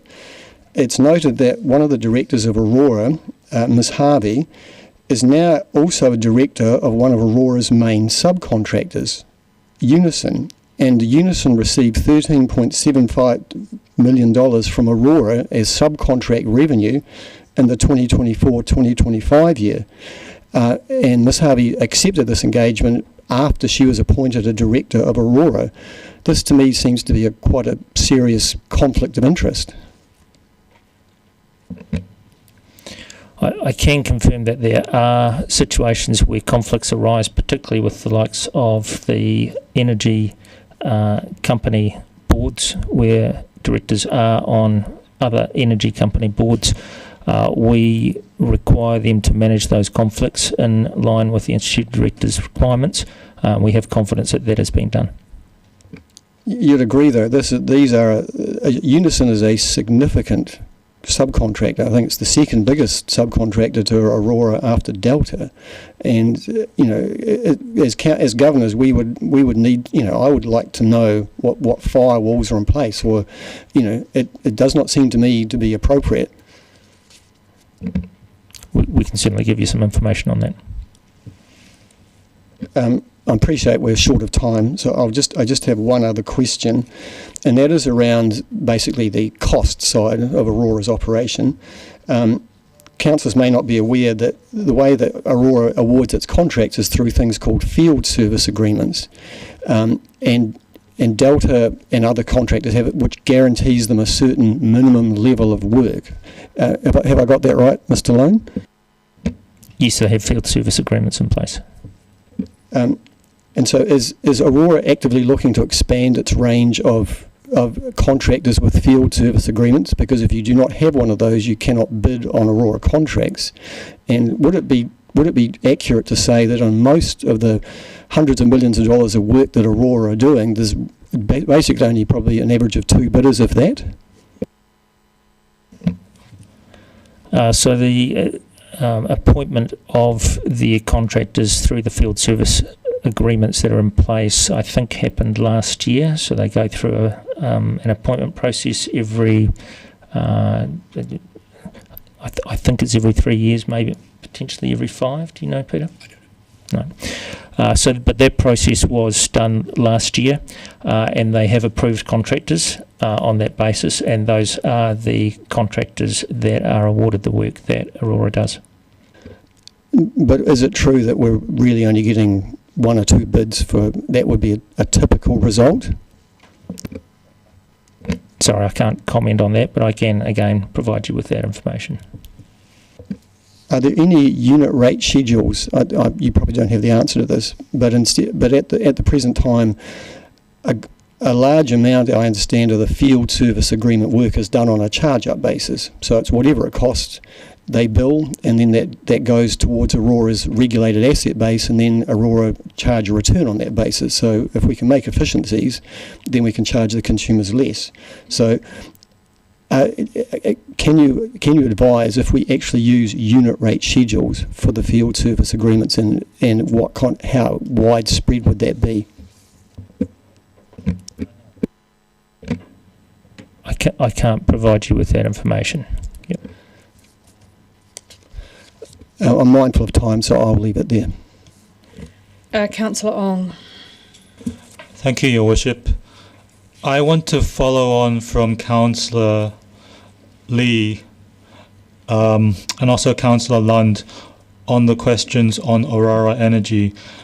But I want to bear in mind that Aurora Energy is not entirely a commercial enterprise, and there is the balance for financial return and commercial benefit. And my question precedes my time, but it is on the discussed alternatives to the generational wealth that we hold under Aurora. And Aurora is generational wealth because it is something that we own for our community benefit, and of course providing that dividends and financial return. And it's a major employer. It's essential. It's a major employer for our community, and it's very good that it expands. Now, on the discussed alternative that precedes, can I just ask? I'll just ask my question. Okay. Can you describe the performance, which I think is more important now, of the risk assets held under the Waipara Fund? And that is relevant because I think for many considerations of holding a generation asset, if we don't hold that generation asset, then it would be placed into managed risk assets for our community's benefit. And that my question very simply is the performance. Fund's not part of this report. We're on. Yes, but I think it should. I think 12? I did notice that, but I thought it should be. Well, because it's not. So I don't think it's appropriate to ask questions. It is mentioned indirectly, and really simply because it is under these entities. So I'm just going to ask I don't want to ask anything that hasn't.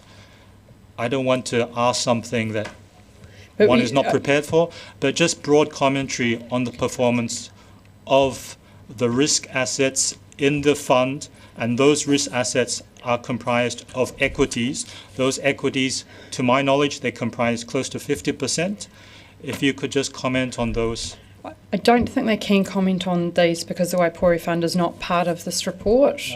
No, so the Waipori Fund, there are financial reports, and that can come up then, so perhaps it's appropriate that question is asked then. I'll move on to Councillor Sims. Thank you, Mayor Sophie, and thank you for the presentation. Congratulations on very significant improvements at Aurora, City Forest and Delta during the quarter, and I think that the recognition of this council should be given to you for achieving those in very difficult times. But some concern regarding a reasonably significant slide backwards at DRL during the quarter, and recognising that it is the off-season. Do you expect DRL to pick up that performance during the season, and can we have confidence that the recovery at that company is still on track? Yes, we can. Thank you for the question. We are confident that the recovery within DRL is on track, no pun intended. It is the off-season, and so we are moving now into a very busy season, as you will have seen with the number of cruise ships in town and so forth, but also just challenging that company to continue to think outside of the box in terms of their strategy, which they are doing. So, short answer to the question, and I appreciate, the numbers at the moment may not reflect that, but we are very confident that that company is on track. Councillor Gary, then Councillor Vandervis.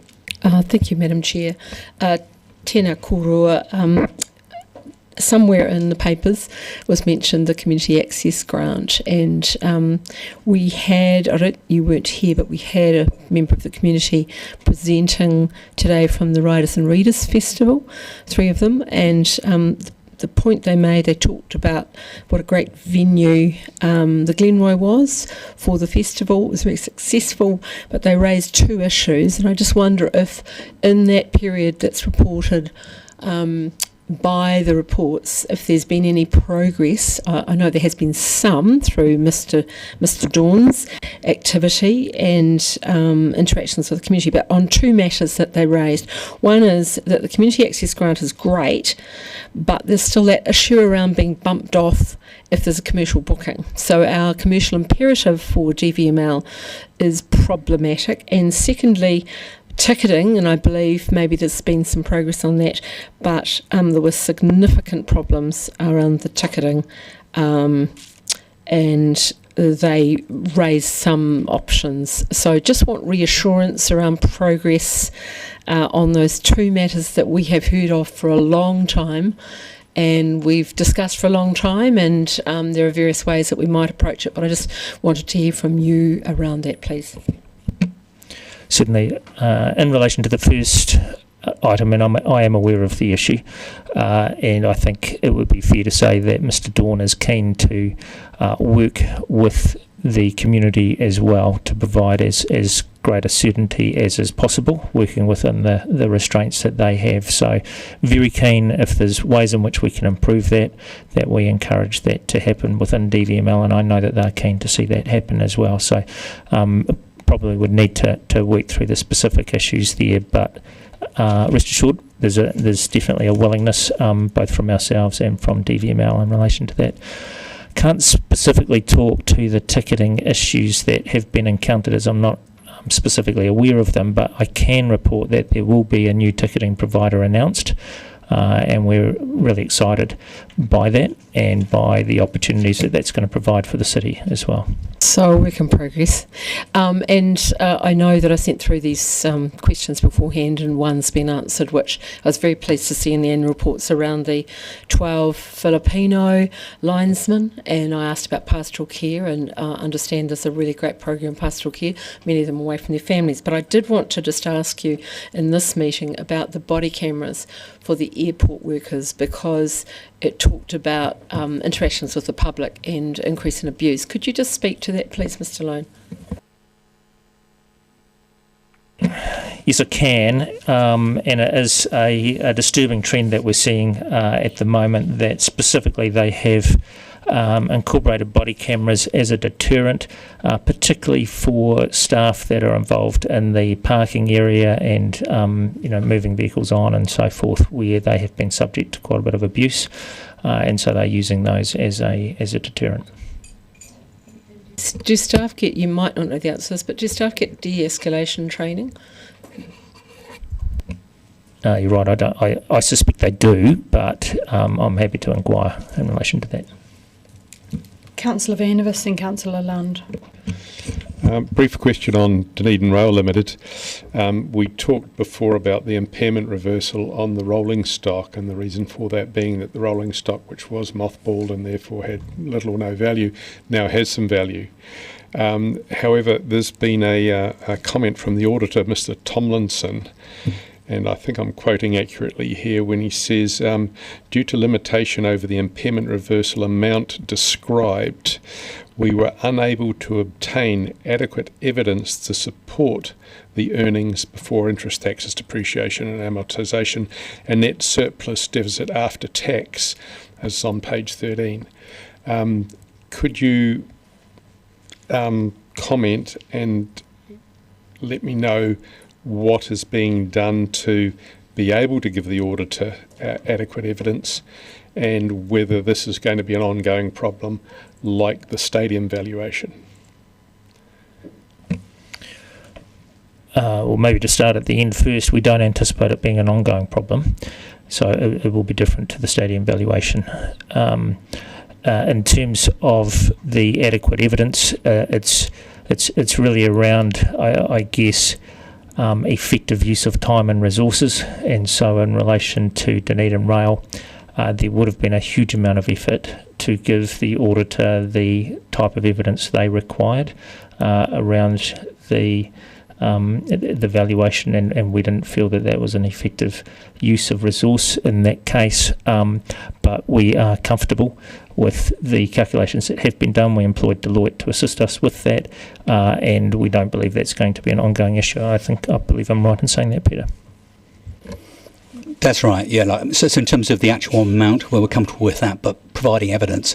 In one sense, I think it's a problem that will take care of itself as the strategic plan is executed. There are a number of proof points coming up, and getting through this first summer season and executing that plan and making money will take care of that particular audit issue. So it's a once-off, and we can just put that to one side. Did we have a qualified audit because of it? Yes, we did within Dunedin Rail, correct. Okay. My last question, and this is a bit of an odd one, it's regarding stadium maintenance. Now, I have from year to year for some time now brought up the issue of stadium maintenance and whether or not it's been maintained to the level required to maintain all warranties, especially on external surfaces. There's been a recent claim that by an ex-employee that these warranties are being affected because stadium maintenance has been unable to be maintained at a level or just hasn't been done. Are we still in a position where all the required stadium maintenance has been done? And if not, what is there to catch up on? We are comfortable, and I guess I can put my Dunedin Stadium director hat on here. We're comfortable with the maintenance that is being done. We believe that all required maintenance is being done on the stadium. We have a long-term plan in place which we are adhering to. I'm not aware of where warranties conditions have been breached because of maintenance, but I'll make some inquiry just to confirm that. And I think in some situations we're seeing the longevity of aspects of the stadium beyond the warranty period due to the maintenance that has taken place. Thank you. Councillor Lund. Just a couple of quick ones. Mr. Lone, I see in the free cash flows on page 139, a subject close to your heart and mine, that DVML recorded a big turnaround in its free cash flows from an $800,000 loss in 2024, September, to 1.7 million surplus, which is great news, but it doesn't seem to have flowed through into the bottom line, the profit in the table above, which is still static at $100,000, 0.1 million. Can you just give some background to that? I'd probably prefer to do that in conjunction with DVML just off the top of my head without jumping into the numbers right now, but there can be a number of reasons for that, including around capital expenditure undertaken. So, yeah, I don't know, Peter, whether you've got any specific insights off the top of your head. No, I think we'd be better off. No, I think it would be better to answer that question in detail. Yeah. And just similarly on the airport, then in the cash flows, again, it's a very big movement, which I'm assuming might be because of capital expenditure at the airport. It's gone from a $200,000 surplus last year to a $4.2 million loss this year. So again, we can provide some analysis on that if the council would like us to. I think with the airport, there are a number of big factors at play there. It's probably more in relation to the prior year than it is in relation to the current year. What I can tell you is that there is significant capital expenditure ahead for the airport, so we'll continue to see that number swing around. Does that mean that the CapEx is being funded not from debt but from cash flows? CapEx going forward for the airport will be funded by debt, given the extent of it. So there is a reasonable amount of debt that will be required to fund things like the runway overlay that is taking place. Just to note, with the airport, we don't fund the airport's debt, so that's not covered by the city. That's done independently. Councillor Vandervis, would you like to move the noting of the report? Yes, happy to move as per the order paper. I may have a seconder. Deputy Mayor Lucas. Councillor Vandervis, would you like to speak to it? Just to say that there are a lot of questions that have been answered today, and we expect to get some more answers as well. And I'm very pleased that we have directors and chair here able to give clear and concise answers to things. Also aware that most of the companies have challenges of certain kinds, and that the level of information that we're now getting, and we've got some in the coming reports as well, is considerable improvement on what it has been in previous years. So I'd like to thank Peter and Tim for that. Really appreciate it. Thank you. Councillor Ong. Thank you, Your Worship. I would just request, and following from Councillor Lee's point on improvements in what we see reported, that going forward we can have the reporting on the externally managed risk investments that are held, for instance, the Waipara Fund, and in a similar way, other externally managed risk investments where we are setting them aside to external risk managers to oversee for our generational wealth. Councillor Walker. Yeah, thank you, and thanks for the work. The higher level stuff aside, I just wanted to comment on the great question from Councillor Gary about the Community Access Fund that preempted my similar question, actually.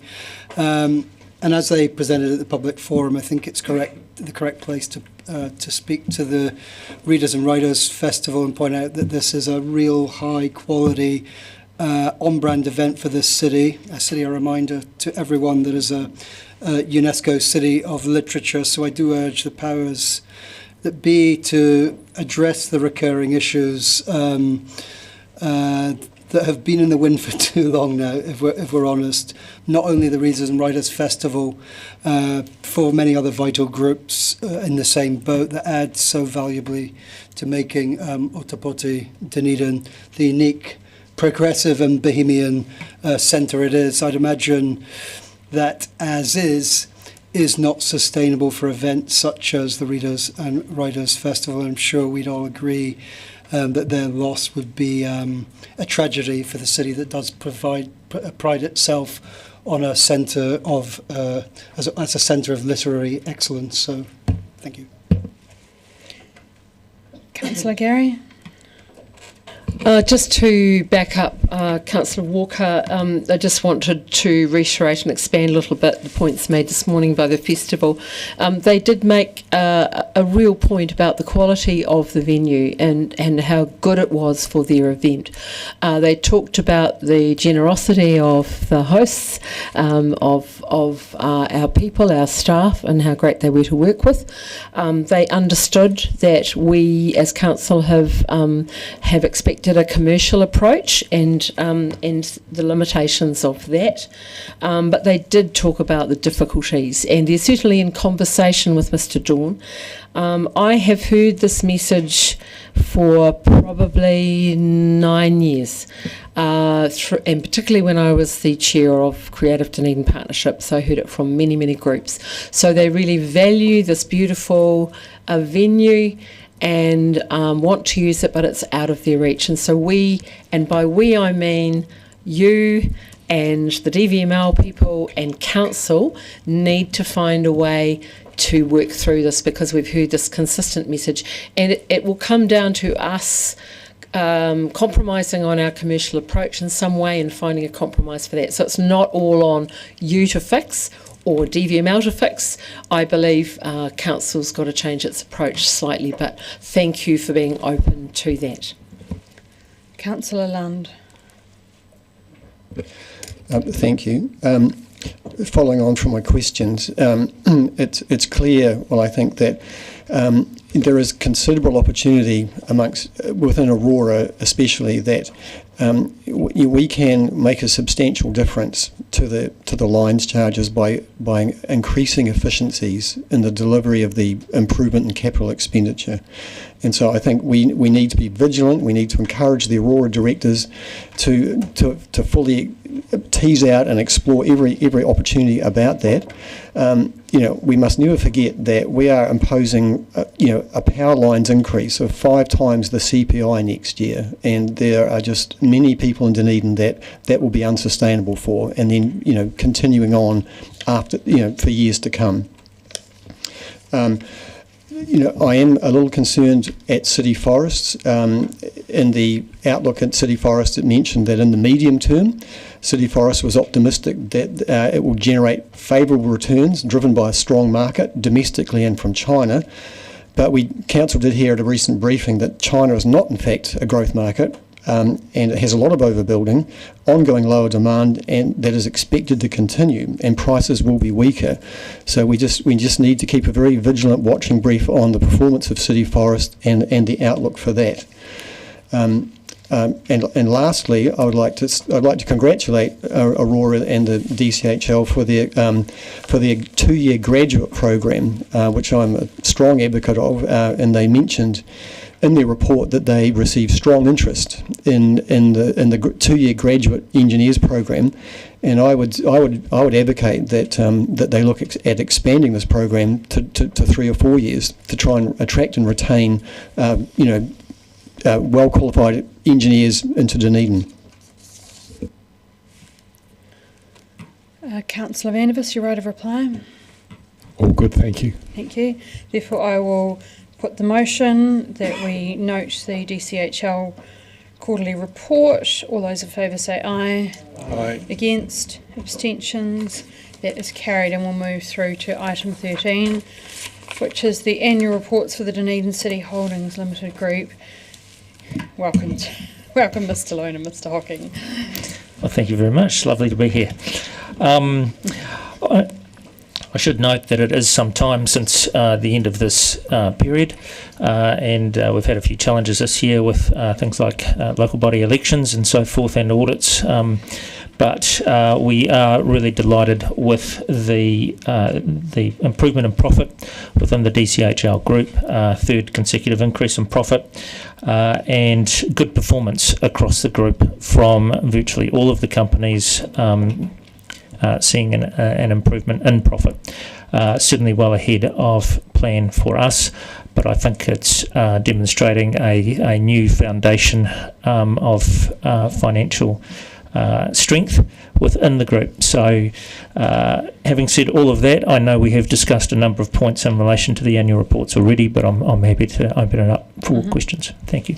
Thank you. Councillor Chambers. Yeah, thank you. Just a question in relation to health and safety. Just on page 18 of the attachment. And it's very good to see that safety is the main priority for Aurora. And if we look at the injury frequency rate, I think for 2024 it was 0 or nil, and in 2025 it was 0.66. But for contractors it was 4.8 in 2024, and it's 6.676 in 2025. So the statistical difference between Aurora and contractors is a factor of 10. So does that just represent the nature of the work that's subcontracted or contracted out? Is it inherently more dangerous? Well, it will be, because a lot of the work that is done on the lines for Aurora is done by contractors as opposed to Aurora staff. So, and so that's the likes of Delta and so forth that will be doing the bulk of that work. Aurora's staff are largely not, so they're more professional technical staff. And how do the contractors feel about their safety record? Are they? Well, I think the safety environment transcends across both Aurora and the contractors, and so Aurora will be working very closely with the contractors to ensure an improvement in health and safety ongoing, as our other companies do as well. And we've had examples within city forests where they've taken specific action with contractors where they don't believe that the health and safety record of those contractors is appropriate. So we take it very seriously, and we take it as it's an umbrella policy working across contractors as well. Thank you. Do we have any other questions? Deputy Mayor Lucas. Thank you. I've got two questions. One is, could you just explain how you work out the subvention payments that go between the companies? Because it seems to be, maybe it's more of an art than a science, is it?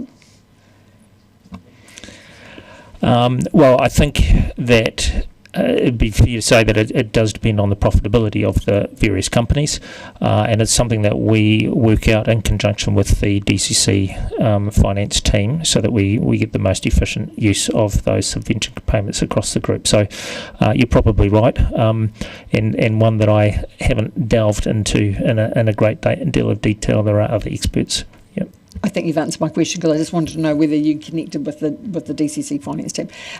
My other question is on page 31, and it's maybe just it's in the Aurora notes to the accounts in terms of, and I think it picks up on some of the questions from Councillor Lund about the impact of the 2021 CPP, and it talks about in the revenue wash-up. Can you just explain, just for clarity, how that works? And I think that would help to answer, I think, some of the points that Councillor Lund was asking earlier. So we're talking specifically within the Aurora annual report, are we? I might just need to.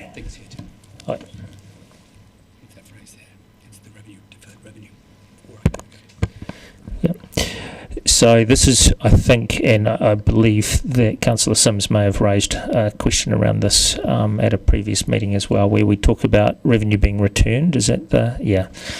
That's an issue that we have discussed with Aurora. They have used the wording within the regulations, and they have actually specifically changed their note to reflect the wording within the regulations. We're not comfortable that it's necessarily conveying accurately what is happening, and we have, following the questions asked by Council, we have discussed that further with them, and we will be working on wording that provides added clarity in the future in relation to that. So it's, a point well made. Thank you. I think that would be helpful. Thank you. Thank you, Councillor Vandervis. Happy to, and seconded by Deputy Mayor Lucas. Do you wish to speak to it? Just want to congratulate Mr. Lone on his being able to say that it's the third consecutive increase in profit that they've had. That's all well and good. I would point out, however, that increase in profit comes from a pretty low base. So thank you very much again for the clarity of these reports. I'd asked most of my questions in the general report before, and look forward to getting more clear reports like this in the future. Thank you. Councillor Ong. Thank you, Your Worship. I would just like to add, and this is both in terms of the broader improvement in what we see in reporting. I appreciate it is very quantitative what's stated out, and Councillor Lund has highlighted some very good points in terms of what Aurora Energy is doing for our community. So I will ask if the qualitative side of things can be summarised out in some way to demonstrate going forward as well the community benefit that Aurora Energy provides in terms of jobs, in terms of those opportunities for our graduates, and that can be just summarised perhaps in 1 line, 2 lines, 3 lines, maybe not, but I leave it in terms of how much you want to put out, because in the context of financial returns that we see, it doesn't illustrate the picture there, which is Aurora Energy also has non-commercial considerations as an employer and for our community's benefit. There any other speakers? Right of reply, Councillor Vandervis? No.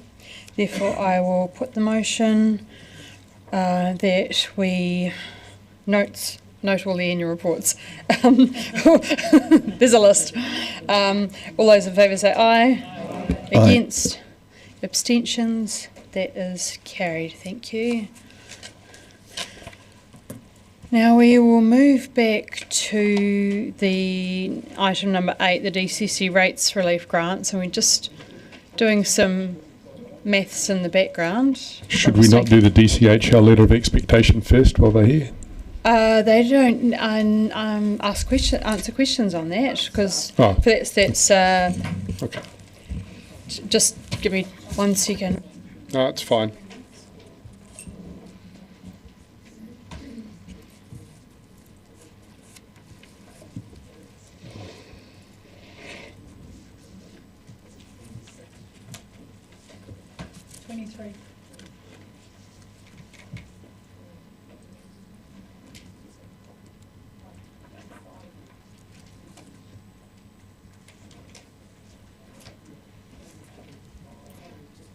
I'll just quickly move an adjournment just before we discuss the rates relief grants, just for 5 minutes to clarify some maths. So I move that we adjourn for 5 minutes until 2 p.m. Seconded, thank you, Councillor Mayhem. All those in favour say aye. Aye. Against? That was carried. Mickey, maths time.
Oh, I'll just wait till the cameras get here. It was only one.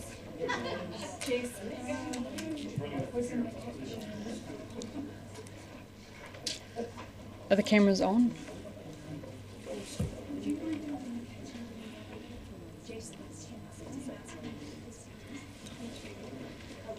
Five minutes means 5 minutes. Maybe can we adjourn and not have people leave?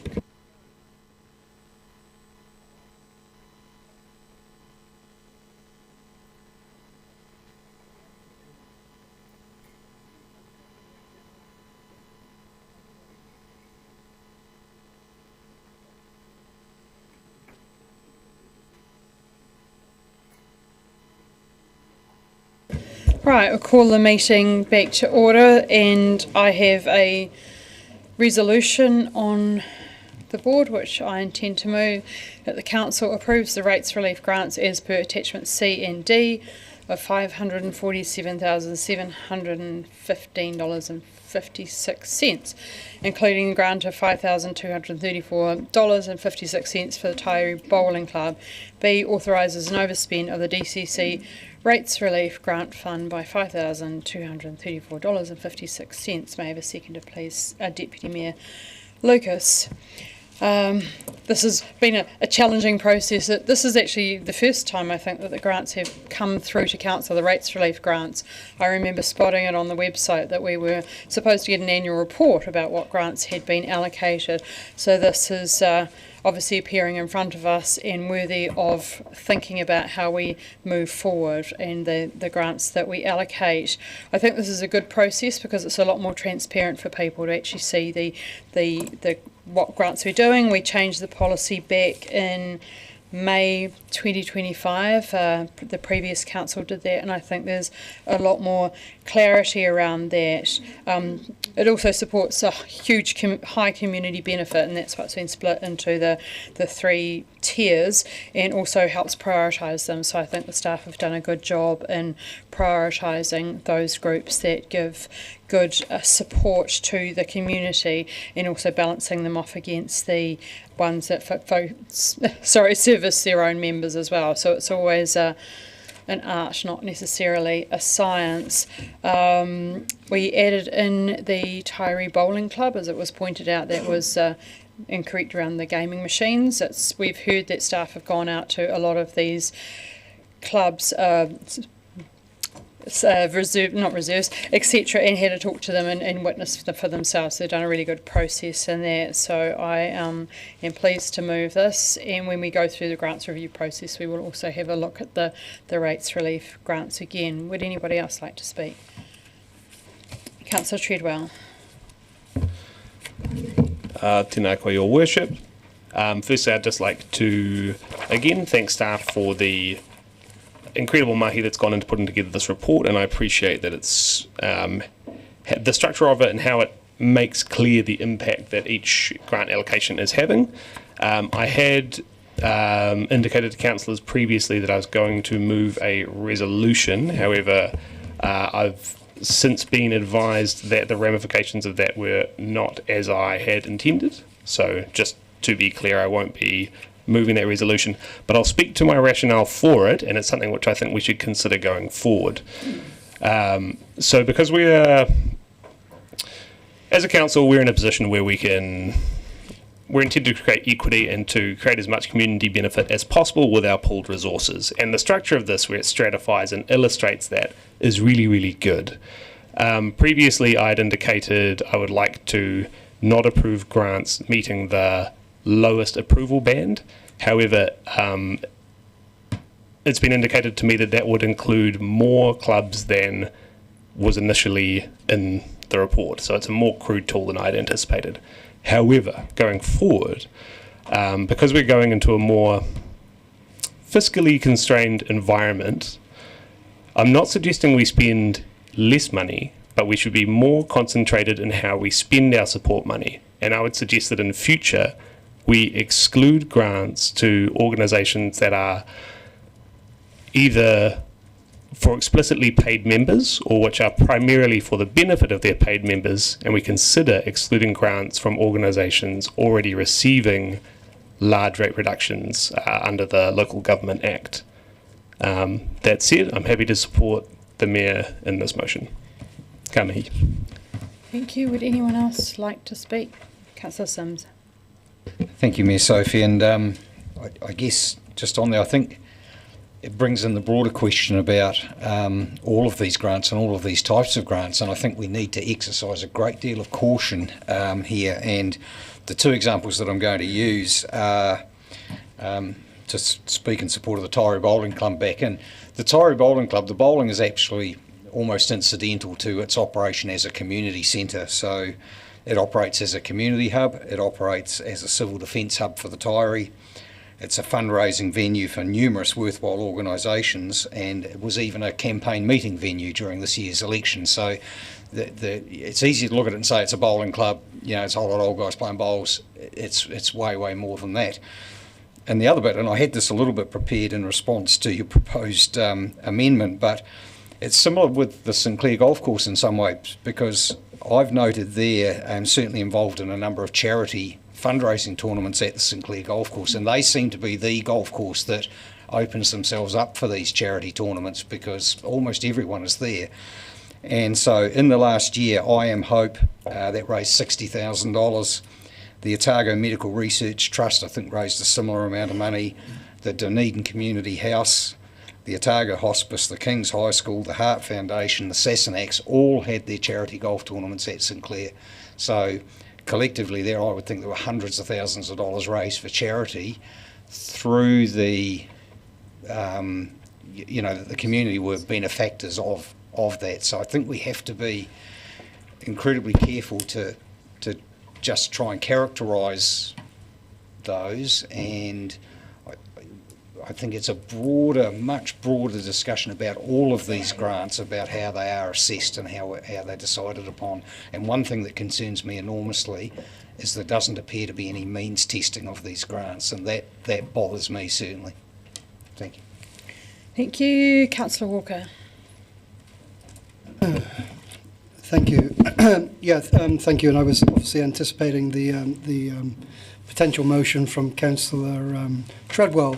And I do think in your opening, Mayor, that you, and I agree, it's great that we have some more oversight over this and therefore can be able to spot the anomalies that perhaps sit within it, particularly related to the high, and seeing and being reminded of the high value of many of the organisations we give rates relief to, but then, of course, then having the opportunity to see the low, and then, I guess, within that, be able to unpick whether we feel they have value. And I do support everything that Councillor Treadwell said, although with a warning that, and I think Councillor Sims may have hit on this, that it may be a wee bit more nuanced than it appears at first glance.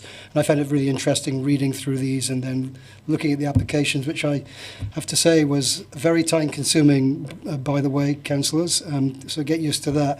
And I, like Councillor Sims, will mention one, and that's the Port Chalmers Golf Club. And I speak to this, I was a past member, I'm not anymore, so I'm not conflicted.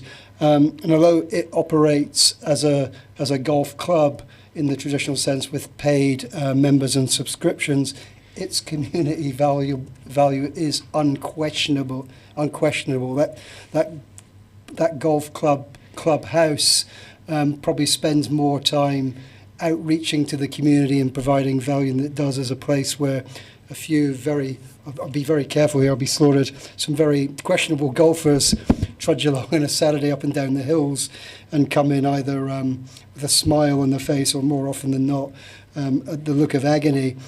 And also, people don't know this, its biodiversity value is amazing. It's a club that 15, 20 years ago decided to plant 20,000 native trees around that course as a corridor between Orokonui and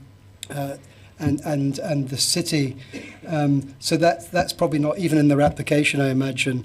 And as I mentioned earlier, the fact that amazingly, and I don't know how they do it, they survive with no paid staff. It is 100% volunteers. And I know many of them who have turned up week after week after week to do incredible work just so they can provide a space for the community and, strangely, a space for people to go and smack a white ball around the hills and become very depressed. Thank you. Councillor Hall. Thank you, Bishop. This fund helps communities who are doing it tough, and right now cost pressures are hitting organisations harder than ever. But I also want to make a clear point. Rate relief needs to be tightly focused. It must be a genuine hardship, not a general subsidy. Ratepayers expect fairness, and this means making sure assessments are robust and fund is not being used as a workaround for other gaps in the system. From the report, the process appears solid. Applications must meet strict criteria, and these decisions are made carefully. As long as the fund is targeted, transparent, consistent, I believe it is a reasonable part of social responsibility.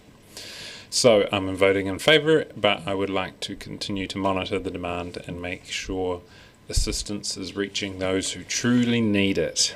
Thank you. Thank you. Councillor Gary. Tēnā koe, Your Worship. In response to Councillor Walker's comment about get used to it, councillors, around the reading, I don't think we should. And I just want to come back to a point I made at our last council meeting around decisions and the process for deciding on these types of grants, that should be done by a grants subcommittee or similar mechanism. This is not the best use of councillors' time. Yes, of course, an overview around the criteria, the quantum of money, all of that, yes. But what I want to do is give a real shout out to our amazing staff who, when they're doing this work, this mahi, they understand the nuances. They have interactions with the groups. You heard how they went out physically to check. And I trust that process hugely because I've seen it work over many, many years. And I can see people in the public gallery who've seen it close up and seen it work really, really well. So while it's interesting to be part of this process this time, I don't expect to be part of this process again. I believe it needs to be a subcommittee of council. I also want to give a shout out to our volunteers throughout the city, because what this paper highlighted to me yet again is the extraordinary number of volunteers in our community, the extraordinary community organisations that are the very fabric and core of our city. And they're the organisations that provide the connectedness in our communities, provide the resilience when times get tough, in times of natural disasters and weather events, which we're going to have more in. Those kind of connections in community are really important. So I just want to bring us back to the core of that, and it's around trust. By all means, we should have that overview, but I look forward to not seeing a paper on this again at this detailed level. Thank you. Councillor Vandervis. I agree with most of what both Councillor Hall and Councillor Gary have said just now. Councillor Hall in particular, a true need should be the criteria, and I'm not sure that we're in a position to do that. This is $500,000 of hole in our rates bucket.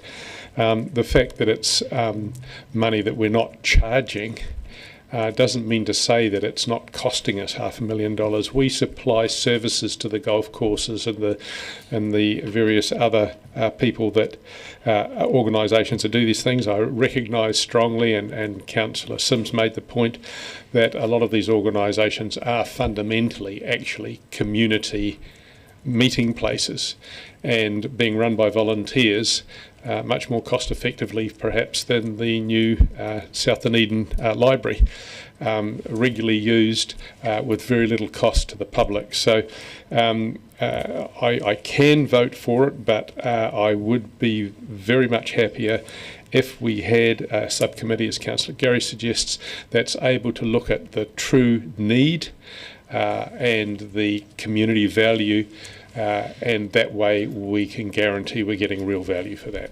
Thank you. Councillor Ong. Thank you, Your Worship.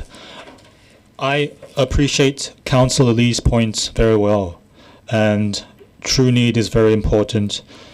Is there a true need in terms of the costs that may come about from doing an action, or is it better to simply, very simply, have inaction sometimes? That applies in many ways. It applies across risk assets. Sometimes it's better to be not doing anything and just keeping the funds as they are. I want to say on the commercial business assets that we have, it's important to have that optimal financial return. On the non-pure commercial assets that we own, there is the balance between community benefit and financial return. And when it comes to the economic development side of things that has been highlighted at the beginning of the meeting with, Enterprise Dunedin, for example, the question is on the short-term and long-term costs in doing that action. I want to say on the community grants side, we are faced with a decision, and it comes down to there's a financial gap in some areas, there's a question of overspend and underspend, and then there's a question of what is our action going to be. I am supporting this. I'm supporting this overspend. I would say more broadly, this is the question that we have to face and address every time in what we're looking at here. And it comes across in many of the things that have been discussed today. Anyone else? So my right of reply, Councillor Treadwell and I had a quick break for maths because we saw some unintended consequences of the amendment that Councillor Treadwell wished to put forward, and what I referred to at the time was that there is a grants review coming up and a paper to come in January, and that will be the time when we talk about policy. A number of speakers talked about what are the policies that we have around grants, so that will be useful, and the paper's coming up hopefully soon about that as well. And you're right, Councillor Treadwell, when you're talking about the fiscally constrained times, and then we need to make sure that we are concentrated on those areas where we target our grants for the best outcomes and the best benefits as well. And there was also mention throughout people's speeches about the community benefit, the use of some of those areas as community centres, civil defence, and I also took on board Councillor Sims when I counted 7 items of charity fundraising you talked to about a golf club, and sometimes I think they don't put that in their applications, which is also something to think about. Councillor Gary mentioned having a subcommittee around the grants, and that is certainly worth thinking about, because I think that now you've all become familiar with SCWS, that you can see how much work and how much reading is actually involved with the grants. And having been on the grant subcommittee for around 6 years, it's a huge issue, quite frankly, about how much reading. I think I figured out that I spent around 80 hours a year on doing the grants, which is on top of everything else. So that will be part of the consideration when we come to the grants review, is the amount of work and how we can simplify these as well. Having said that, I think the rates relief contribute a huge amount to our community's well-being. You can see from the applicants that a lot of those are very, very involved in producing and supporting a lot of community well-being, a lot of charities, etc. So that being said, I will put the motion. All those in favour say aye. Aye. Anyone against? Abstentions? That is carried. So we'll now move on to item number 9, which is Waste Minimisation, Innovation and Development Commercial Grants Application. We have Mr McLean, Mr Henderson and Ms Gledhill.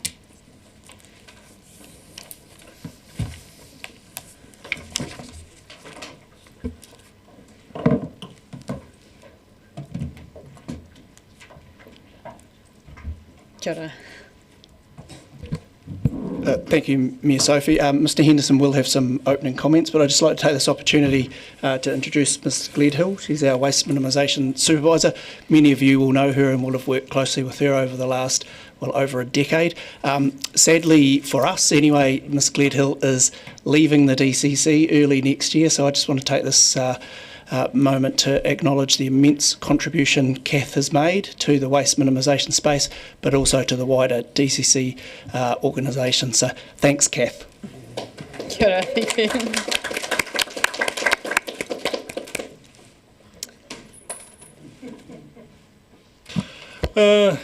Yes. Hi, councillors. Thanks, boss, for a great evening. I've also got with me, just in case there are some questions, I'll just introduce Karen Kodomsky, who's our Waste and Minimisation Strategy Officer, is also here and to help answer questions if required.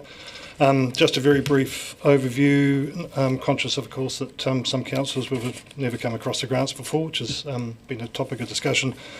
This report is for councillors to decide on the waste minimisation commercial grants. The waste minimisation grants are enabled by the Waste Management and Minimisation Plan and are designed to help resolve some of the actions that are in that plan. The commercial grants were introduced by Council in 2019 and they're designed to help fund business expansion for waste minimisation initiatives and kickstart innovation, which helps promote waste reduction in a circular economy. Targeted hopefully at startups as well, primarily. The grants, these grants, all the waste minimisation grants, are funded by waste levy revenue that council receives.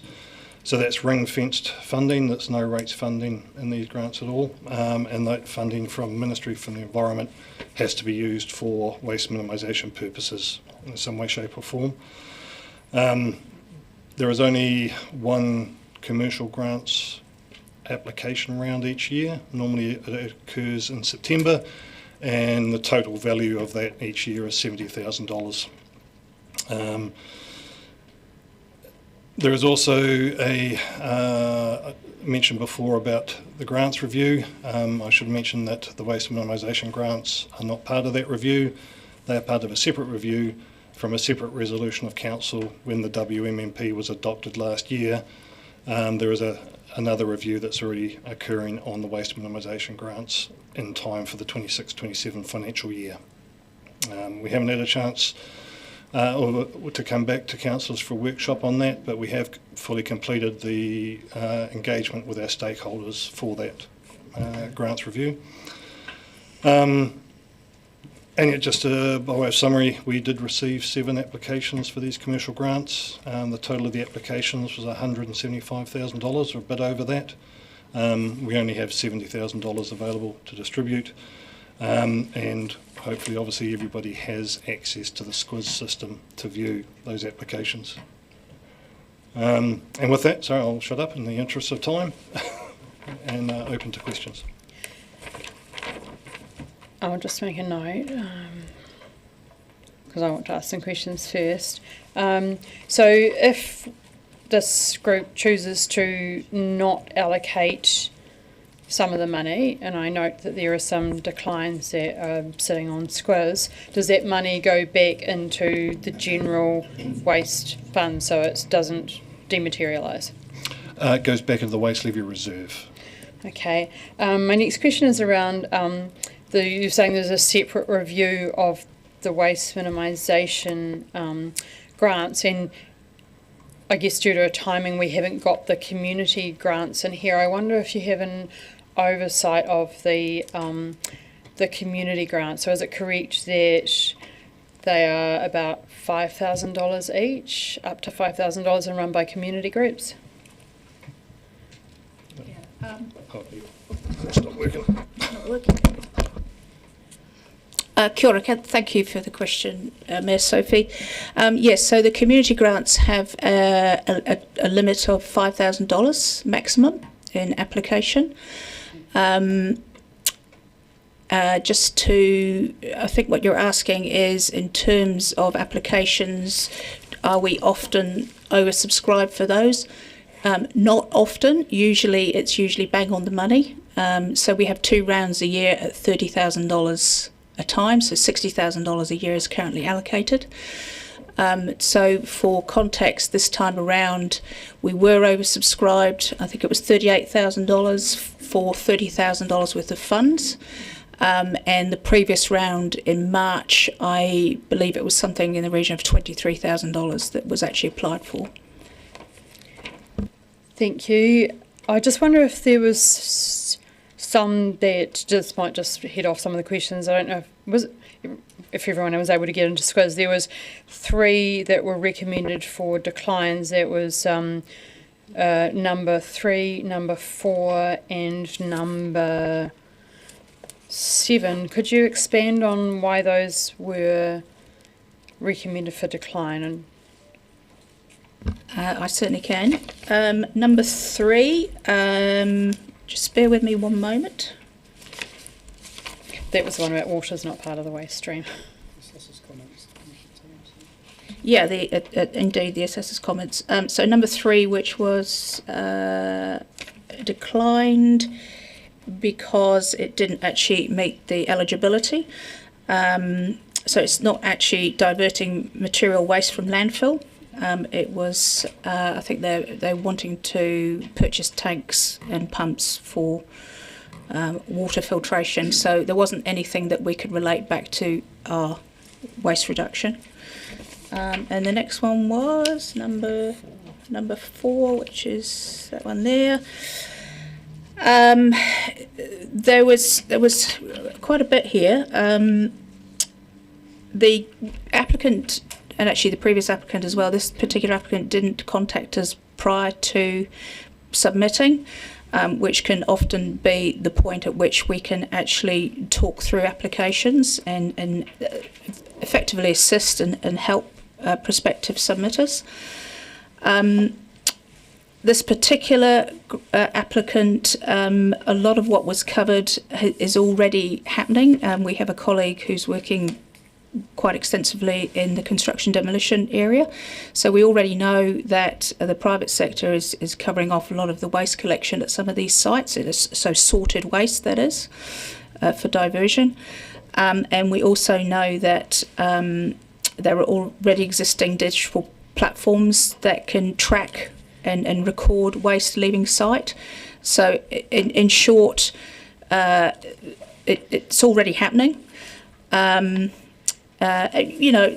Maybe with some more work and talking to us possibly, but at the moment it's already happening. And number 7.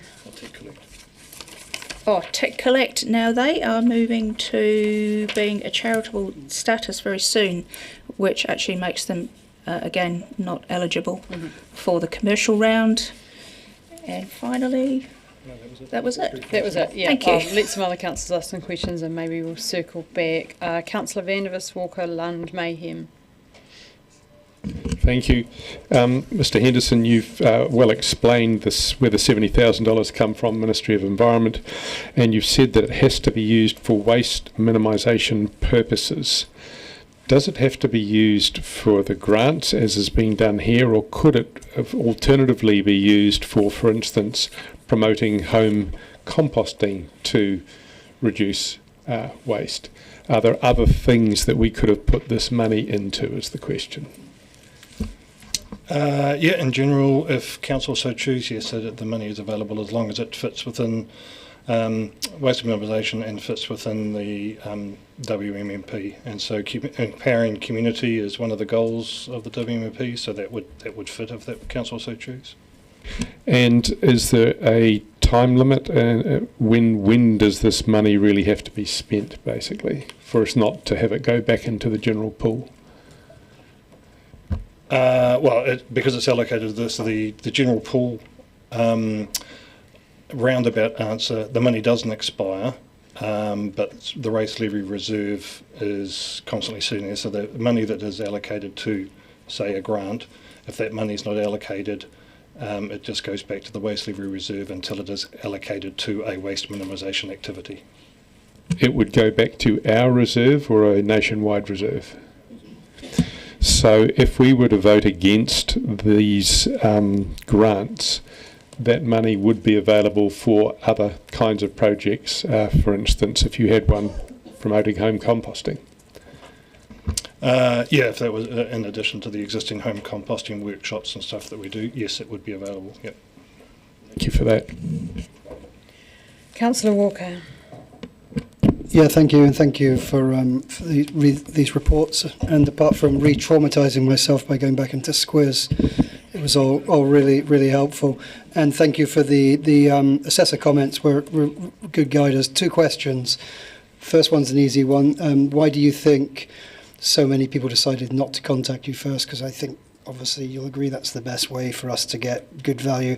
And secondly, I'd sort of tried doing it in my head, but the recommended amounts, do they add up to 70? Because in my head it was about that amount. So I'll ask the second question first, and yes, it does add up to 70. In short, to your first question, it's not clear why applicants don't contact us. Within our in our guidelines, it's the first thing that's in the first paragraph. We strongly recommend that you talk to staff before starting an application and submitting. Councillor Lund. Thank you, Mayor Sophie.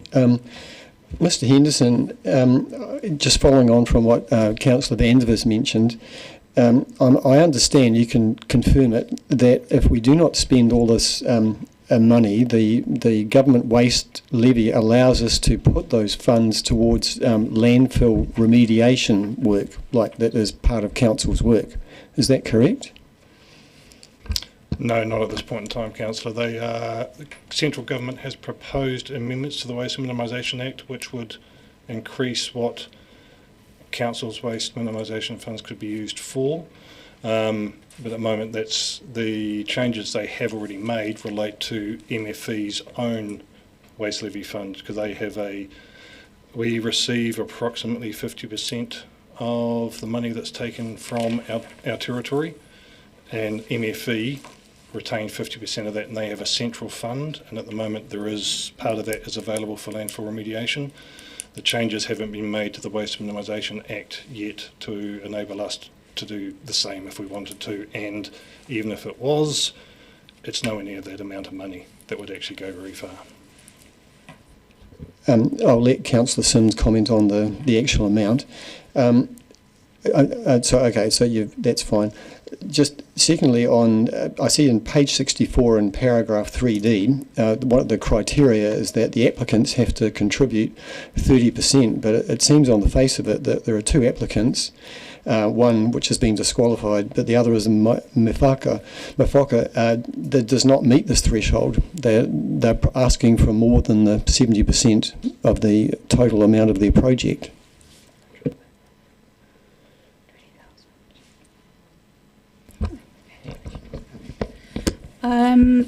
That possibly would have been reflected in the recommended amount. I haven't got it's a wee while since I looked at these numbers, but so the requested amount and the recommended amount is slightly less to bring that in line, I would imagine. They have requested $14,000 and their total project's $19,000. Would that, or $19,500? Would that not disqualify them?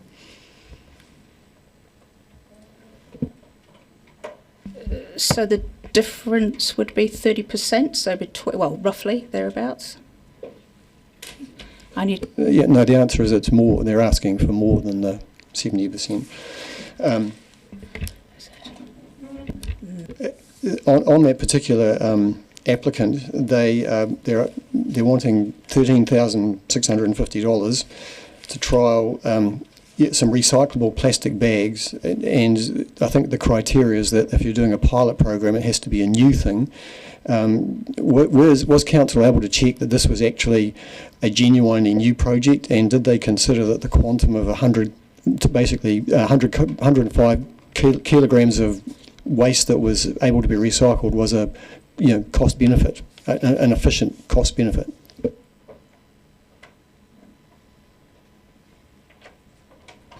I can't honestly answer whether it's a new project or not. This particular one was a little bit tricky because obviously they've got food standards to meet as well. The preference would be to use a paper type product, but of course food standards don't permit that because of sweating and moisture, etc., which might cause contamination. But of course the decision is for council to make whether there's any funding allocated. But we have to be to meet the criteria. It has to be a new pilot project, and we don't know that at this point. It's not being replicated elsewhere. To my knowledge, in Dunedin, it's not being replicated. Councillor Mayhem. Thank you, Your Worship. Mine follows on also on the Mihiwaka organics, and I just I couldn't quite equate getting rid of plastic bags to produce a lighter weight plastic bag as being waste minimising, because they're still producing that plastic. I mean, the issue for me was about the plastic and more plastic, even though it's going to go to the soft plastic recycling. It's still, is it a long-term waste solution? I'll probably just take this opportunity before Kath steps in to just reiterate the fact that these are just staff recommendations based on assessment against the criteria. We haven't made any decisions. We're just putting the information in front of councillors for decisions. So I just want to make that clear. Thank you. So to answer the question a little bit more, indeed, just to answer your question a little bit more, indeed, plastic is an issue, but again, I'm sort of reiterating the food safety issue here. At the moment, they're using a heavy gauge plastic with an additional adhesive label, which immediately, with that label, makes that packaging not able to be recycled through, such as the soft plastics program. What they're trying to do is reduce the gauge on the plastic, but also meet the food safety standards, and then test this printed option for the plastic material so it can be recycled. Thanks, I do understand that part, but I just didn't think, I mean, it's one plastic, trading off one plastic for another. And then they also mention how they were going to share this knowledge with other food networks and how, and I just couldn't quite marry that up either, that other people would want to be adopting more plastic. I think it's just about that product stewardship. Why can't they put their leafy greens in a big container, and I don't know. I guess it's fair to say that the production is large scale. They're supplying a number of supermarkets in the area. So, Councillor Sims. Thank you, Ms Sophie, and thank you for presenting today. I think my question is possibly to Mr Henderson. Mr Henderson, by my calculations, the Ministry for the Environment are collecting either just under or just under over $4 million a year in waste minimisation levies from both the municipal and commercial waste operators in Dunedin. Their website describes that half of that is returned to the territorial authority in the area that the waste is generated. So that's close to $2 million, but we've got $130,000 in grants. Am I completely wrong in interpreting those figures, or are there other purposes that the rest of the grant is being used for? Not the rest of the grant. The waste levy revenue received by council is used to fund a number of activities which will you'll see those when it comes to the annual plan budgets early next year. So basically all the waste minimisation activities of council are funded from that funding. So the education programs and the subsidising of recycling at Green Island, and other things which aren't coming to mind just at this point in time. Sorry, but yeah, all the activities, including the staff involved in the waste minimisation team, are actually all funded from that money. With that said, the full budget is not allocated. There is not a full spend of that waste levy at the moment. So, and the reserve is currently being used to fund transport of recycling to Timaru. Thank you. I'm pleased to get that explanation. So my second question, and it's not pick on Mihiwaki Day, but by my calculation from their submission, if they are successful in what they're planning to do, that would save about 10 red bins of landfill per annum. And I wondered if that represented bang for buck in terms of what they're asking for, because by my calculation it'd be around about $1,000 per red bin saved, and whether that represents there. And I'd echo a little bit about what Councillor Mayhem is saying, in that when I read the application, the benefits to the company in terms of getting longer life from the product seem to outweigh the benefits in reduction in landfill. And I just like to ask for in respect to that. I might tackle the first part of that, Councillor. The bang for buck assessment is not undertaken by staff. We just look at the criteria and assess them against the eligibility. The bang for buck is for you good folks sitting around the table. It's entirely your decision.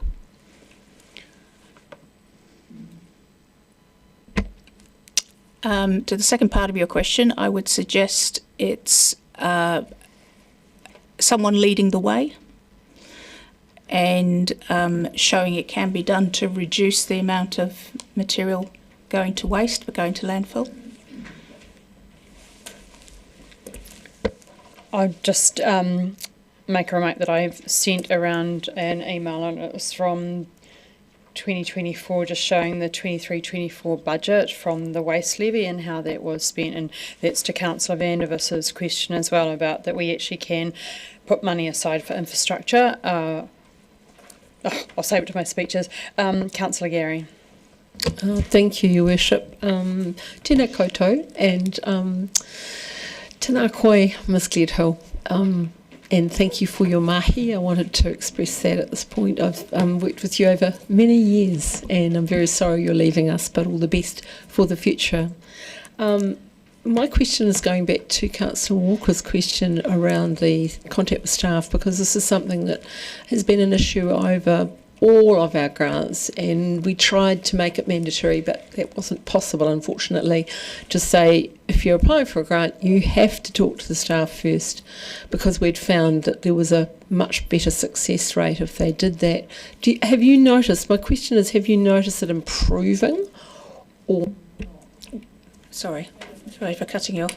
I would say I have seen an improvement. This particular round, for some reason, was a little bit sluggish, and we actually did a little bit more promotion than we might normally do to try and generate some applications, and that was for community and commercial as well. You may remember also, Councillor, that we have engaged with Startup a number of times. And worked with Business South as well, and each opportunity promoted the commercial grants. That's curious, isn't it? That you've noticed a decline, an increase in the number of interactions, but this time just one out of the box. Thank you anyway. Councillor Lucas, Deputy Mayor Lucas. Thank you. I've got a number of questions, and maybe my first question is to you, Mr Henderson. So if we don't spend all of the $70,000, and we normally only have one round for the commercial grants, can we actually have another round? Could we then do a round in March, say? Thank you, Councillor. Yes, in theory we could do another round in March. Kath is actually... There's also been one more resignation from her team following her resignation, so there may not be anybody there to actually run the grants round. But yes, in theory we could. Yeah. Thank you. Or could we, if there's a balance or whatever, could we put that into the community grants? I hear you say that that's oversubscribed at this time. Could it go across to the if council so chose?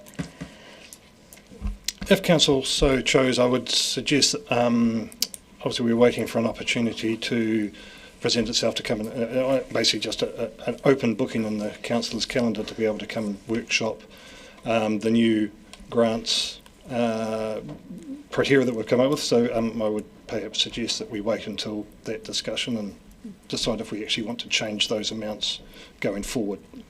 It's very helpful, thank you. Now I've got some specific questions, and as I think Councillor Sims says, we're not picking on Mihi Waka, but my first one is on that. I'm just a little concerned that in their application that they say that this packaging is a trial, and obviously they want to purchase 10,000 units, which to me is obvious that these packaging is widely available, commercial, and there are many, I would suggest, growers around the country who are using this packaging already. So I would think it is hardly a trial, and I think Councillor Lunn's point about funding things that are new. So I'm just wondering about them saying that it's a trial. Yeah, I don't know that I can answer that. We're looking locally, and we're looking at, if double ups have happened, if other organisations are using a similar type of product or have trialled. And like I said before, it's not something we're aware of. Yes, I'm aware of some growers using other packaging. My next question is to do with K2 in their application, which is for the second-hand children's clothing market. I'm just concerned that part of their application is what they're requesting is funding to do what I would consider basic business. They're asking for funding, financial assistance for funding. When you look at the quote, that's to do their tax returns and their annual accounts and things like that, which I think a business should be funding that themselves. That's not the role of the waste minimisation grant. And when I look at the 30% that they're funding, that's not part of it. And I'm thinking that the quotes that they've got don't really highlight exactly what that professional advice that they're looking for. So maybe could you, I'm presuming you've talked with them, could you maybe explain a bit more on that, please? I didn't actually talk with them. My colleague Karen was the one who assessed this, but I guess, it comes back to your decision of any allocation that might be provided if you see fit. Thank you. My last question is for Roni and Pippi, and I'll just, they are a trader at the Targa Farmers Market, which I'm on the board of, but I have nothing to do with the running of this business. They're just an independent vendor.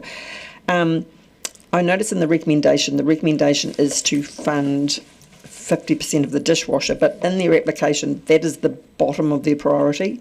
So I was just wondering if you could speak to, they had, 3 other priorities before the dishwasher in terms of being able to minimise the waste out of their business, which actually would minimise the water, which we've already talked earlier, that's not part of. Yeah. So what the councillor is referring to is the byproduct pulp from the juicing and potentially making further product for added value to resell. Aside from some kitchen trials of recipes, there hasn't been any evidence of testing with the market to see whether the product is sellable, let's say. But they were looking to purchase high-end equipment to go full-on into production. As you suggest, the lower end of their application was for a dishwasher to free up some staff hours, actually, because they're spending a lot of time hand washing return bottles, which is very admirable and part of the trajectory of what we look for with waste reduction. So we saw merit there, and from memory they provided 2 quotes. We took the lesser of the second quote from memory, but remembering that they still need to apply 30% application to that. So that's how we ended that. Can I just follow up from the question about the K2 consignment sales? Because I had thought that there were already a number of quite similar consignment sales or recycle boutiques for op shops, all of those other places, the recycle stuff. So I couldn't see how this was new, given that there was already similar things. Why? Well, can you explain to me why it might have looked different to other consignment sales or things like that? I'm going to say, again, I not completely all over this, but I believe that the strong focus was on children's clothing and toys, etc. Karen, could you possibly add to that? Sorry, I'm just bringing in my ring-in. This is Karen Godomsky. Could you speak to that? I'll get out of my chair. And, there we go.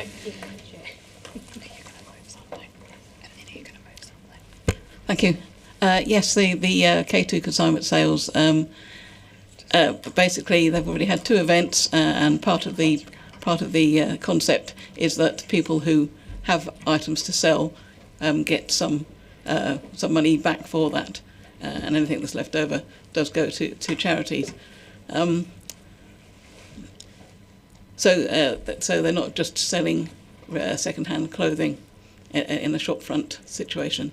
They are actually bringing together a large sector of the community, and people are able to make money from those goods, and it's a safer environment for them to feel they're doing it rather than putting it up on TradeMe or other online platforms.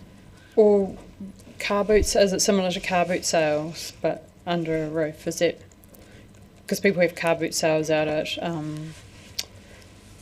blanking on that, but I'm just wondering how it is innovative and different and unique, because they're asking for quite a lot of money. Yes, well, I feel that it is unique to the area because it has been there've been 2 very successful events so far, and clearly lots of sellers have benefited, as well as local charities. So I think the sort of the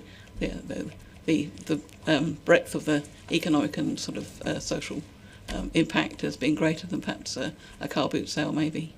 So the financial plan, when I looked through Squares, I couldn't find information in the financial plan because it says that the organisers take between 10 and 25% commission, and there kind of wasn't a financial plan around that identified how much money the consignment people were taking. I couldn't see that. Did I miss that? I think it's 10 to 15%. That's but correct.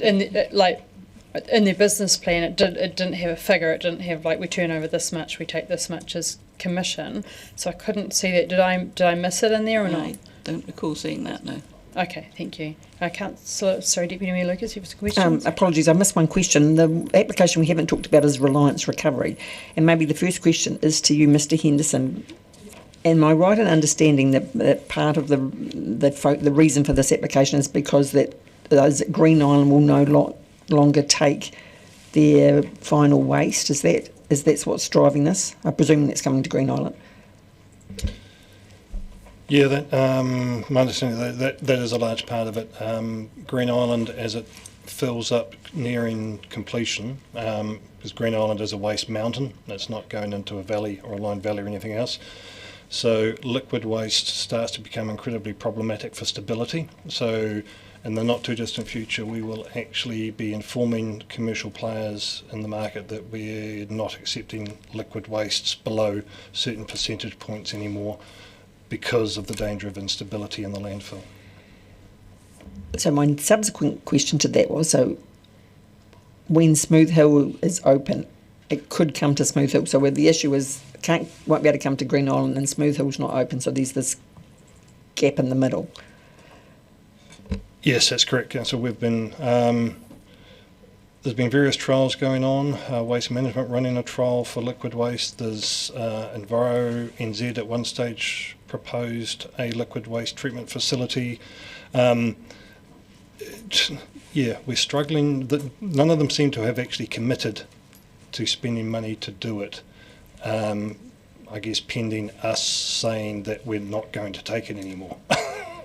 So reading this application, it seems quite innovative. Is it in terms of where they're heading? I mean, and listening to the questions before, that's something where we really want to be positioned in that innovation and encouraging that. So this application is probably the best application of all of them here. Would that be correct? I better let someone else speak to that because obviously I'm biased as I come from a wastewater treatment background as well. My personal, I would say yes, it is the one that actually probably achieves the most for Dunedin as a region, but I will probably let someone else give a more unbiased opinion. Well, I'll just refer to the application where the Otago Vacuum Tank Services Limited said they sent 1,629.12 tonnes of liquid dissolvent waste to landfill last year, and that's just one company. So what they're looking to do is to reimagine that waste and provide enough capacity for other tank services to go to them to as I say, produce new products and deal with it in a different way. Thank you. That's very helpful. Councillor Ong. Thank you, Your Worship. I believe from what I've heard, this is very innovative, and from also reading on page 71, in terms of the grants that have been provided to very innovative businesses across our community, where there is a very large part of the costs that have been contributed in terms of the grants. It is a very large percent, and I think that's very good. That's a very good thing. I want to ask, what is your interaction? I don't think it hasn't been highlighted. What's your interaction with Enterprise Dunedin in these grants that are stated out here and also going forward? And I have another question after that.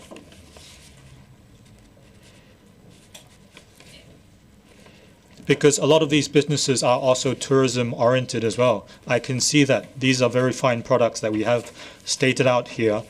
It's a very good thing if our friends and visitors that are coming to our city are going to these businesses.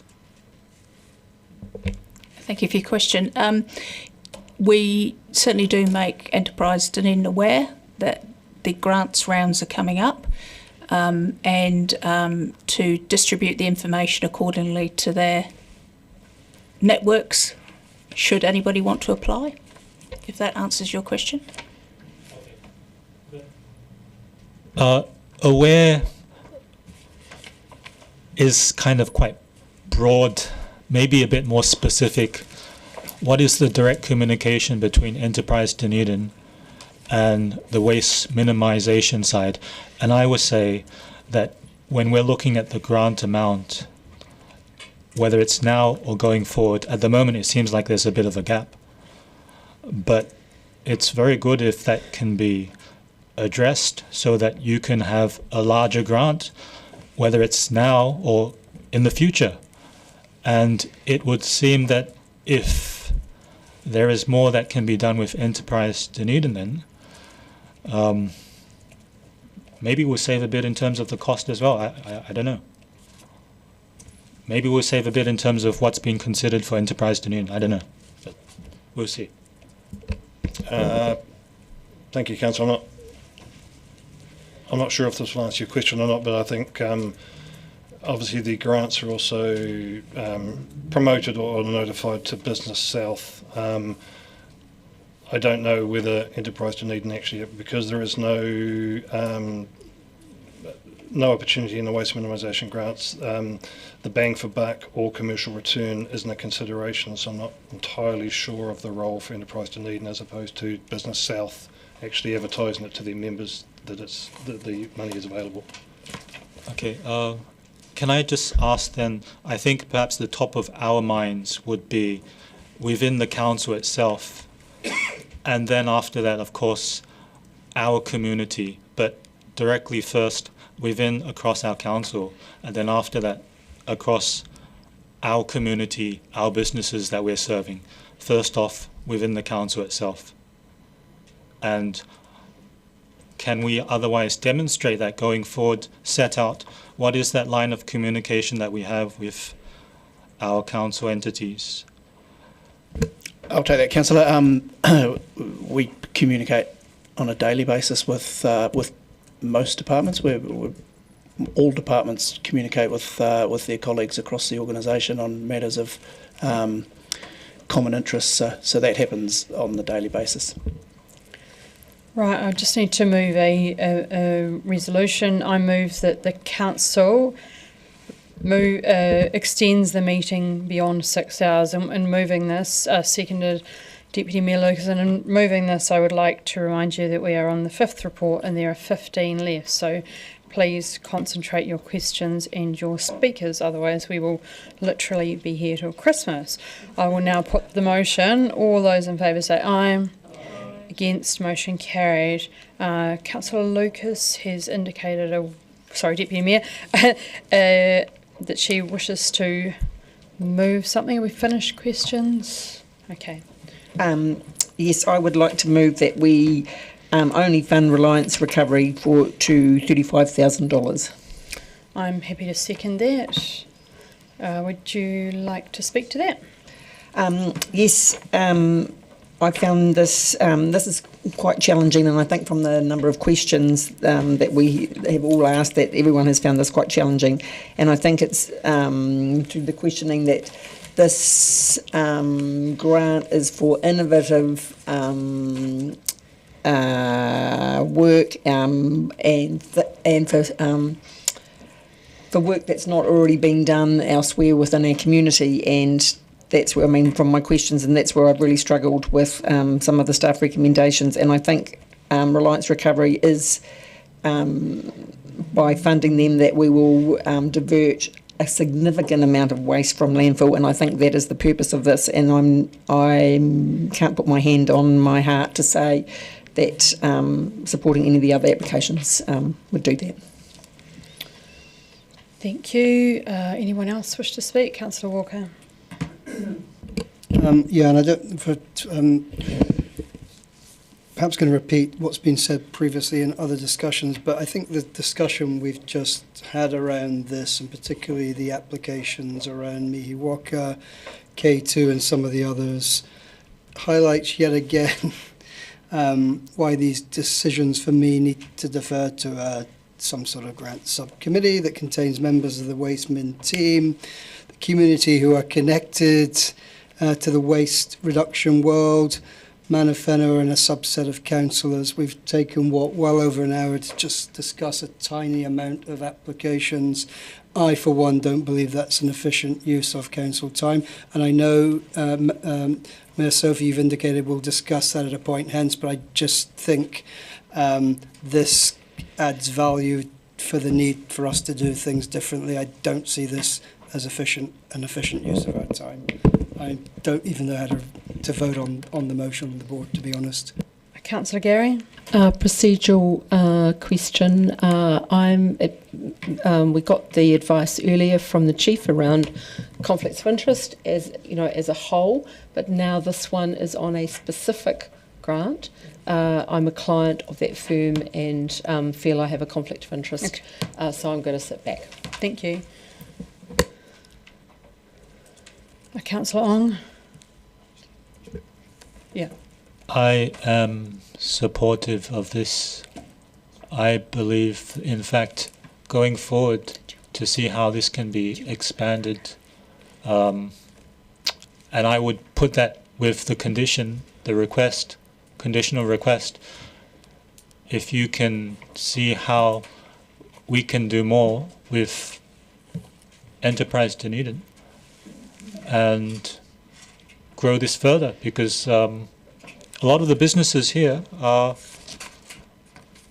really innovative businesses. I have seen many of them. I have met, in some cases I visited by.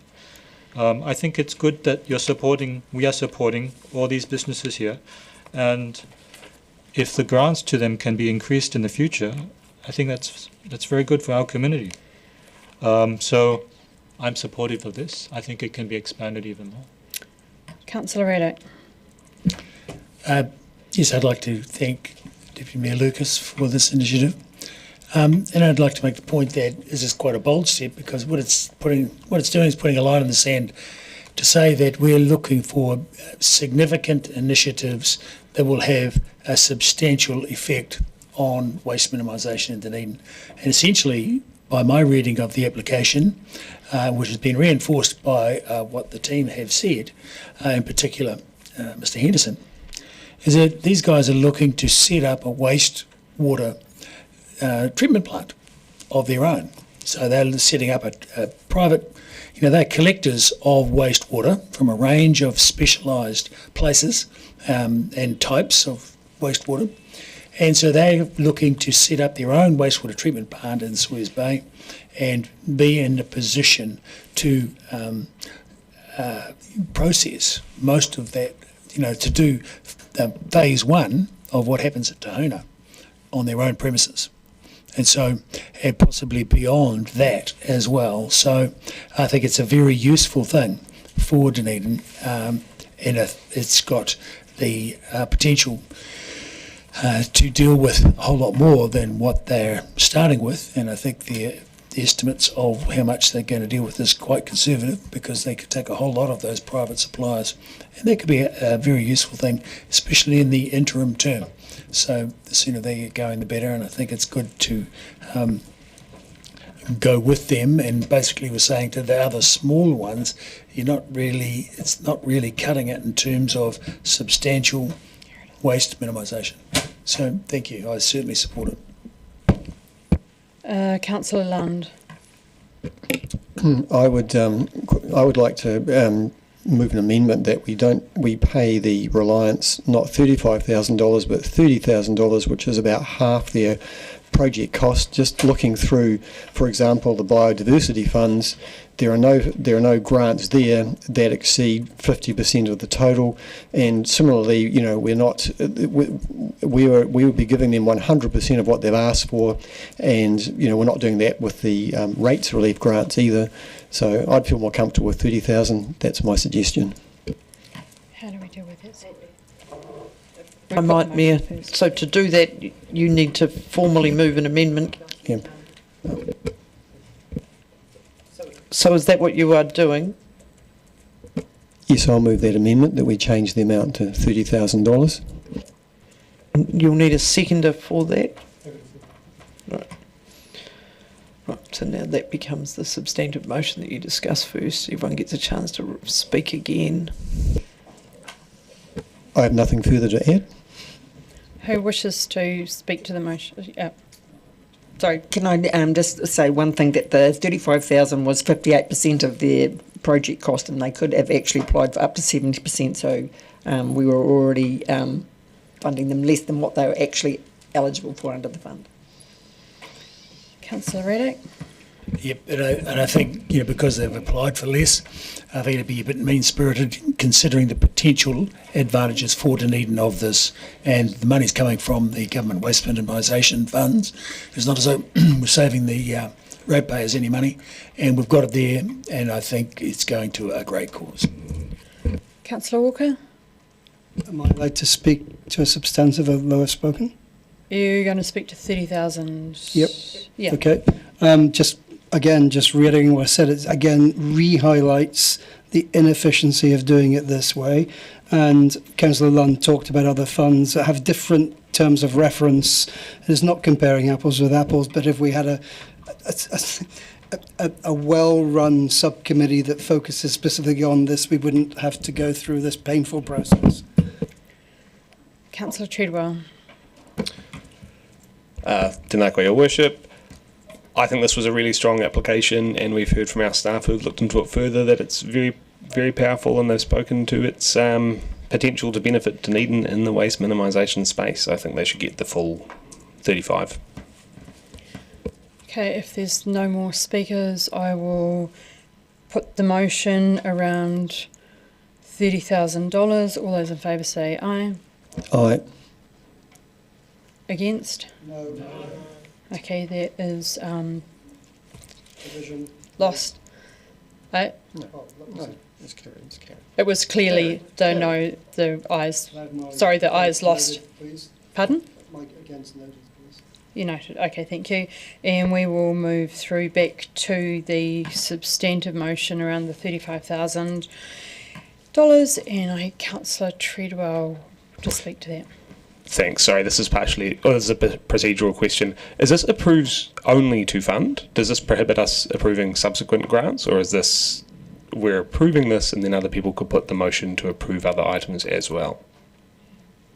They could, or they couldn't. My understanding of what the Deputy Mayor was moving was this was the only thing that was going to be funded. So I think that bit is probably missing.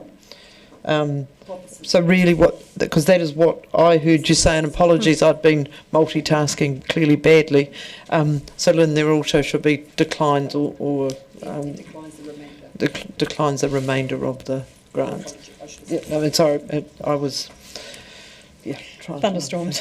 We've got a civil defence alert in the background, councillors. You might have heard the thunder, but it's the airport. We've just been making sure that we've got things in place in the background. So there's been a weather warning issued about 20 minutes ago. So, do you still want to speak? Yes, indeed. Then I would like, I'm afraid, to put an amendment to additionally fund Tech Collect NZ Limited and number 8 Distillery. And to what value, councillor, will need that? Those are both declined. Tech Collect to the... This is so ominous. I wish I had a more dramatic thing I was doing. But they're already... To the requested, or the amount requested... Yes, to the requested amount of $13,271.63 for Tech Collect, and then for number 8 Distillery to the requested amount of $7,761.36.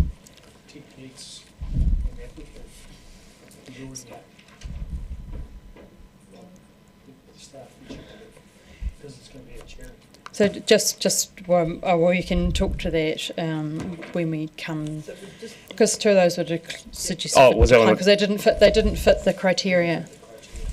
And if you in Squiz. Apologies, I retract that. I'm on the wrong page. Lynn, have you got clarity about to put it up there just so we can see?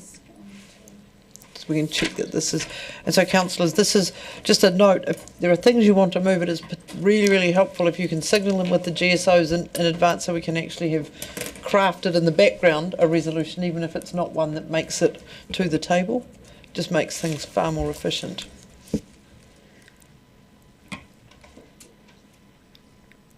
You were going to change those because they were recommended for decline because they didn't fit the criteria, or did you want to move them? No, I would like to withdraw the Tech Collect one then. What are the ones that you have? Was it the number 8? Number 8 Distillery, the gin one. And that was declined because it didn't fit the criteria. Right, yeah. It's not waste. There's no waste reduction. It's water. Apologies, I think I'm missing a reporter on the wrong page here. I'll withdraw my amendment. Okay, thank you. So we go back to here, and I wish to speak about this one and the unintended consequences of us having to discuss the rates at council is that all councillors can completely comprehend how challenging doing the grants funding is and how complicated it is and how many grants there are, challenges around how they are put together.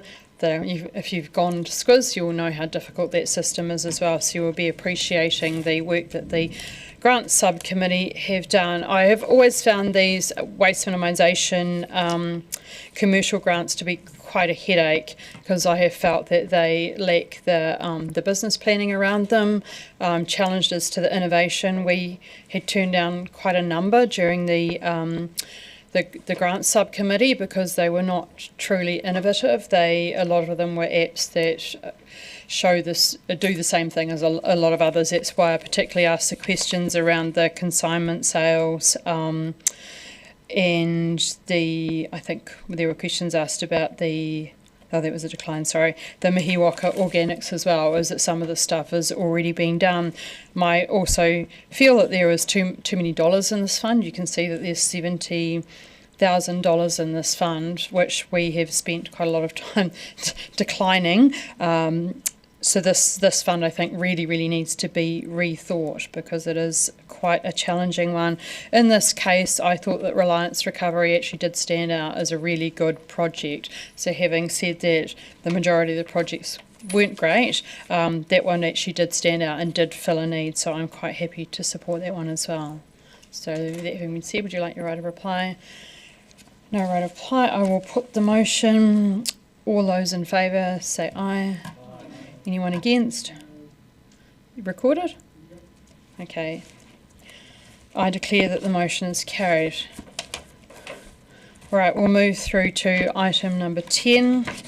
Please note that this is a report for noting and that the Chief Executive under delegation has approved these grants.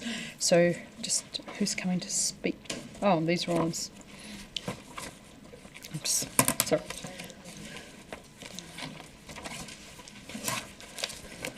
Welcome. We've got Ms. Graham and Ms. Moran to speak to the report.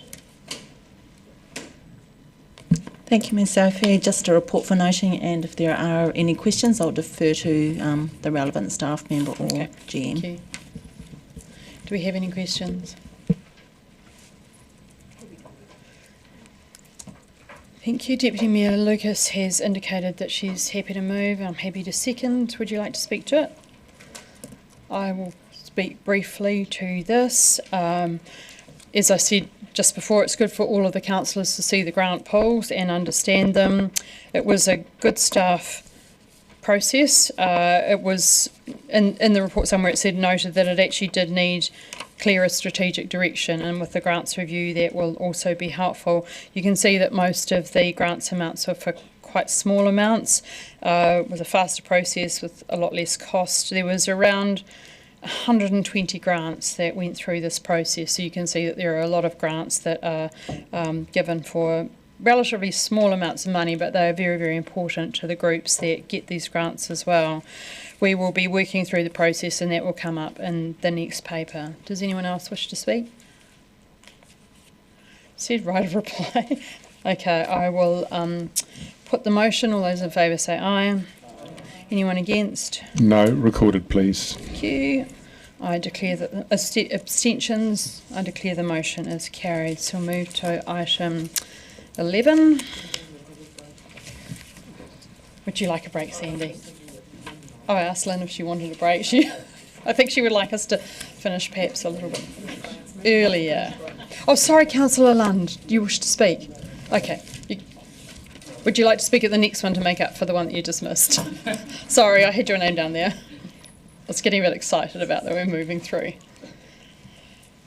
Okay, so we'll move to the grants review update, and welcome back Ms. Moran and Ms. Huako to speak to the report. We're happy to take questions. Thank you. I just wondered, because we were given a attachment which just had the grants, but we weren't given the numbers beside the grants for the pool.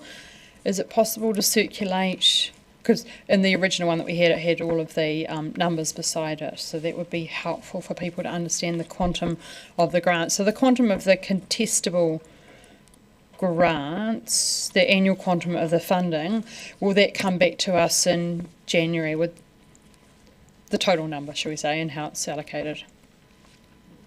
Yes, we can do that in the next report. Does anyone else have any questions? Deputy Mayor Lucas. Thank you. I was just wondering who, it's for attachment C, who actually attended that meeting on the 1st of October, because it's obviously kind of minutes, but it doesn't reference who was at that meeting. I mean, I wasn't at it, so I'm just interested to know who was there.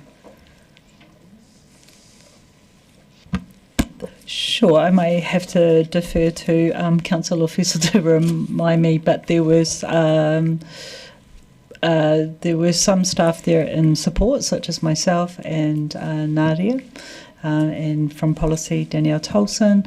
The community reps that were there was Anna Parker, Hannah Malloy, Jonathan Usher, Councillor Fiso, Councillor Mayhem, and then the independent facilitator, Dan Hudson.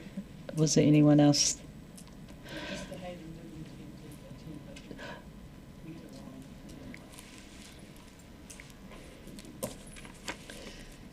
Any other questions?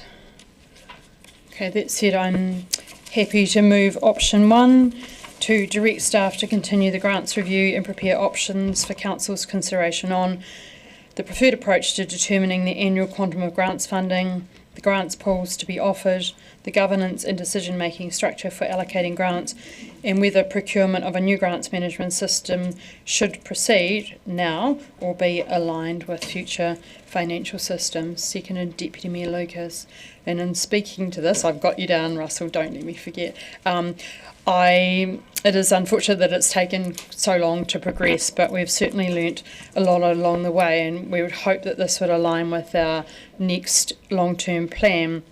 And the key issues around this are on page 112, which is about clarifying what constitutes a grant. So we've got grants, we've got service level agreements, we've got memorandums of understanding, we've got rates relief, we've got an annual plan process, and then when we were at Sport Otago, up came that there were some grants being given to events that we have no oversight over. This is to procure events. Also about understanding the purpose of some of the grants, because sometimes I think it gets a bit fuzzy, and that was certainly came up, I guess, in the innovation grants for waste, the commercial grants, and then there was broad support for a more efficient and fit for purpose grant system. So I personally have sat on both sides, applied for grants. The system is chunky and horrible and often crashes on the last day when everybody is applying, and then being on the grantor side, I think that the councillors that looked through SQUIZ would find that that was actually quite a challenging system as well. So it is definitely time to look at those. The number of grants pots, shall we call them, have been grown to and added over the years, so it has ended up, in my opinion, as a bit of a hodgepodge, and I think we need to sort that out and make sure that they are focused and fit for purpose. And then we also have looming the changes in the local government purpose that we will hear about in the next couple of weeks pre-Christmas, and the rates caps as well. So we have a lot of headwinds from government, so hopefully we will know more when we come back to discussing this in January. Councillor Lund, the floor is yours. I'd like to foreshadow a motion for option 1, and that is that the grants review lie on the table until we receive clarity around the recent local government directives from central government. And the reason for that is just exactly as you have outlined, Mayor Sophie. We are in a historic area of uncertainty, really, with those things that you just mentioned. But the one thing that we are aware of is that we're going to have to make radical and significant cuts to spending in almost all areas. And this will absolutely impact on policy and criteria around grants. And until we have clear direction from central government, it's a waste of time to continue it. I believe there are statements, for example, in the October 1st workshop that cannot be sustained now, where they say basically that there is a need for increased funding to meet demand. Further reason for this foreshadowed amendment is that the terms of reference need work, because it excludes the two biggest grants that we deal with, and that is the Otago Museum, which is 5.28 million, and the Forsyth Bar Stadium. These are far and away the largest consumers of DCC funds and grants. The debt servicing and the annual loss on the stadium is 9.36 million a year. The DCC funds the museum to 5.28. This is nearly $15 million a year. Excuse me, Councillor Lund, I just want to, I think that the proper procedure would be to foreshadow that should this motion lose, that you would like to move in a different motion. That's probably more efficient than an amendment going through. So, but please continue. I think you're still on the time. Thank you. No, I did say that I was going to foreshadow the motion. Sorry, I thought you said you were amending it. All right. Yeah. Yeah. Sure. Okay, so those two grants alone, the Otago Museum and the stadium, are 5.5% of Dunedin's entire rates revenue. So it would be reckless and irresponsible in the current environment not to consider options for these major items. And the government will be watching with intense interest if DCC has listened to its intentions to comply with their very clear direction of fiscal discipline. We want to avoid the fate of the Tauranga Council in 2020 and ECAN in 2016, where commissioners were appointed. I also find it not credible on page 117 of this review that under the summary of consideration for grants review, it says there are no financial implications. That cannot be right. It's also concerning to me that the Appendix 1 of Attachment A, which lists all the 76 different types of discretionary funding, service level agreements and partnership agreements, do not show all the budget amounts, but Mayor Sophie said we'll be getting those very soon. I'd also like to raise that under the present grants policy, there is no definition of partnership agreements that we're using. There are definitions for all the other types of grant funding, but not for that. Further, in terms of funding accountability, under page 130 at item 4.4c, it says that all recipients are required to complete an accountability report, but 4.4d says that the failure to provide returns may result in denial of future funding. And my view is with public money, if there's no return and no accountability, there can be no future funding. I also do not agree with the October 1st workshop meeting, which recorded that there potentially could be a different model or approach to grant decisions. It raised the idea that the community could be part of the allocation, and it noted that the outcomes would be quite different rather than having people sitting in a room and making decisions. I do not agree at all. We are those people sitting in a room making decisions. We are elected members or a grant subcommittee. We do not allow the community to make these allocations. Thank you. Deputy Mayor Lucas. Thank you. I just would like to make a point of clarification to Councillor Lund that the Otago Museum Trust Board Act directs us that we must fund the Otago Museum and any less than what we did in the previous year. I think that roughly what the wording is. So we are bound by legislation to fund the museum. Councillor Sims. Thank you, Mayor Sophie. I'd like to ask for a paragraph C to be added, please, and that is that Council ask for a report ahead of our next meeting in January into the reconstitution of the Council Grants Subcommittee, and that we get that report so that we can then consider the makeup of that committee at our next meeting. Can I just ask a question of clarification? That would be part of the report which talks about the governance and decision-making structure, wouldn't it? So it's already the third one down? Yeah, it's the third bullet point. Because we don't have a council meeting before... We don't have a council meeting before the first council meeting. Well, it may not. So, I'm sorry, I just need to think. What Councillor Sims might want to do, having seen that, and apologies, Councillor, I hadn't seen that closely, is including in that third bullet point, including the possibility of a reconstituted grant subcommittee, because it may not be the governance structure that recommends. On the one listening.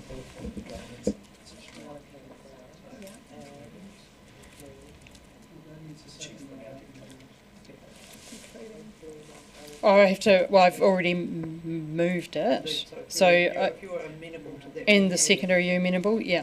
So we're happy with it for that to be added. No, not quite. It's not quite right. We'll work on the wording while you keep debating. How about that will be efficient? Okay. Would anybody else like to speak? Councillor Garing. Thank you, Your Worship, and I don't really know where to start because there's an awful lot to say. The first thing I'd say to colleagues is I would advise that you learn more about this process, about grants across the organisation before perhaps coming to conclusions. And to Mayor Sophie's point, Mayor Barker's point, the hodgepodge, and I take your point, Your Worship, there's always a time when you need to look at the overview and maybe make some changes to make things efficient. I have no problem with that whatsoever. However, a basic assumption that it's all a bad system and we've been doing it badly and that we've been taken for a ride or anything like that, I simply don't agree. And I certainly don't agree when using words like waste of time and reckless and irresponsible. We have community members sitting in the public gallery right now and watching this online. And I really say, how dare we treat our community in this disrespectful way? So let's be really careful about how we talk about this. For many... Point of order, Mayor. My point of order is that misrepresentation. I said that the review was a waste of time until clear government direction was received. I did not mention or denigrate community groups in any way, shape or form. This is the review we are talking about.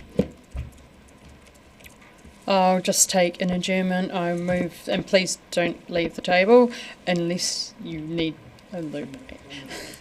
1 minute. Okay.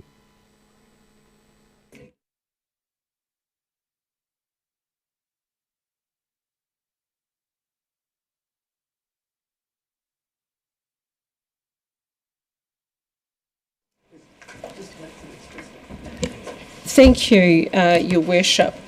The waste of time aspect is around the review, and I do understand the point that we have lots of uncertainty currently because of the decisions that government is making. However, it is never a waste of time to give certainty to our community while the government sorts itself out, in my view. And for many of our community organisations, these grants are a lifeline to them doing their important and impactful work in the community. And it has been my experience through 18 years in local government that small amounts of money, which in some cases it is, some cases it's larger amounts of money, but in some cases small amounts of money, an extraordinary amount of work gets done and using that as seed funding. So it extends, as we know, from social services to the arts to sporting organisations right through our community. We need to be very, very careful, colleagues, how we talk about this. I'm very frustrated the grants review has taken so long. It's taken far too long.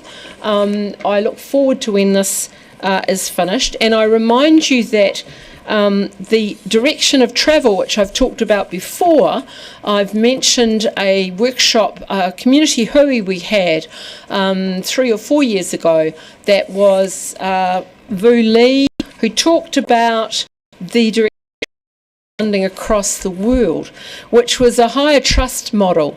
That is the direction in which the Community Trust has gone in with some of its grants. It's gone to multi-year funding with some of its grants, DIA as well. For any of you who attended the Community Hui this year, that Community Builders put on, you would be well informed about the direction of travel and what the community is asking of us.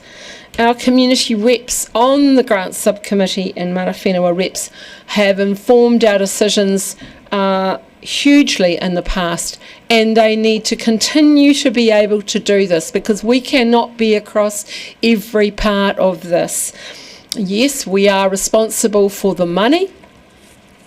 Yes, we have to show responsibility, but the very thought of cutting these grants, which is what I kind of hear echoing in the background, is simply unacceptable to me. We've got to find a way to manage it We've got to find a way to address the requirements of central government. We have a lot to deal with, there's no doubt about that.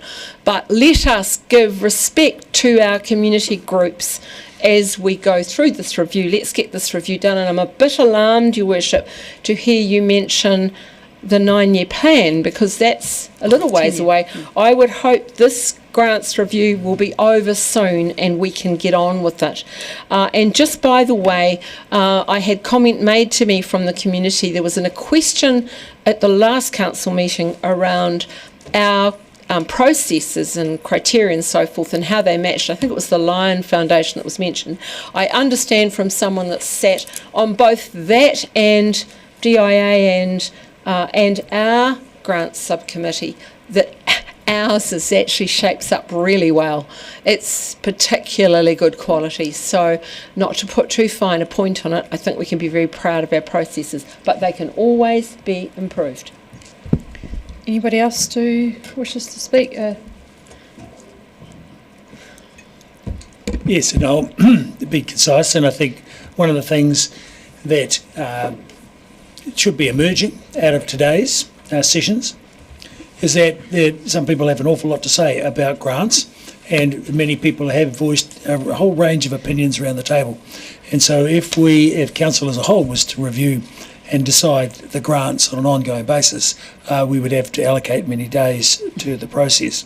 So I think what is required is a grants review, as we're having, and some clear policy and some guidelines so that we can expedite the granting of grants into the future and have some clear accountability of them so everybody can see in a transparent fashion without having to pontificate at length on it. Councillor Vandervis. I agree with Mayor Barker's statement that we really need to look at the purpose of grants.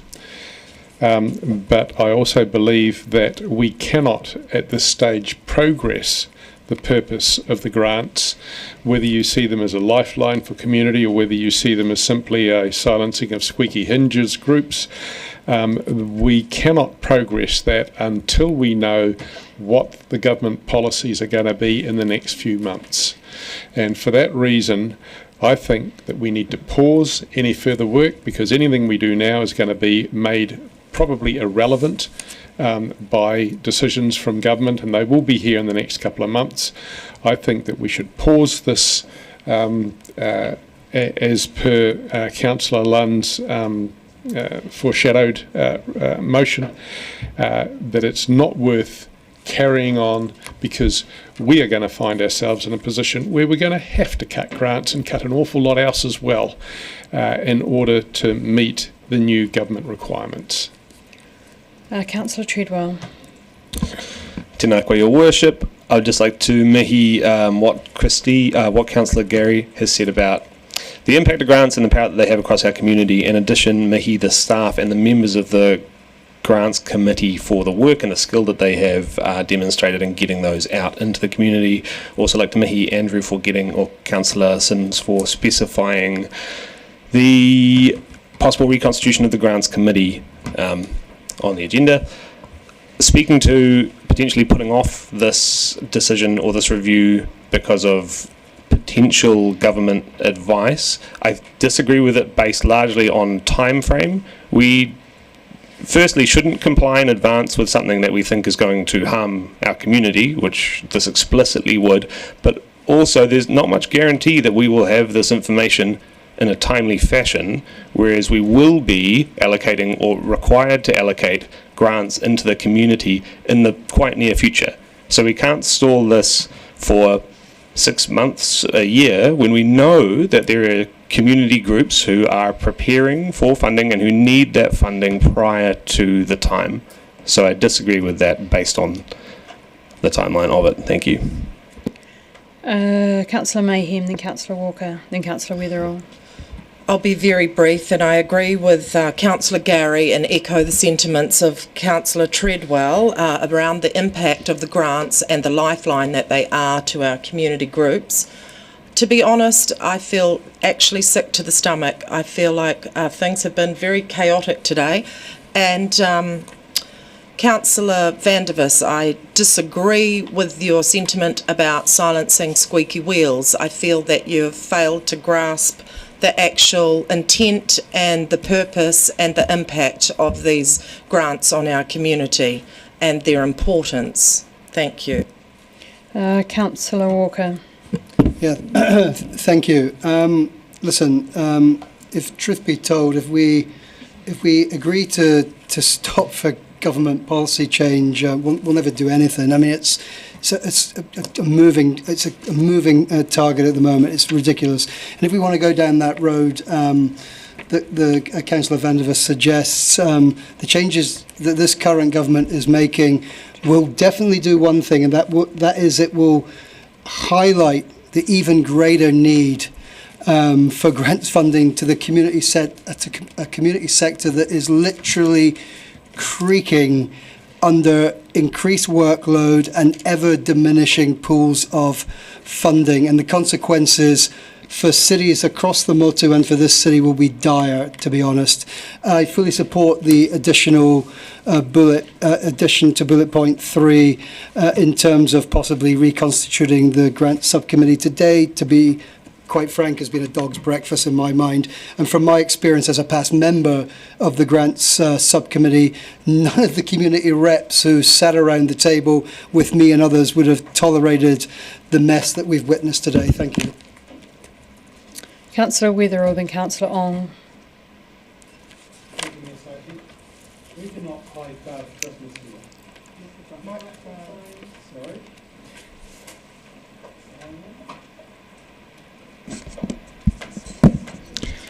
Thank you, Mayor Sophie. We cannot play Father Christmas here. The review of grants has to be based around the prioritisation of need. Given the upcoming government directive, we have to trim our cloth accordingly, and yes, there will be casualties in the process. It's a changing world we live in. You only have to look at the homeless situation with people sleeping in the Oval and along George Street to see the landscape of need is increasing, yet the funding streams are diminishing. The Dunedin City Council can simply not fill the void created by central government's reduced funding through our grants. With recent and projected rate increases outpacing the rate of inflation, it's hard to find any way we can afford to fund any increase to the grants budget.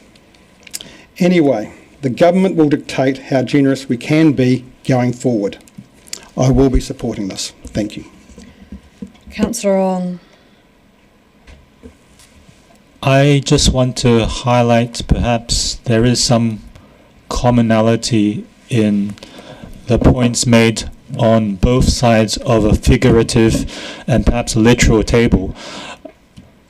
I think on Councillor Lunn's point, it is about the review, and it is about, in the same way that Councillor Gary has highlighted, how we can grow the grants that we provide and in fact grow the finances we provide to our community, because that is going to provide the community solutions that we need, and it is about really optimizing that. It is optimizing that review process. Councillor Lund.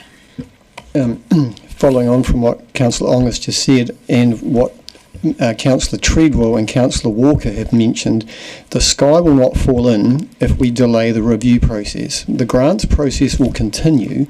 This is the review of the existing policies. So there's not like there's going to be some immediate stop to the grant cycle.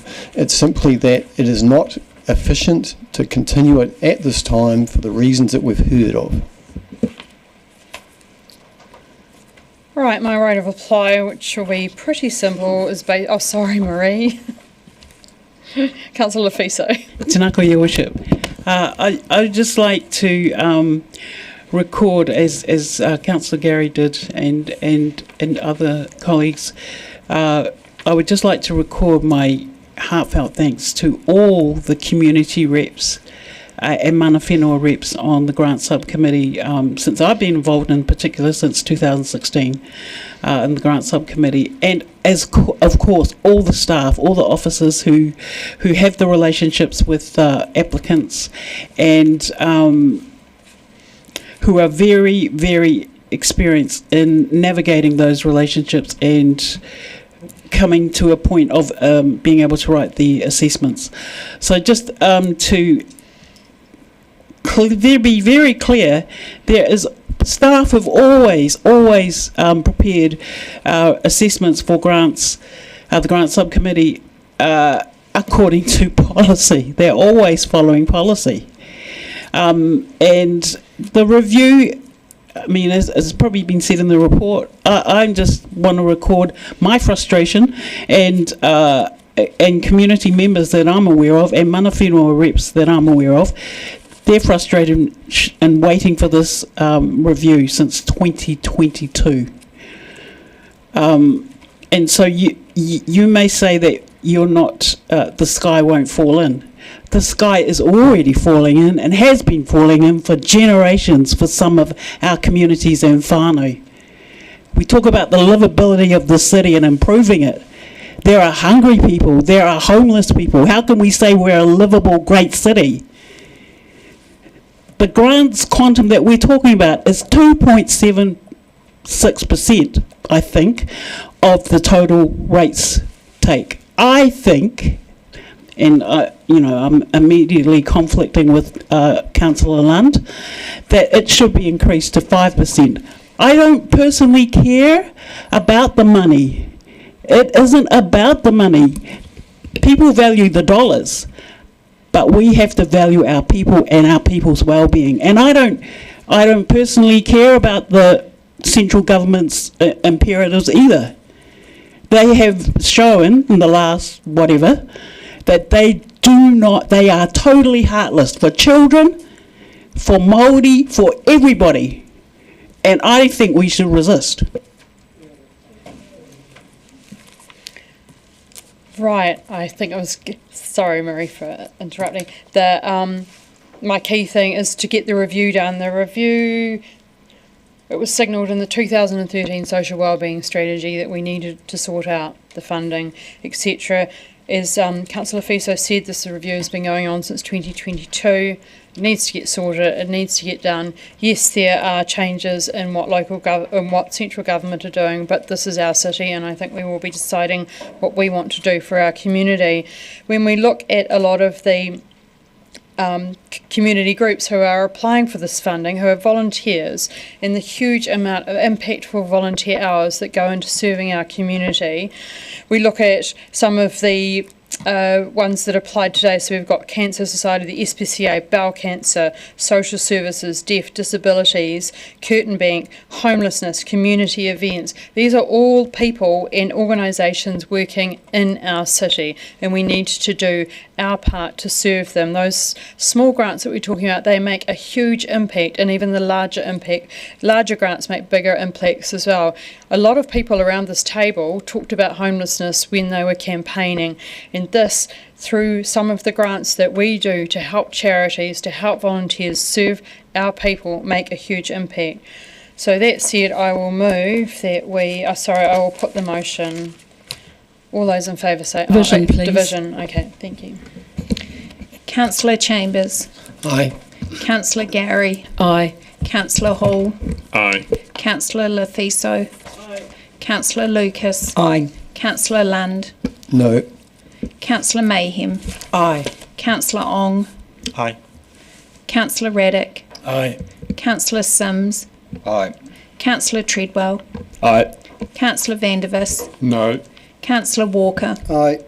Councillor Wetherall. Aye. Mayor Sophie. Aye. Carried 13-2. All right, we'll move on to item 14, which is the DCHL letter of expectation for the year ended 30th of June 2027. Ms Graham and Ms Allen will speak to the report. I see Ms Fraser coming up.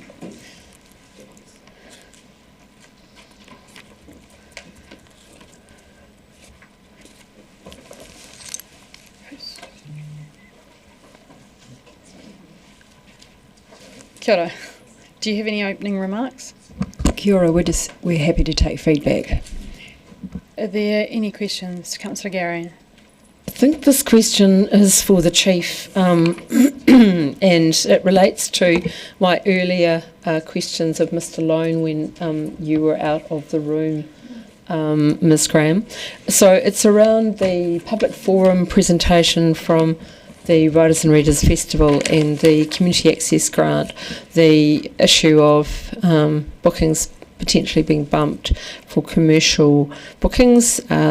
Ticketing seems to be, we'll just put that aside because we were told there was a new ticketing system, but it's access to a really great venue and the difficulties of that for a lot of community groups. And we've been talking about for some time now about how we might deal with that, and it's around council's approach, expecting DVML to have a commercial approach, and we're asking for them to have some of our community approach. So could you speak to what progress has been made? And I had thought there was going to be something in the letter of expectation, because at one point we did think that might be the vehicle to deal with it.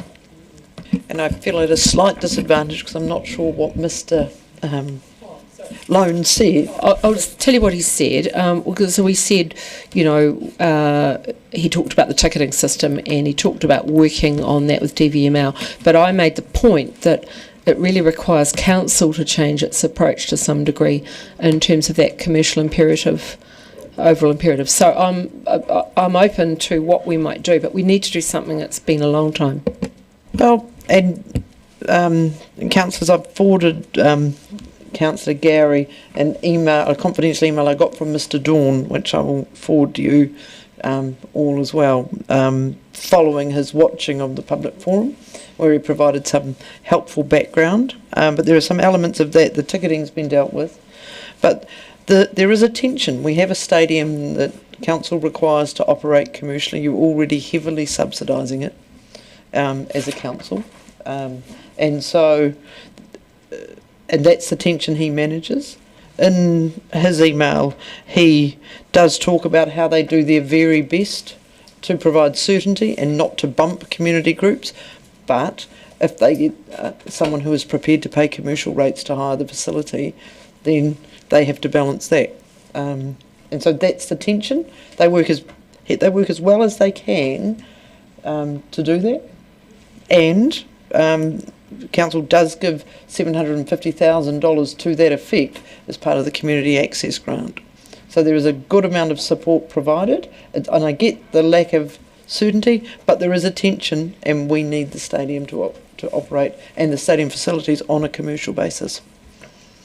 So just a subsequent question, yes, and we did talk about how well Mr. Dawn's worked in that space when we were speaking with the writers and readers, and also with Mr. Lone. But there was a thought, and this is why I brought it up now, that we would, through the letter of expectation, perhaps address this to see if, you know, to have that formally in there, to see if there was some further work that could be done. I know work is being done, but it's been a long time that this has been an issue, and we've had it from many different groups, particularly through the arts community. Council's free to put whatever they want in the letter of expectation, but my advice would be there is a tension here between requiring DVML to make money and at the same time wanting to subsidise community access. So I'm not quite sure how we can phrase it in a way that gives effect to both, except noting that there is a $750,000 fund to subsidise that access at the minute. Would the statement of intent be a better place to do that rather than the letter of expectation? You would need to ask DCHL to make sure it's included in the statement of intent, but at that point then you'd have to test whether or not, what would you be saying to DVML, that you can lose $500,000 worth of revenue so that you can have more community access? I'm not quite sure what the council's direction would be. I did ask just practical, when we had our workshop around the letter of expectation, I did raise it then and asked that wording be put in, but that wasn't put in, so that's why I'm raising it now. It may not be possible. There is a tension, and I think the stadium is already under quite a significant degree of pressure to make money from its venues. And when I say stadium, I mean DVML, the suite of facilities. And so council are perfectly free to add something in, but need to be aware that the consequence might be that there is the facilities are constrained in their ability to earn commercial income. Councillor Walker? I have a question, but can I speak briefly to the previous point in terms of what we could put in there? One suggestion could be it's not a free-for-all for all the community, but those key yearly events, and let's use the Readers and Writers Festival, for example. So there might be only 4 or 5 of those who need calendar surety. So maybe that's a way around. It's not for everyone, so that same rule still exists. But for those key premier, iconic, on-point Dunedin events might be the ones you want to put in there. So I'm just putting that suggestion out there. So you might want to speak again to it. So my question is on page 155, and I'll need a bit of direction here, maybe from the CEO or you guys. It's around the directing Aurora Energy Limited to support the development of the shared path through the Caversham Tunnel. And my question is, can we perhaps put a little more surety around that? And I asked that in the context of the fact that now the Dunedin Tunnels Trails Trust has 2 million funding from the government for stages 2 and 3, and on speaking to them, there's an expectation that that'll be done in the next 18 months to do those sections. So can we perhaps direct Aurora to do this work within the next 12 to 16 months? So putting a timeline on it rather than just having it as a vague statement, because that means any time. While Mr McLean thinks about the answer to that, I will answer the first part of your question. I've just forwarded to councillors the response I got from Mr Dawn. In that, he says DVML is already particularly supportive of events which align with the city's strategic objectives, and that will be ongoing and will grow over time. So they already do that. If I may, through the Mayor, yes, look, this, broadly speaking, the utilities, the sooner the better, but mindful that we also have our colleagues in Three Waters, and there is a privately owned utility gas line through there as well. So I think your opportunity to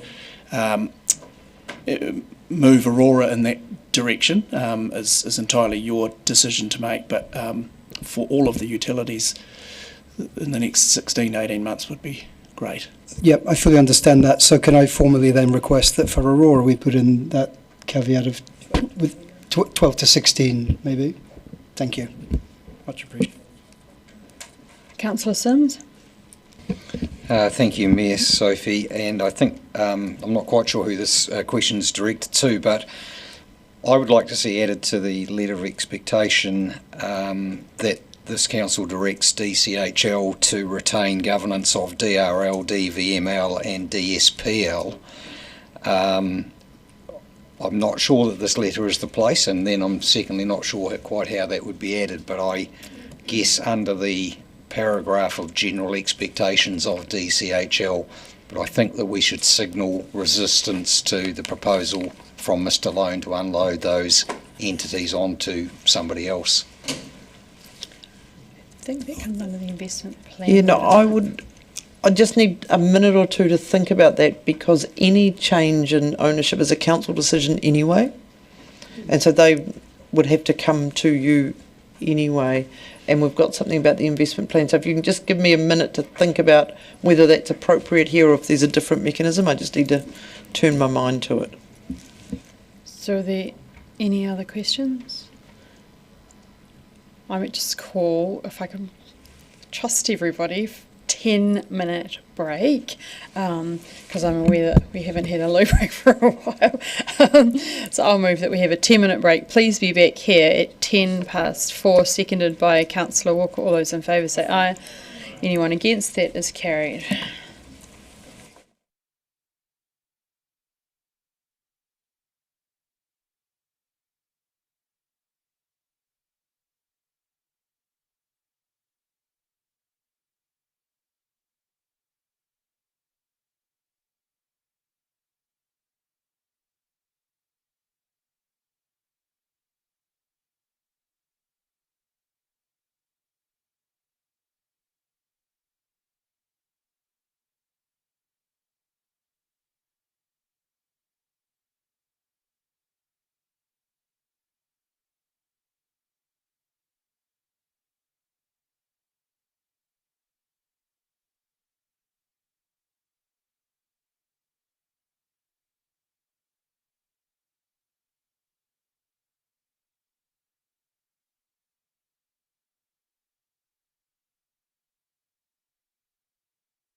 considering finishing at 6 o'clock, and it would be nice to finish at 6 o'clock and not have to come back tomorrow, but that we have a workshop, so we would use that time if we have to come back. So in the interest of time, we'll change it to 3 minutes for the mover and 2 minutes for the speakers to any motions, and that is, so we won't do the 3 for and 3 against. This is a lot more equitable system. Now we can just finish up on questions. Did you have, Sandy, you discussed something in the break?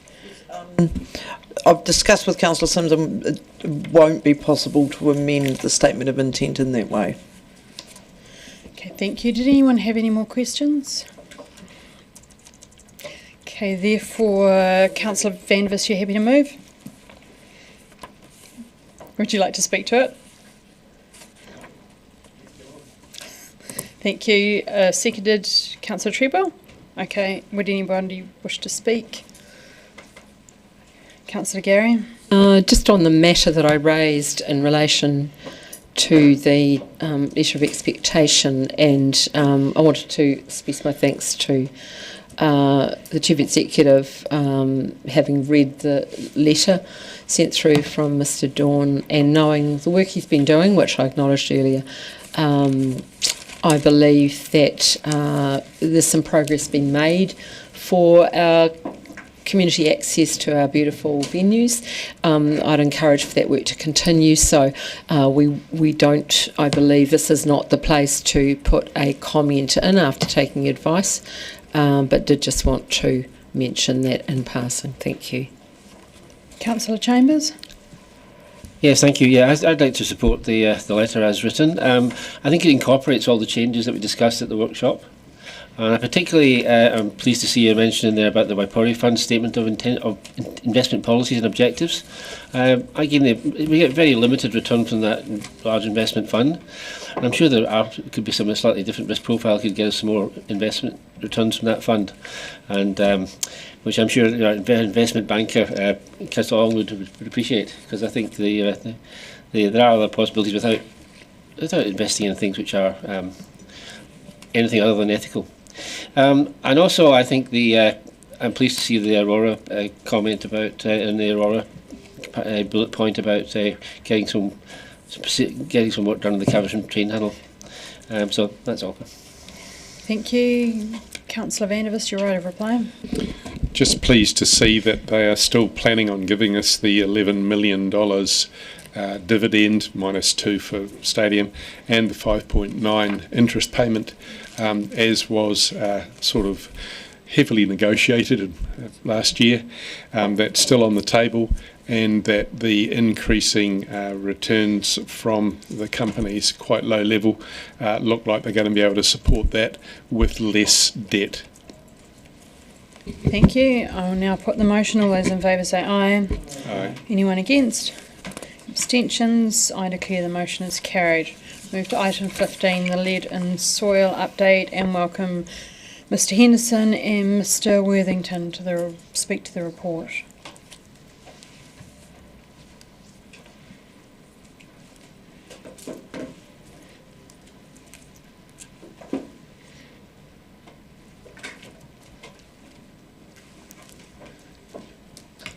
Do you have any prefacing remarks?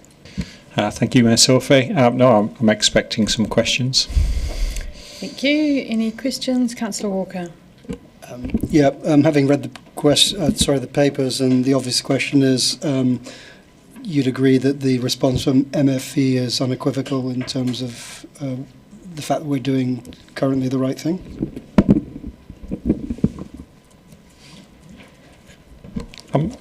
I guess the response from MFE was as expected. Councillor Lund. The MF, Mr. Henderson, you'll be aware that the December the 1st advice said that the MFE were comfortable that the council were not using policy to make bulk additions to the Hale Category 1. But that's exactly, in effect, what is happening. And the previous advice to the Dunedin surveyors was that, and I quote, our advice was that buildings that are painted with lead-based paint is not a hail activity, and adding these to a register under hail category 1 does not meet the threshold set out in the hail nor the hail guidance.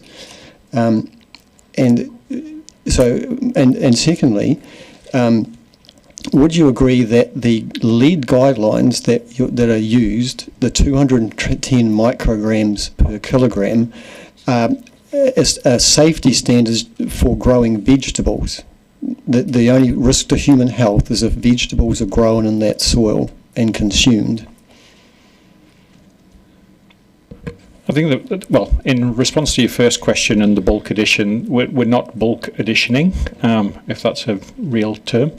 I guess what we are doing is that, and I guess that was one of the questions that was asked of us from both ORC and the MFE. What we are doing is we are asking for a test to be undertaken, and where it's been identified as having lead, then that would be added to the hail. In terms of the 210, I mean, that's a limit set by the Ministry of Health, and I understand that certainly growing vegetables is one of the criteria. Anything further? It includes working on the site as well. It's, and then at the end of it all, we have to think about the disposal of the material as well to ensure it goes to a proper place. Otherwise, it just could go in random locations, and that's what the regulations is also addressing. But isn't it true that the Ministry of Health in 2024 referenced a study where they acknowledged that it wasn't actually worth removing soils that had less than 3,000 micrograms per kilogram? Are you aware of that study? And that was from a Health New Zealand report regarding contamination and contaminated minimisation and risk to human health and contaminated soils. I have read some of that report, but also part of an option for developer or homeowners is not necessarily to have to get rid of the soil off the land either. I guess the first bit is firstly identify, is it there or not? If it is, then you have to do something and you have to come up with a plan. In some cases that plan could be that the storage of that soil remains on site. I could add the 210 set by the government, so we just have to accept that and implement that. And I note Te Whare Ora have guidance about lead, which they give to their health officers. You can find that online. It's quite a comprehensive document, and lead in soil is just one element within that document. As a way forward, I'm told by the various developers around the city that, well, that's not what they've been told, but if, for example, there was a site that was being redeveloped for high density residential, and there was a very small area of garden, and if that garden was made into a raised garden, so there was no soil left, but there was a membrane separating the contaminated soil from the new soil, and would council accept that as a solution that would eliminate the need for the removal of the soil? Keeping the soil on site is one mechanism that you can manage it, and if you can do that, separate it from human contact, that's possible. Like I'm familiar with a large place, Sawyers Bay Way, where they did exactly that. Not a house, an industrial site.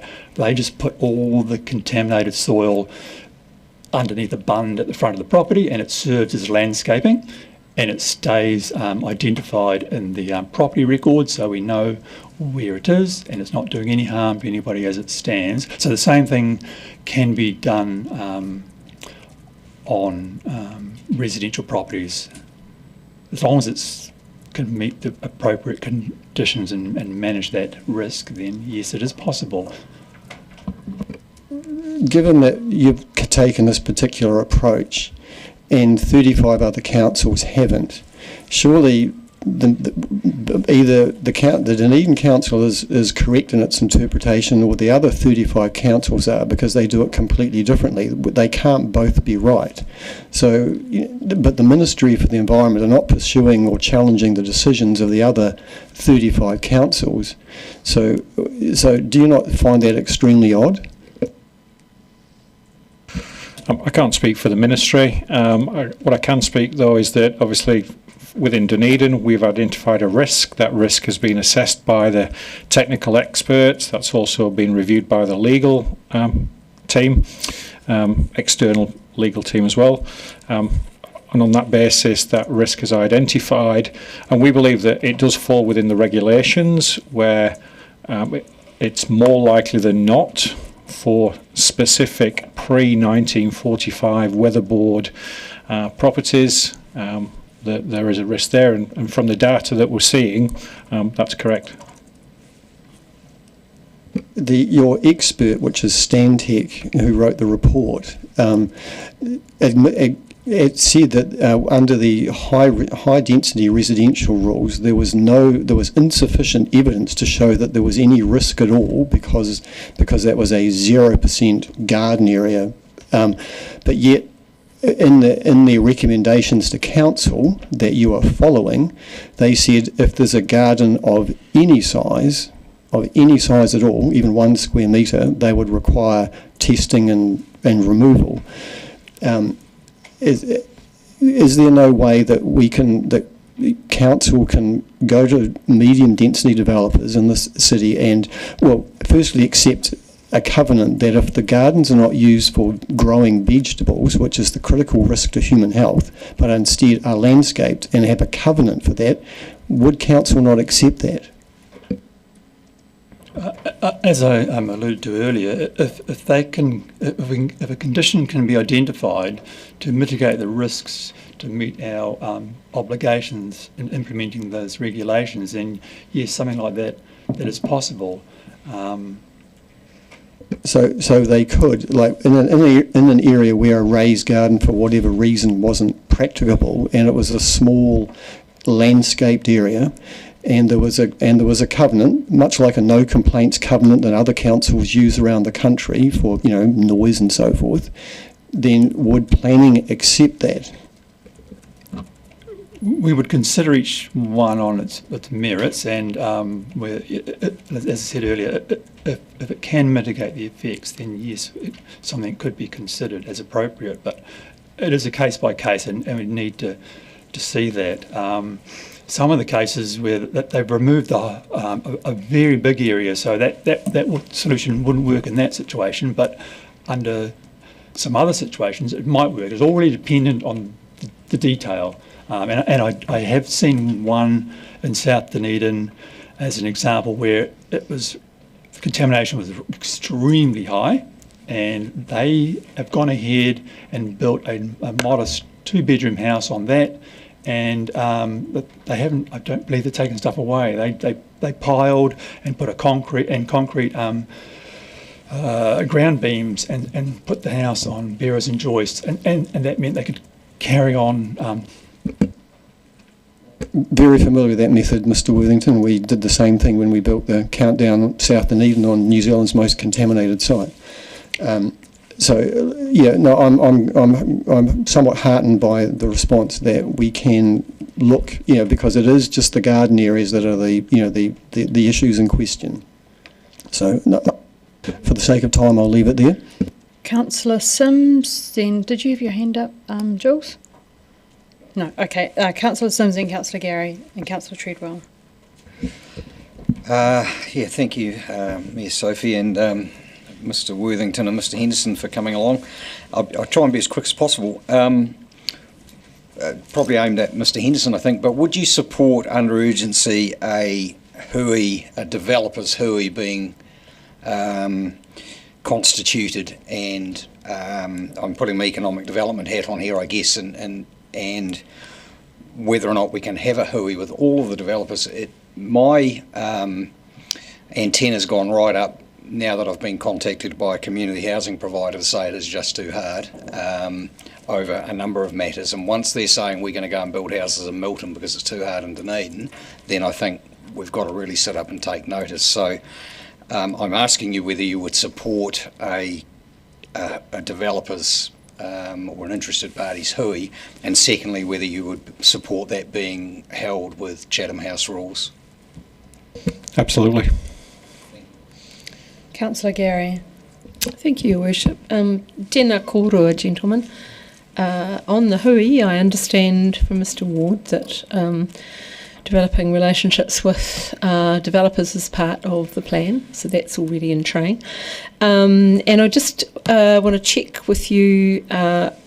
I recall, I'm just checking my memory here, I recall within the last year a consent that I sat on as an RMA Commissioner, which was a housing development, dense housing development, and contaminated soil with lead paint, and there was a condition around the raised gardens. And so I've seen that play out.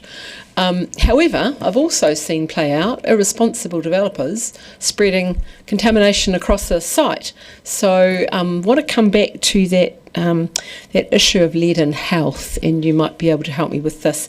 I recall during the water issue in Waikawaiti, and I remember going to, it was the second meeting where public health addressed the community, and they'd done the blood tests, and they talked about the impact of lead paint. And it made an impression with me, I can tell you. And so those neurological effects of the health issues, that is what this is all about, isn't it? And we've talked a lot about developers and their focus, but this is about human health, is it not? Protecting our community. A lot of questions there. Well, the regulations are about human health. That's the focus of it. The regional council look after the effects on the wider environment, and the NES contaminated soils is just people focused. Councillor Treadwell. Tēnā koe, Your Worship, tēnā kōrua. I'll try and keep it quick. Would it be fair to say that there's no national standard for how lead and soil testing is done? It's done slightly differently by different councils? There's one set of regulations, so that we're all required to implement those. The actual physical testing, I mean, that's done by professionals and they would have to follow proper procedure, and it gets, and then it goes to a laboratory and they do their thing properly. Awesome, thank you. But it would be fair to say that Dunedin is one of a number of councils taking a slightly different approach to this. It's not as though there's a national standard at which we are exceptional to. I guess once you've identified the lead, then there is a national standard. As I alluded to Councillor Lund before, the difference here in Dunedin is that we've identified a specific risk, and questions were asked regarding that specific risk, particularly regarding the pre-1945 houses. And effectively that's what's the difference that we are asking for the test, which then identifies whether or not there is lead or not. But once you've identified the lead, then there is a consistent approach across, or there should be a consistent approach across all councils, in that you have to put together a plan as to how you then mitigate that. Okay, that covers me. Thank you. Any more questions? Councillor Lund, had you indicated that you wish to move something? Is the GSO got it? Ms. Sophie, yes. Ms. Adamson has it. The proposed motion. So I would like to move that. Tweak that slightly. Just get some advice. So keep talking. okay. Deputy Mayor Lucas is happy to second. Would you like to talk to that? Yes, I would. Just to respond to Councillor Treadwell, Dunedin Council is an outlier in its approach, as I outlined in my questioning. That there are 35 councils around New Zealand that follow a different approach. There is one other council that does have a similar approach, but it's 1 or 2 versus 35, and it's a very relevant and germane issue. We talked, councillors today have talked about the homelessness crisis and the housing crisis. Well, one of the reasons that we are in this place is because the costs to have to remove the soil for typical medium density developments can range from $16,000 to $32,000 per house. That is a very significant amount that is not, that 35 other councils do not require you to have, and that is the reason that, as Councillor Sims pointed out, that even community housing providers are finding it difficult to work in Dunedin. I would just like lastly to reiterate that the Health New Zealand did publish a report in 2024, and I will just quote it. It said that the study found that soil removal and replacement may not be worthwhile as an abatement strategy at soil levels less than 3,000 micrograms per kilogram. But yet the standard that the council is applying is a residential standard of 210 micrograms per kilogram, and it is acknowledged in the National Environmental Standard that this standard is only relevant for where, for example, children are playing in the soil or that vegetables are grown in the soil. And if neither of these things are happening, then there is no risk to human health. And that is why the 35 other councils have taken a different approach. So I would urge you, if you're worried about the housing crisis, you're worried about becoming a great livable city, then let's make it so. Let's smooth the way and do this by voting for this motion. Councillor Vandervis? And just a reminder, there's 2 minutes speaking time. Yeah, sure. I agree. We have in Dunedin made a name for ourselves nationally for being one of the more difficult councils in which to get compliance to build anything. I know of 2 major developers that have been so frustrated by the amount of paperwork and the number of obstacles that you need to go through to actually build anything in Dunedin that they've given up on Dunedin. One of them moved to Christchurch, the other one just said he's simply not doing it anymore. This is an additional issue, I believe. The level of lead that is being sought is just far too, it's asking for extra compliance that we just don't need. I think that we should do what most of the other councils in the country do, and that is only look into it if it's a really serious problem. Councillor Treadwell. Tēnā koe, Your Worship. Lead is a really insidious poison. It bioaccumulates and causes neurological and brain damage, particularly in children. Children dig in soil, they play in the playgrounds, they are going to be affected by high lead levels in soil. Now, we might be exceptional in that we're detecting lead perhaps more often than other councils. I think that's probably a good thing. And we're unexceptional in that if we find that lead, we're just going through the same procedure as other councils. I'd also note that, staff have said the removal of the soil is not always necessary. So to characterise the cost as the cost of removing that soil is somewhat misleading. But I think in terms of putting tamariki first, we should be quite happy with a procedure that perhaps is slightly more effective at reducing their exposure to lead poisoning. Ka mihi. Councillor Walker. Yeah, we'll be brief. The report that we received was clear to me and gives us the direction we as a council, I think, should be confident in, as were the answers from staff.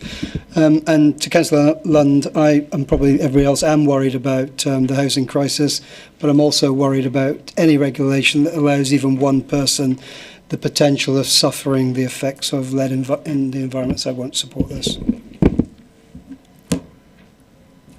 Councillor Gary, then Councillor Weatherall. Very briefly, colleagues, if we keep saying it's difficult to do developments here, it always will be, because we persuade ourselves of that fact. And what we need to do is back our staff, and we've had the response from MB. And I want to tautuku Councillor Treadfield's comment about the focus of this, which is around the neurological effects, the health hazards of lead in soil. And we are a city with lots of old housing, we all know that, and so the risk is great. And when I did that particular consent that I mentioned, I remember thinking that's all very fine, that the condition of the consent says that thou shalt build raised garden beds, but how long do people remember that for into the future? That worries me, so I can't support this. Councillor Chambers. Yeah, lead poisoning is very serious, and I think some of the some of the levels found in testing were really quite high. 7,000 is mentioned there in one of the paragraphs. So I support this. Councillor Weatherall. Thank you, Mayor Sophie. I share the concerns raised by Councillor Wiley and professional land development companies over DCC's overzealous interpretation of lead remediation in soil. And yes, Councillor Gary, we must listen to experts in their field. Some would agree the DCC's approach is leading the way for most other councils to follow. Yet I believe the reason most other councils have not yet adopted such compliance is because the minimal health benefits, along with risk mitigation, does not outweigh the costs and delays added to already astronomical building costs.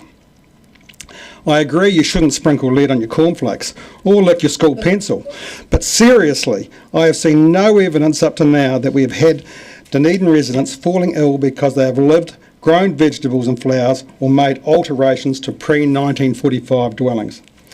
The DCC's requirement to remediate entire sites under proposed buildings or driveways where the future exposure risk is zero is totally excessive. The costs incurred by this additional compliance won't just impact large property development companies that will pass on the cost to their customers, but it will also kick our present ratepayers in the guts, who are already struggling to stomach the rate increases Council have imposed this year and next year, let alone consider a renovation or extension. Enough is enough. We need to have a heart and file this where it belongs. Then we need to follow the lead of thoughtful councils such as Christchurch, Wellington and Tauranga, who have more simplistic, cheaper regulations to mitigate risk around lead. Thank you. Councillor Sims. Thank you, Mayor Sophie, and I'd echo what Councillor Weatherall has just said. I think the issue here for me is that we are in a highly competitive environment. From an economic development point of view, we're in a competitive environment where we are applying a standard which is much higher than those that we are competing with. Now that is a failure, I think, of the Ministry for the Environment, in that they are not enforcing a common set of regulations across New Zealand, and at the moment that's causing us to miss out. And it's not just property developers that are missing out, as the people that want to buy these houses. And as I stated earlier, and I will keep saying until we get some resolution to this, when you've got community housing providers abandoning Dunedin, then the problem starts to multiply for the very people that we are purporting to represent. So I think we have to sit up and take notice. I think we have to be very, very honest about what's going on, and I think we have to convene a hui of all interested parties as quickly as we can. Thank you. Councillor Reddock. Yeah, I see there's only a shade of difference between what's asked for here and what the Stantec is provided by the way of guidance for me. And I think we will still need to be, monitoring lead and making sure that people who are developing sites with old wooden buildings that have had lead paint on them, pre-1945 in particular, do get rid of that lead paint in accordance with the rules. And so But I think the majority of councils around New Zealand are doing the same. So I see only a shade of difference, and what I agree with is what Councillor Sims has suggested, that we have the hui, we adopt this and give everyone together so that it's really clear what everybody has to do in order to mitigate any danger, because nobody wants, and including all developers, nobody wants to be responsible for poisoning kids with lead. Councillor Lund, your right of reply. Development on older sites reduces contamination in pathways. If we are discouraging development by imposing these very large premiums, and what that means is the hundreds, if not thousands, of older weatherboard homes pre-1945 that were painted with lead paint are simply, no one can afford to redevelop them, and they remain there, and they remain a risk. The risk to human health will actually be greater if we do nothing and allow the present approach to proceed, because there's not economic to redevelop it. So I would like councillors to remember that. Secondly, Councillor Treadwell mentioned, and so did Councillor Chambers, that lead is a great health risk. Yes, it is, but it's only in the soil, and in the majority of cases we're talking about medium density redevelopment in the city where there's virtually no garden area. And so the lead has not been used in paint for at least 45, if not 50 years. There are virtually no houses left that have flaking lead paint dropping onto soil. They've all been overcoated with acrylic paints or oil-based paints. So it is purely it's lead in the soil, and it's only a risk if we don't cover it, if there are children playing in it, which is not going to happen in medium density sites, or vegetables are grown, again, not going to happen in medium density sites. That being the right of reply, I note you put your hand up, Councillor Ong, but everyone's finished now. The mover has hit his right of reply. I will put the motion by division. Councillor Chambers. To this proposal, no. Councillor Gary. No. Councillor Hall. No. Councillor Lefiso. No. Councillor Lucas. Aye. Councillor Lund. Aye. Councillor Mayhem. No. Councillor Ong. Aye. Councillor Raddick. Aye. Councillor Sims. Aye. Councillor Treadwell. Nope. Councillor Vandervis. Aye. Councillor Walker. No. Councillor Weatherall. Aye. Mayor Sophie. No. Motion lost 8-7. Right, we'll move on to item 16, the Sports Ground Management Plan Review. I will welcome Mr. McLean, Mr. Ellis and Mr. Brinkley to the table.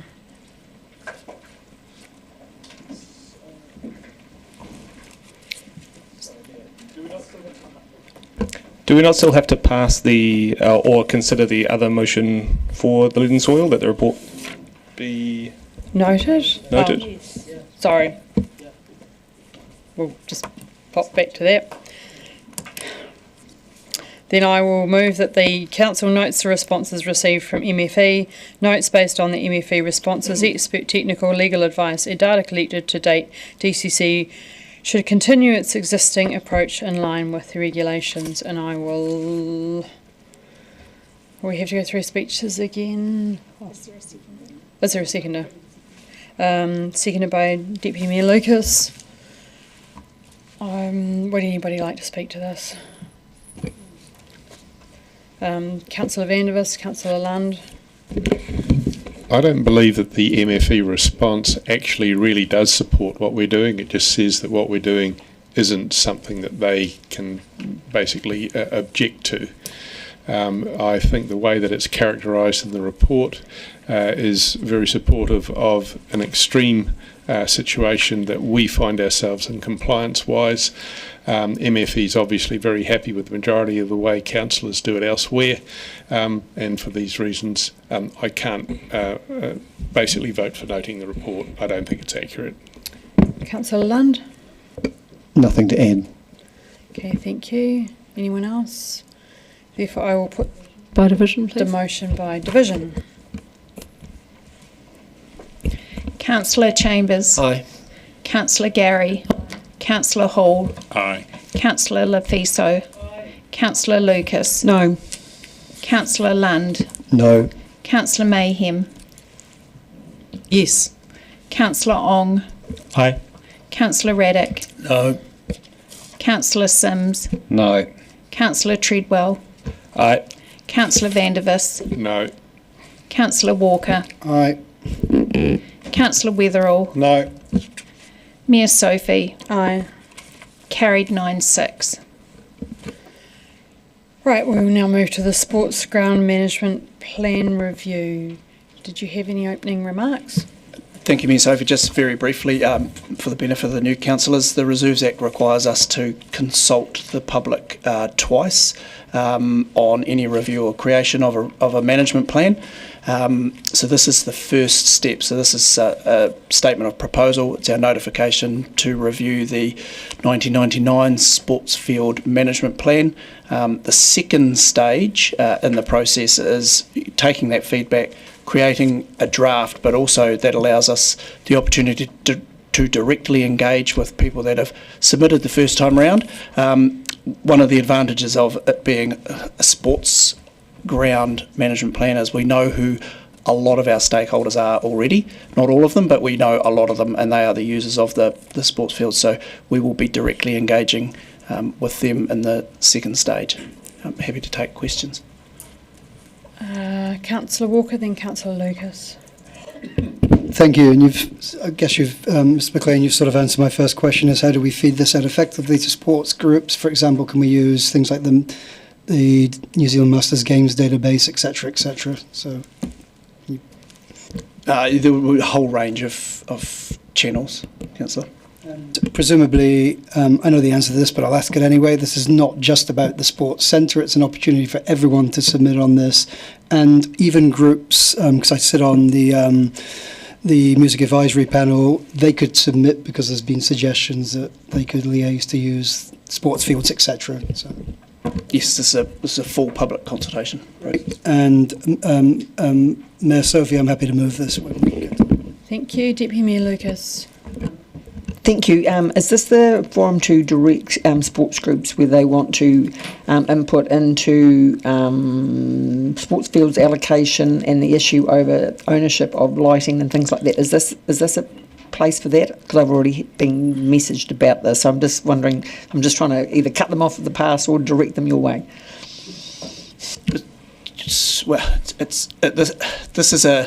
This part of the process is just ask people to review the 1999 plan and suggest what might be in 2026. It will be a 2026 plan.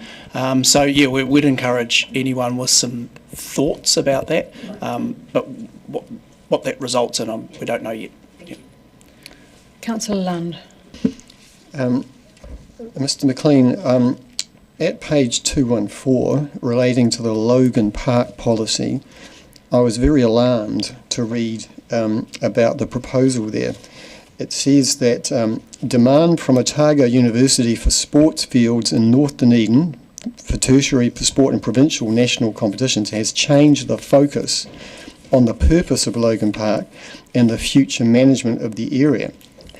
And in one of your policies, you're saying that activities that do not have a metropolitan or tertiary focus will not be allowed on Logan Park. So that to me means that there's no training or no practice allowed there. Is that correct? Thanks, Councillor. Certainly in 1999 it was. That's why we're really keen to review this policy. So yeah, it's somewhat out of date. What I will say about Logan Park is it is subject, well, it certainly will be very soon, subject to a management plan of its own, and that's coming to council for adoption or otherwise early in the new year. So that's been through this whole process and been to the hearings committee already. But isn't the policy, this is a current thing that's the demand from Otago University, or is this the previous report? If you could refer me to the page that says that. 214, so that's the very photocopied looking piece there. So that is the 1999 plan. That's good, because we should not be paying any attention to that, because they did not pay any money towards the Logan Park artificial turf, as I'm sure you know. So we can be sure that there's no intention at this point to fence the artificial turf or or to provide a restricted access to the Caledonian Athletic Ground or any of the other grounds at Logan Park. No, and a management plan wouldn't go necessarily into a fence around a specific thing, but again, that's Logan Park is subject to a separate management plan, which I just said before, it's had its hearing. There's a hearing coming up for that. And just one last question around the funding for the replacement of the artificial turf and the athletic track. Those are funded, and those are in the long-term plan.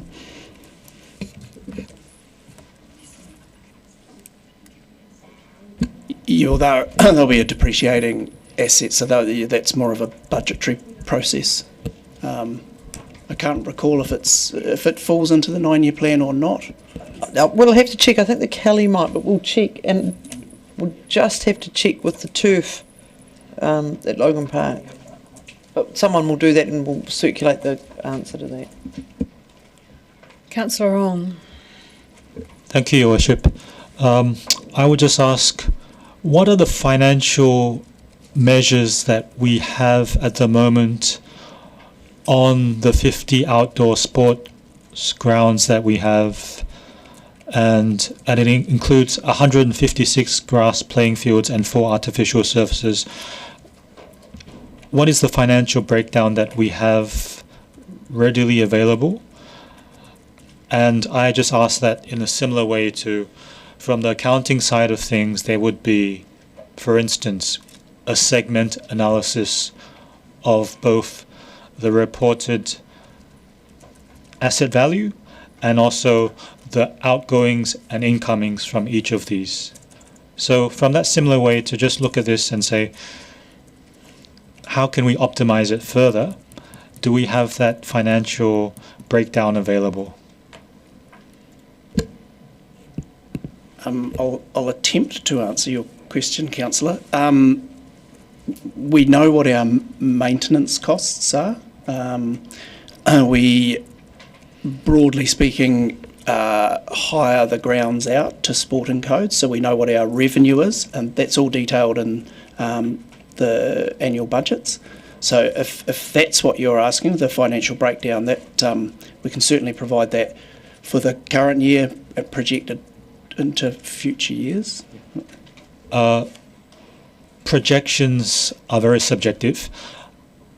Historical is something that we know.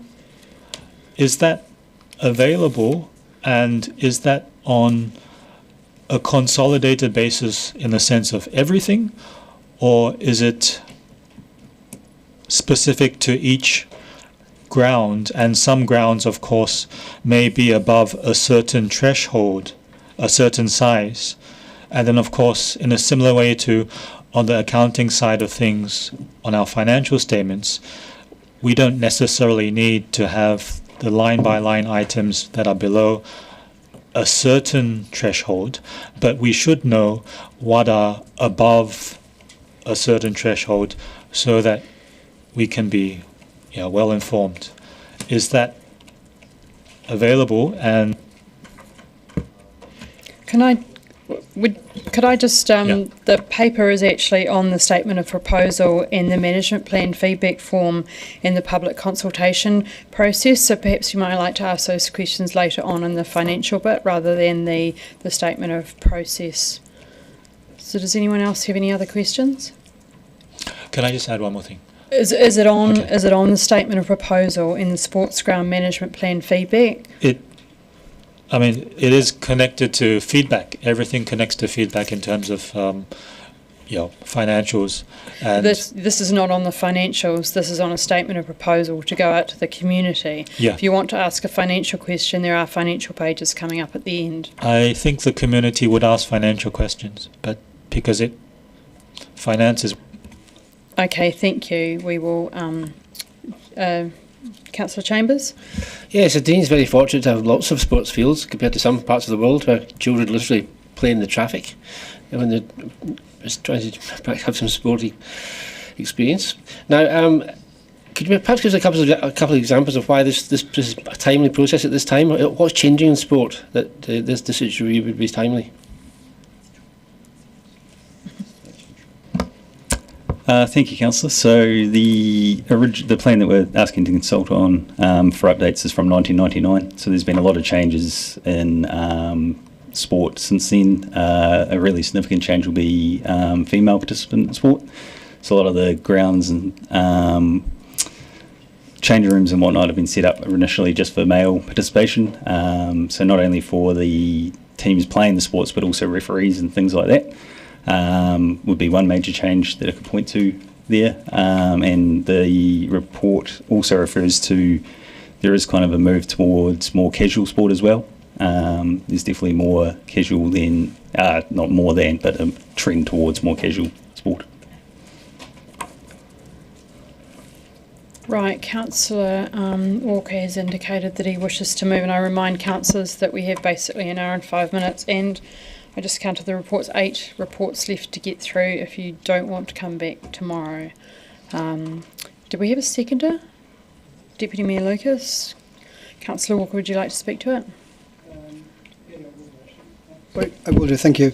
And thanks to staff for the paper and the presentation. The Sports Ground Management Plan was adopted in 1999, as we've heard. That's over a quarter of a century ago and hasn't been reviewed since. And as Mr McLean stated, the management plan sets objectives and policies for multiple sports grounds and facilities across Ōtepoti. And as you've all read, we own and maintain 50 outdoor sports grounds, 156 grass playing fields and 4 brilliant artificial surfaces, not insignificant. Also mentioned in the report, the review will allow Council to respond to trends and adopt best practice models regarding participation and management. And for those of you who attended the Dunedin sports sector on Monday down at the hockey turf would have heard me say during that meeting that 20 years ago, and it very much speaks to your question, Councillor Chambers, 20 years ago, who would have anticipated so many women playing football or something called pickleball? So times change, and our management plans require a review to accommodate those changes and respond appropriately. You only have to look at paragraph 28 of your papers to get a sense of some of the likely new trends that will come to the fore during the consultation. I'm certainly looking forward to the 2-stage community engagement. Have little doubt the sports community and wider public will provide valuable feedback that will be imperative in terms of creating a robust set of new policies to be included in the new sports ground management plan. Finally, when I read this, was going out for consultation, I got slightly worried with the holiday period upon us, but I note that the submission period runs from 2nd February 26 to March 2, 26. So well done to staff for waiting until everyone's attention can be focused away from Turkey and onto what I think will be a very useful management plan. So I urge you all to just support this. Thanks. Okay, there being no other speakers, I will put the motion. All those in favour say aye. Anyone against? Abstentions? That is carried. We'll move on to item 17, the Town Belt Active Travel Trial. We welcome back Mr McLean, Mr Ellis and Ms Egglesfield will speak to the report. Thank you, Mayor Sophie. Just again, a few opening comments. So this is a reserve management plan at kind of the other end of the process. It was adopted by Council following two rounds of public consultation. Through that public consultation, the community had asked for areas of Queen's Drive, or the road through the town belt, to be turned into residents only and access and shared path type thing. So that plan was adopted by council in August alongside the management plan. So this is one of the first actions that council agreed to, and so essentially it's coming back to you for endorsement. Thank you. I have a question just at the start, just page 221, when it's just talking about the trial period and then how you're collecting information to see how it will work, and it talks about surveys and counts, surveys and feedback tools. So are there already the pre-trial counts, surveys, etc. that have been put in this benchmark before you make the change and then survey again?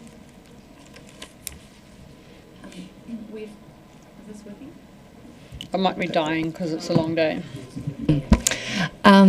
So we've just got the AI monitors that have just arrived, and we're hoping to get a month's worth of data prior to starting the trial.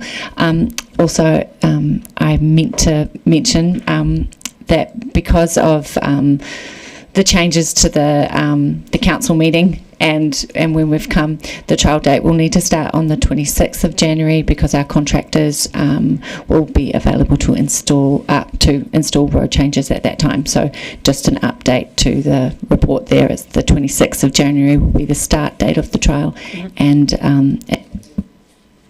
we will continue to have the trial go until the 19th of April. Thank you. Councillor Vandervis and Councillor Walker. I'm looking at the map, Activation Zone 2.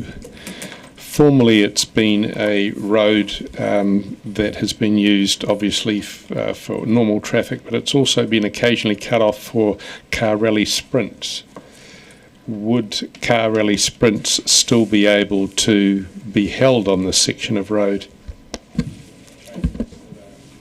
if the changes that are suggested go ahead? Thanks, Councillor. We're not aware of any planned rally sprints up there. That would, because it would be an event, that would require a decision of council, and this is only a temporary trial. So if we get a proposal for a motorsport event through the town belt, we would talk to those organisers and just say, look, at the moment there's a trial going on, but I'm not aware. Or certainly, I mean, I've been involved in the town belt for probably around 20 years, and I don't recall a motorsport event going through there in that time, but that's not to say we don't get one proposed in the next few weeks. There certainly have been motorsport events through there during that time. My brother's quite a well-known rally driver, and I've been to at least quite recently, or might have been 5 years ago, where they actually had one on that section of road. Very exciting, lots of fun.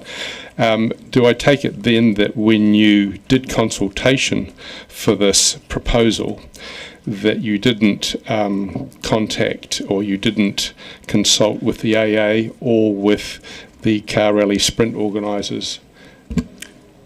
Ms Eaglesfield might be able to tell you whether those organisations were involved, but again, it was a public consultation. It wasn't restricted. It went out to everybody in Dunedin, so I'm unsure whether those organisations took the opportunity to have their say on the management of the town belt.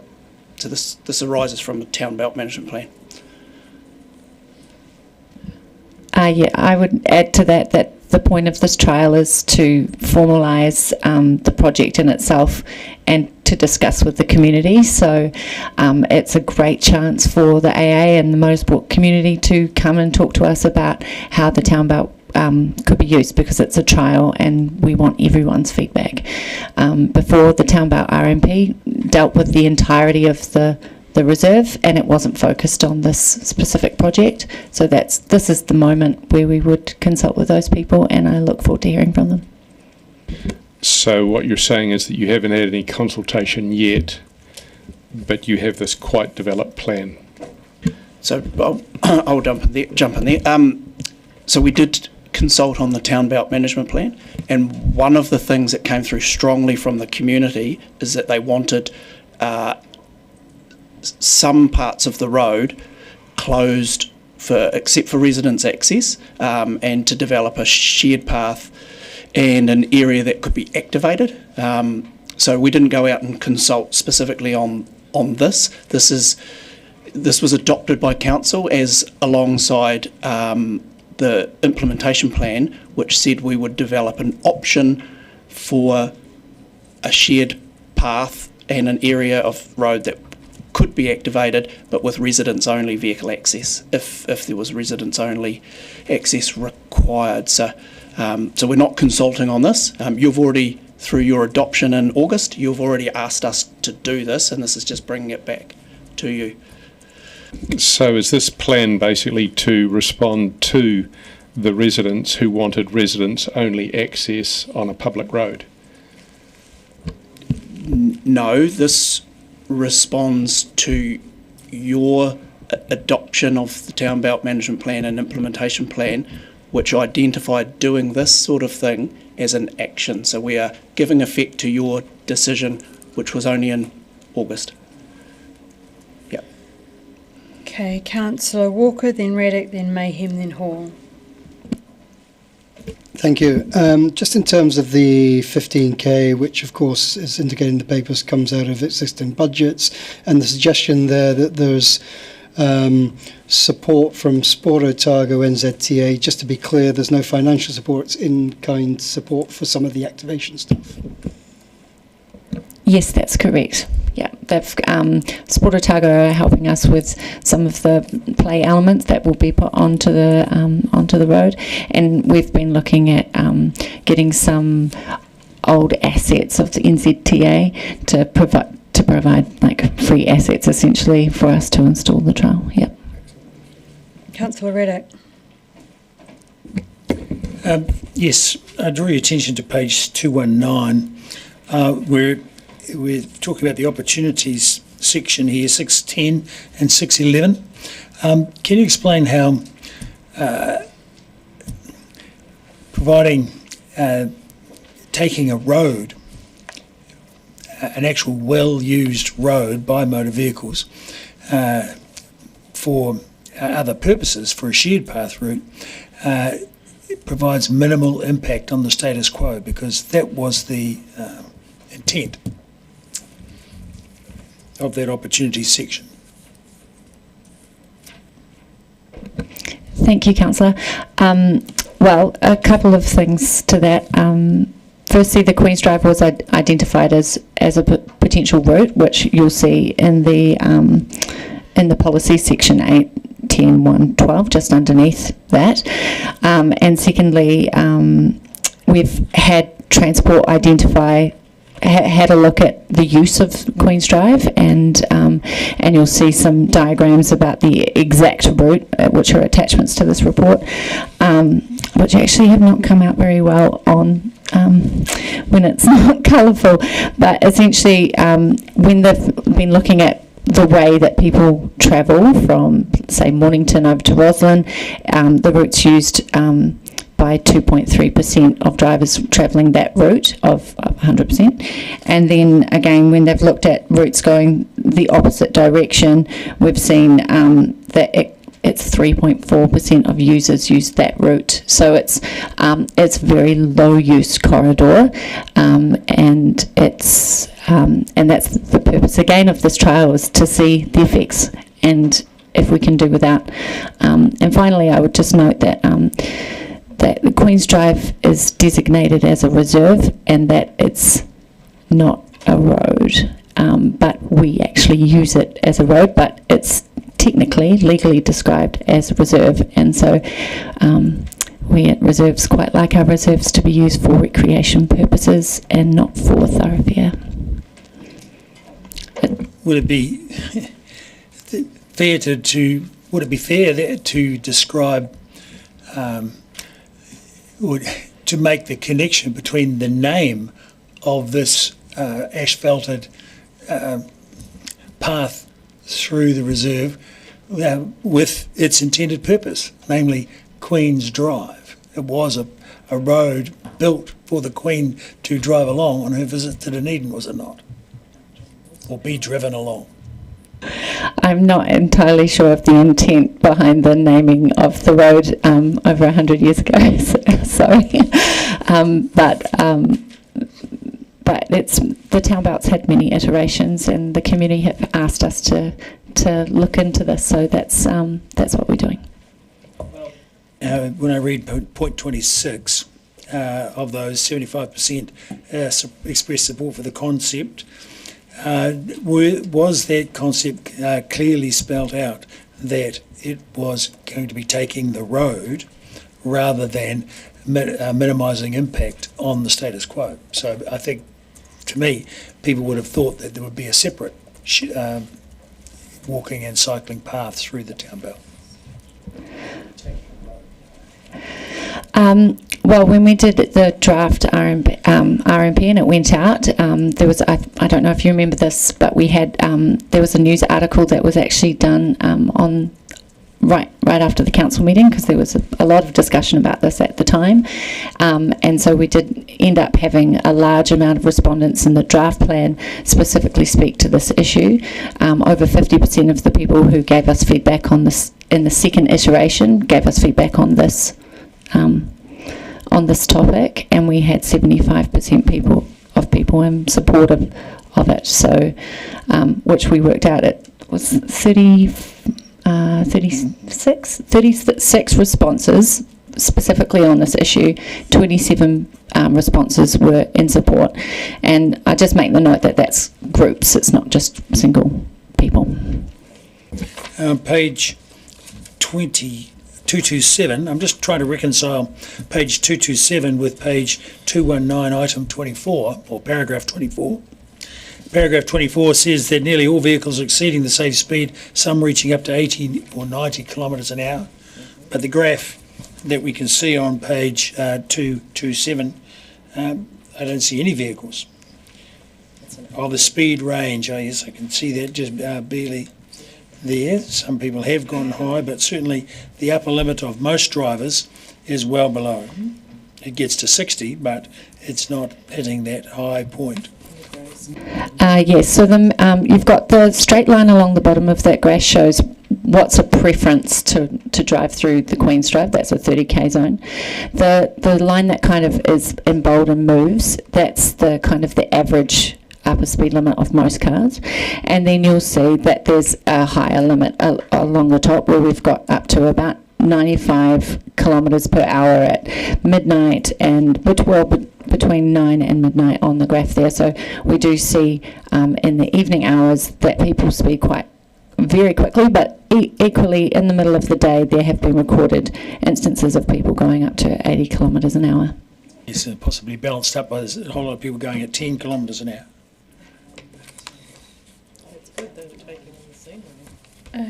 Councillor Mayhem. Thank you. Has it died? Sorry, it's a long day. I saw a lot of reference to litter and trying to reduce the amount of dumping that happens along Queen's Drive.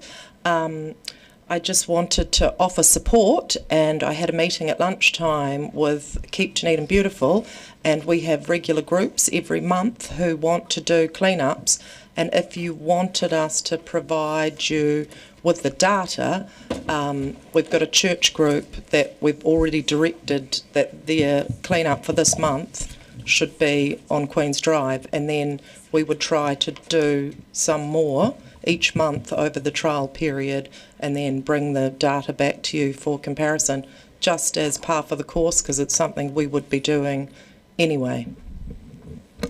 Yes, thank you, Councillor. I've talked to Kelsey, and yeah, that any extra data on that would be very gratefully received. So thank you.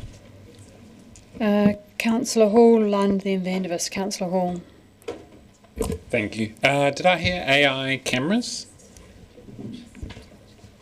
Yes, they're essentially very fancy track counters, so they can work out whether or not the body of movement is a car, or whether or not it's bicycle or a person walking. So it's not necessarily Big Brother is watching you. It's more of a just understanding the size of the movement. They can calculate, what size and how fast it's going, and then on the basis of that, they can work out what it is. So is that going to be before, during, and maybe a little bit after, so we get really good data over the whole? Yes, certainly. We want to have a month's worth of data prior to going into the trial, and then, yes, after as well. But really, the information that we'll gather before and after will probably be the comparison data that you'll need to make a decision. Yeah. Councillor Lund. Thank you. Just in relation to that same paragraph 24, how long was the trial for that monitored the speeds through Queen's Drive? Unfortunately, as I'm not a transport engineer, I can't speak to exactly how our transport department came up with these numbers. So I'm sorry. I've got some personal experience of Queen's Drive. I lived near there for many years. I've run up and down Queen's Drive and trained for a marathon there about 150 times. It's never been my experience running through the day that I've felt unsafe on the side of Queen's Drive. So I think I'd very much like to know just the extent of that trial. But also, isn't it true that you could make the same comment of a lot of other roads in Dunedin, that there is a band of the band is typically around 50 kilometres, the median, and there's the occasional person that is an idiot. We can get the data for you, Councillor, but I'll just repeat again. This came through community consultation, 2 rounds of it, and Council adopted the management plan and the implementation plan and told us to crack on with it. So essentially we are cracking on with Council's direction. If this Council today, and it was only in August, but if this Council today doesn't want to do that, then we won't. So it's entirely your decision, but it's not our choice whether we do something Council's asked us to do or not. You've asked us to do it, and we're proposing this as a trial, and then we can ascertain what the impact to status quo is. So, yeah. Just one last thing with the safety aspect. I see at paragraph 29 that there will be vehicle access for residents and essential services maintained. So you're comfortable that that will provide adequate safety if we're closing this road off and using it as a playground? Yes, we'll be able to have removable bollards, just much like we have across the city with different places like John Wilson Drive when we close that so there's so emergency services will be able to access still, and maintenance of parks assets will be able to continue happening. Councillor Vandervis and Councillor Ong. On the 4 zones that we're talking about on the map that we've got, do you have data over the last 5 years on fatalities or injuries supporting the safety claims in this area, in these 4 areas? The safety claims, Councillor, came from the community through community. That wasn't my question. My question was, do you have data on fatalities or injuries in the 4 zones over the last 5 years? No, I don't believe we mentioned fatalities in the report. And is it not true that you do collect data on fatalities and injuries on Dunedin roads? Yes. So would it then not be something you could assume that in the last 5 years there haven't been any fatalities or injuries or serious problems on these 4 areas? You might need to direct me in the report where we do say that there has been fatalities and serious injuries in this area of the trial, because I'm not sure where it is. Well, if I can direct you to 19, that one of the main reasons for doing this, top of the list, is promotion of transport safety. Again, I'll have a try, because Mr McLean hasn't been able to make headway. Safety isn't the same as fatalities, it's different. But I just need to reiterate, Council, because we seem to be going round in circles, this following 2 rounds of community consultation and council adopting a plan that asked us to do a thing. This is us doing the thing. Now, the purpose of this discussion is, do you want us to crack on with it or not? That's the decision in front of you, but you asked us to do it. So here we are. And I may add to that, if you give me some leave. Staff are actually delegated to close this section of road to undertake this sort of thing, so it doesn't require a council decision to do that. However, given that there's been a change of governors through the election, we thought it prudent to bring it back just to make the new councillors aware of the process and that we are implementing a plan. But we are asking you whether you want us to go ahead and implement the last council's decision, because if you don't, and that's fine, but we will probably have to bring the whole implementation plan back before we do any further work on it. Okay, Councillor Ong being... sorry, I had a number of questions, okay. and also I've been misquoted.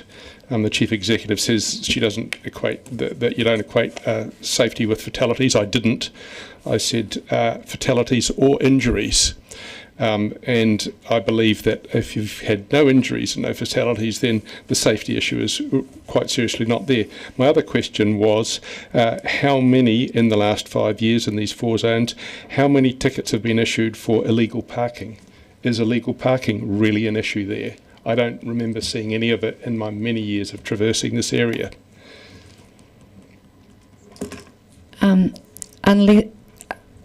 Generally, along the Queen's Drive, that car parking's not permitted at all, and so for people to be parking there, it is illegal. And we have, and while we've been talking about the Queen's Drive as a whole, this trial addresses the area that we thought would be the best place to undertake a trial. However, there are many examples of widespread illegal parking from Prospect Park all the way through to Otago Boys. So the illegal parking thing speaks more to the whole breadth of the town belt, whereas in this specific area, we've chosen it because it's kind of not next to anyone's house, and we think this is a good place to trial the space. With respect, my question was, of the 4 zones that are on the map, how many parking fines, parking tickets have been issued in, say, the last 5 years? Do you have any data on illegal parking in these 4 zones? The staff who are presenting don't, Councillor, but Mr Henderson will make sure that we circulate that to councillors following the meeting. Thank you. Similarly, do you have any data on the amount of illegal dumping of rubbish? I mean, supposedly you find people if they dump rubbish, you find their addresses or whatever in the rubbish that are dumped. Do you have any data on illegal dumping of rubbish in the area? These are all reasons for doing this, and there are reasons for doing this, and you keep saying that it's because of something we agreed to in August. And a lot of councillors here weren't here in August, but I was, and I've been here a long time. My understanding, I think, was pretty much along the lines of Councillor Raddick, where I thought you were planning to put a separate bicycle walking track through and not cut out the cars, and I voted against it at the time because of the extraordinary cost. Which comes to my next question. What is the cost anticipated of doing this temporary activation zoning? Around about $15,000 from existing budgets. Back to your first question around illegal dumping. Finding people for illegal dumping is fraught and really difficult. We've discussed that a number of times with council. You have to essentially witness someone do it, but we can get the costs of illegal dumping right across the city. We may have costs that drill down to the location, but you only need to go for a walk along Queen's Drive. I drove along there a couple of days ago on my way to drop off my son to school, and there were about 5 couches in various states lying on the edge. So illegal dumping happens probably on a daily basis, garden waste, all sorts of waste. So, but we can probably get you the cost to collect that, maybe a better indicator of the fines that have been issued. So, yep. Councillor Ong. Thank you, Your Worship. I want to expand on the questions that Councillor Lee have asked, and in terms of the use cases for technology, being on the technology committee, what are the use cases that we can use the technology for in terms of maximizing the use cases that we have? And that comes for transport safety and more broadly from the community safety perspective and for our public safety workers as well.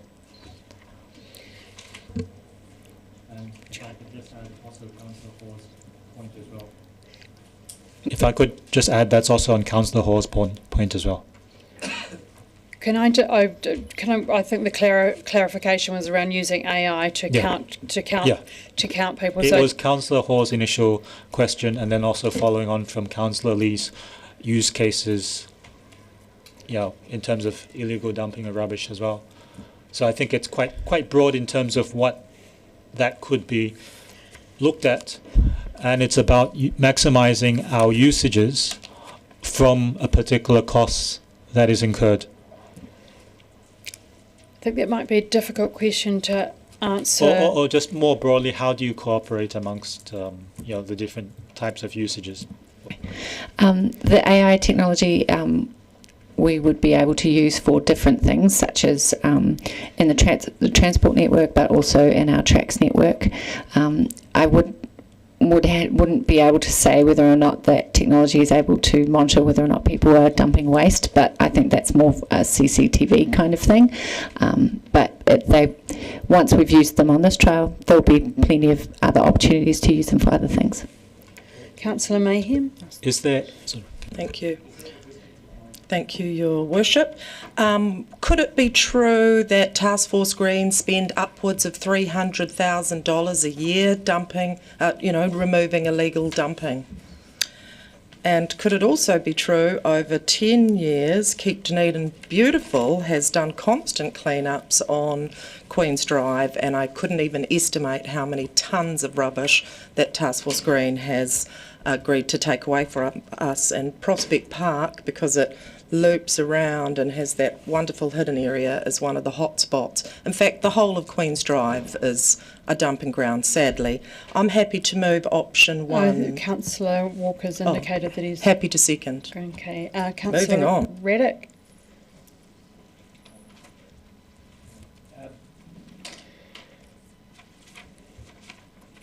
The specific paragraph 5, the specific element in the reserve management plan, it says investigate adaptation for resident only, but to establish a shared pathway through the length of the town belt. So, amazingly enough, for me, it very much was that it would be an alternate shared path as opposed to taking a road. So, but it does, in the context of this, it sounds like the overall plan is to take the whole of Queen's Drive. Now, so this relates to a trial of parts, so we can ascertain the impact on the status quo, but I think even the establish a resident only would indicate that what was discussed in the Town Belt Plan and Implementation Plan was potentially along the length of Queen's Drive. Residents can walk to their properties, but my understanding is that would indicate residents only vehicle access. But that's again, and probably with the exception of Councillor Vandervis, all of the returning councillors this triennium voted for this. So, yeah. So, no more questions. Councillor Wood, would you like to speak to the motion? I certainly would, thank you, and thanks to staff. Listen, nothing like the suggestion of closing off a road to cars to stir up a bit of controversy in Ōtepoti, but before we get bogged down, I guess, in deep-rooted philosophical argument. Let's just be clear what this item on the agenda papers is actually proposing. Firstly, it's a trial. A trial by its very nature is a temporary measure to see if a particular concept has legs or whether it doesn't. Secondly, and importantly for me, because I sat on the hearings committee for the Dunedin Town Belt Reserve Management Plan, the trial is designed, as Mr McLean has mentioned multiple times, to give effect to the plan, and in particular the many people who submitted asking the committee to support policies supporting shared path development and safer car-free transport through the reserve. We should honour our promise to those who submitted by at least supporting a trial, because if nothing else, we gather evidence to either continue or discontinue after the end of the trial in mid-April. And finally, I think it's pertinent to mention that the trial will be delivered for around 15k from within existing budgets, supplemented by modest partnership support from Sport Otago and NZTA. And to that end, I think it's really exciting that the project team is also drawing on existing partnerships to enhance the trial space. So it's not just about bikes, it's about people and activating city spaces for everyone to enjoy more time in our premier city reserve. And as you would have read in your papers, the data from our traffic engineers indicates that Queen's Drive is not a critical transport connection within the wider network, and that any impacts from a temporary closure are expected to be minor. And of course, this will be proven one way or the other after the trial period is over. And by the way, I have read the letter from Councillor Radic sent this morning, but we all represent different communities of interest around the city. Now, I've had multiple people contacting me who are very supportive of the trial, including someone who lives in the area of the trial. So remember, this is a trial requested during feedback on the update of the Dunedin Town Belt Management Plan. It's not just a trial to create a safe connection for cyclists, but it's more about creating an exciting space that's enjoyable, pleasurable, interactive and informative. An attempt to create an exciting recreation and amenity value in its own right, so that the town belt can be reshaped from a highway that divides into a destination that connects. Sounds like the sort of thing you do in a 21st century city with vision. And for those not convinced, why not support it and just say, I told you so, when the monitoring and feedback is analysed after the trial, telling us it's a disaster. I hope that's not the case though, so please support this trial and show the Dunedin public you are prepared to take a punt on something visionary. The worst that can happen is that we create something special. Thank you. Thank you. I will very quickly speak. I support this trial, especially I asked the questions about measuring before and after doing the trial. I think we've learnt from the Octagon experience that it's important to have a baseline. The Greenbelt's a huge treasure for the city and it would be great to see more people using it. I've got Councillor Sims, Gary Mayhem. Councillor Sims. Thank you, Mayor Sophie. The aims of the Town Belt Active Travel Trial are laudable, but the timing is not. Dunedin already has fabulous sports grounds and public gardens, all of them under pressure for funding, for maintenance, upgrades, and many of which could be already used for the activities suggested in this trial. Every dollar is precious, and almost every person and every entity in this city is under intense financial pressure. The quantum of the funding might be relatively modest, but the message that this sends to a stressed community is far from modest. The government, and I would suggest many ratepayers, have sent a clear back to basics message to this council. Yoga classes in the town belt would seem to ignore this at a time where we might be best to listen, so I cannot support this. Councillor Gary. Thank you, Your Worship. Just very quickly, as someone that chaired a reserve management plan hearing and witnessed the work that staff put in, I want to thank them for their mahi in this regard. This is a job we asked you to do and you have carried out diligently. And to colleagues, please remember this is a trial. Councillor Mayhem. Thank you. 202 hectares of reserve land, a green corridor for recreation and scenic amenity, compared to Central Park in New York in our reports. If you spoke to any of the town belt Kaitiaki children that adopt this spot and vie for the position to take care of this area, I think you would be astonished about how many of them think that it is a beautiful part of the city. I helped my own daughter write an essay just a couple of days ago about why she wanted to be on the Kaitiaki group, and she said that she's visited very many cities in the world, and she thought that Dunedin was an exceptionally beautiful place, and one of the parts that made it beautiful for her was that beautiful town belt that was accessible to everybody, that reached across the upper city with the amazing vistas that it has. And she was incredibly passionate in her approach, and I certainly hope she gets on the Kaitiaki group. I've already expressed that Keep Dunedin Beautiful do a huge amount of mahi, volunteer hours, year after year after year, picking up rubbish. The only reason the rubbish ends up on the town belt is people can get there in their cars to throw it out, because it's such a beautiful, secluded, green place. They find it easy to throw their rubbish away without being seen. But if they couldn't get there in their vehicles, I do not think they would drag their rubbish there. Thank you. Councillor Vandervis. Councillor Mayhem is exactly right that currently this wonderful area is accessible to everybody. What this plan plans to do is to make it inaccessible to most of the people that get to see it and get to use it. And the idea that people are going to no longer dump rubbish because they can't dump it in this area, they're going to dump it somewhere else. To me, that is quite frankly really grasping at straws. This is called the Town Belt Active Travel Trial. Active Travel, Cycleway. Peninsula Connection, Cycleway. Point of order. Misinformation. The Peninsula Connection is a road with a shared path. It is not a cycleway. So your point of what was that misrepresentation? Okay. I'll uphold that if you just withdraw that, please. Well, I'll withdraw the Peninsula Connection, but certainly not the Albany Street Connection, because the staff themselves in our own papers quite recently misrepresented it as the Albany Street Cycleway. Let me continue. We have a town belt that should be accessible for everybody.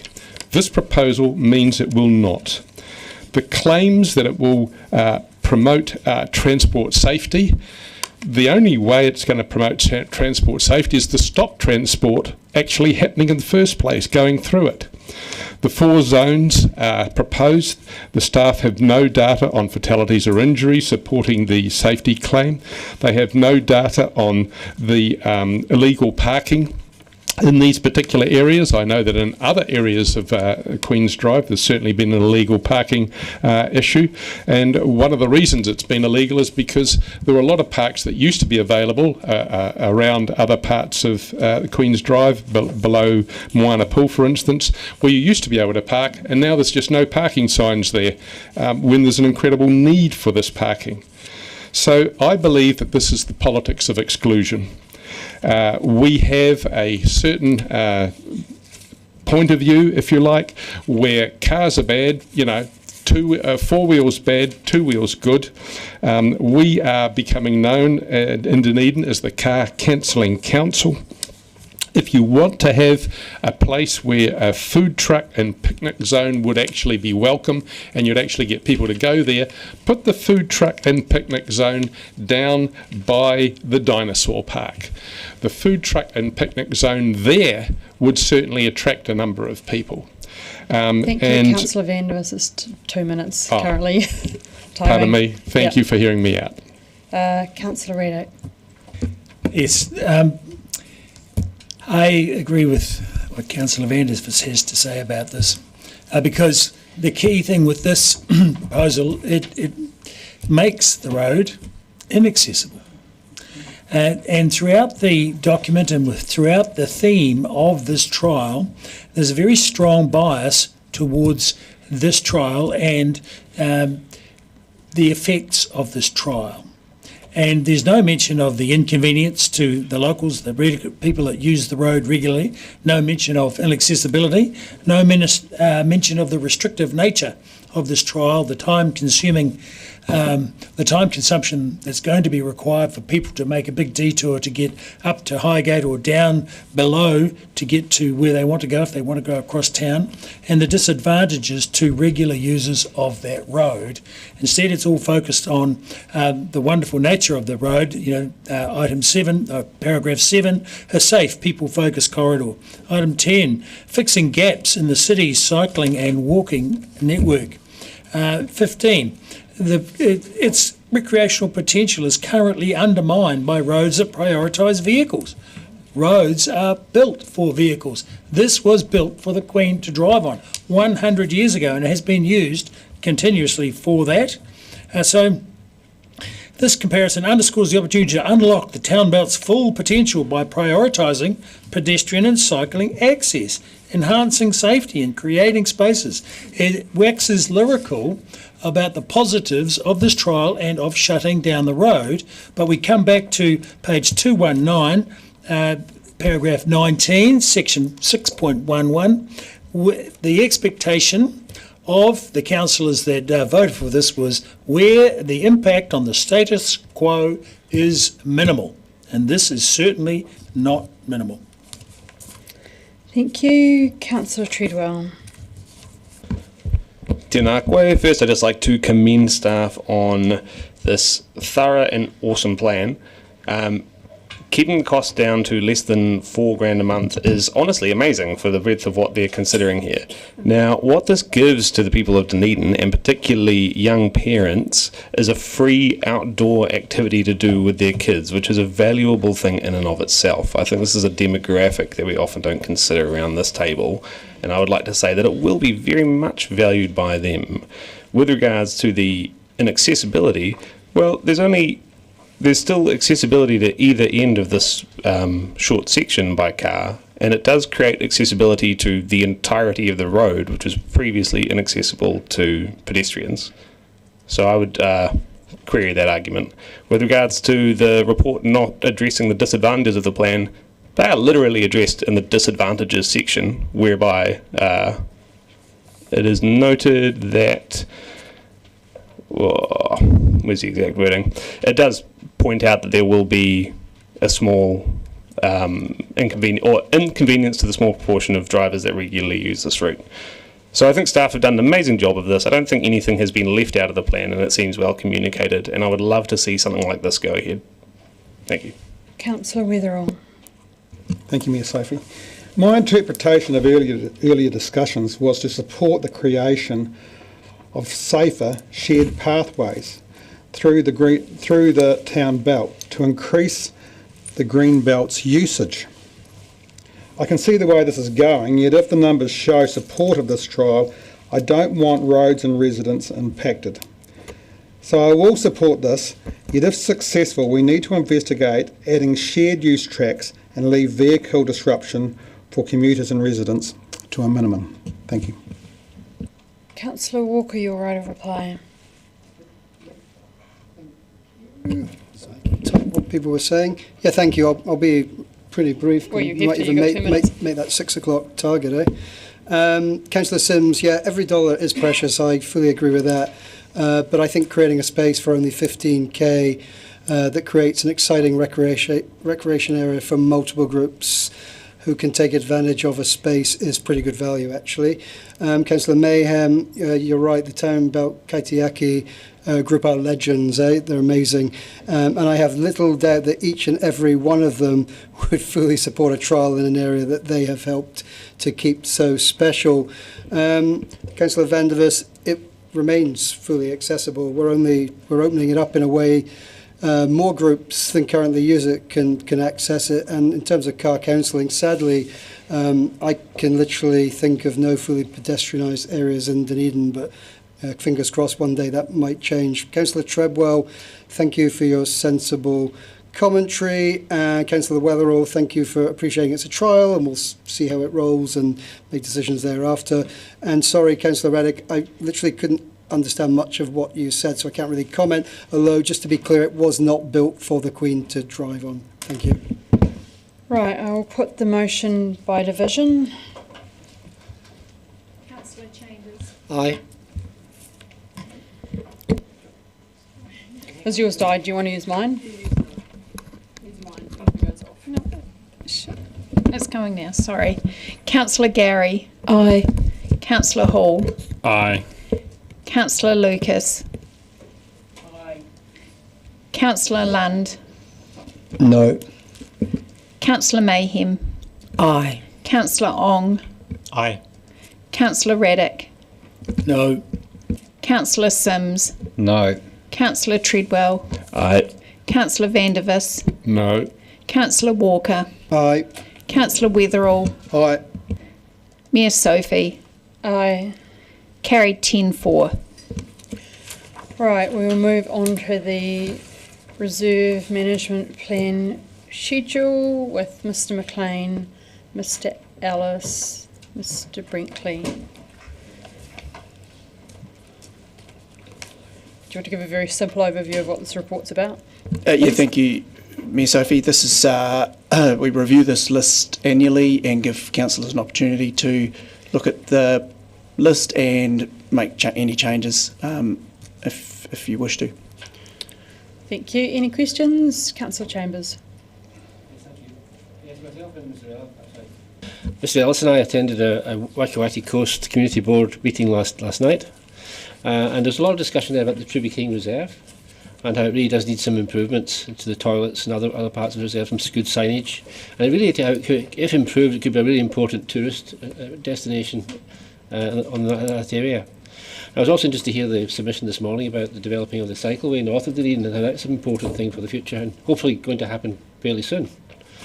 But looking at the timetable as is, the Tribby King Reserve Management Plan doesn't come into the plan until 2031. It's sort of operative, but that's when the financial aspects are there. Does that preclude developments happening in the interim?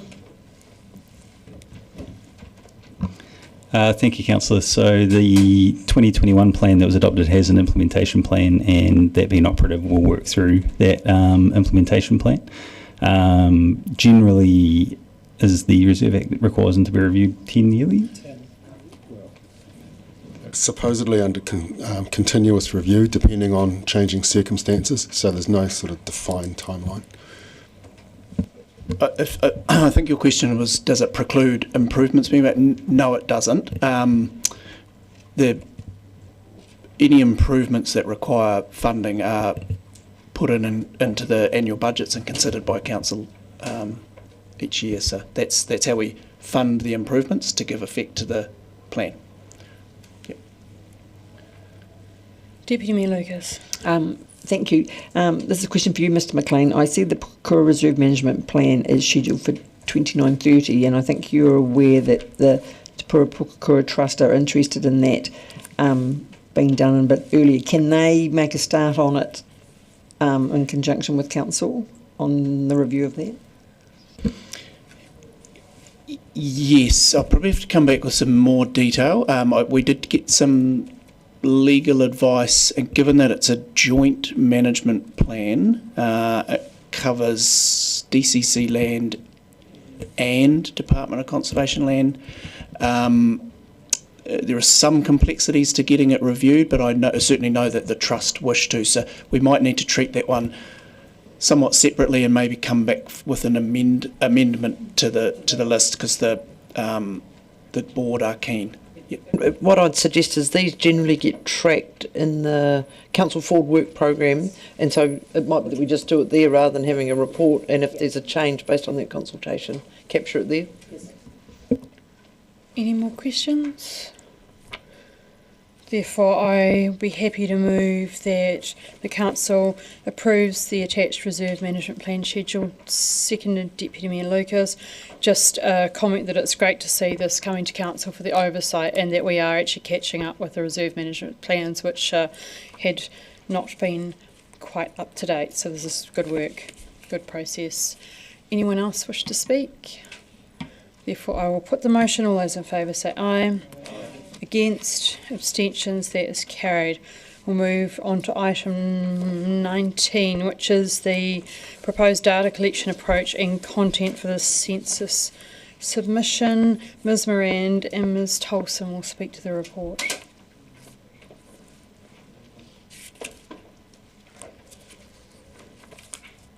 Do you have any opening, sorry, I'll let you sit down first. Do you have any opening remarks? No, happy to take questions. Thank you. Does anyone, Deputy Mayor Lucas?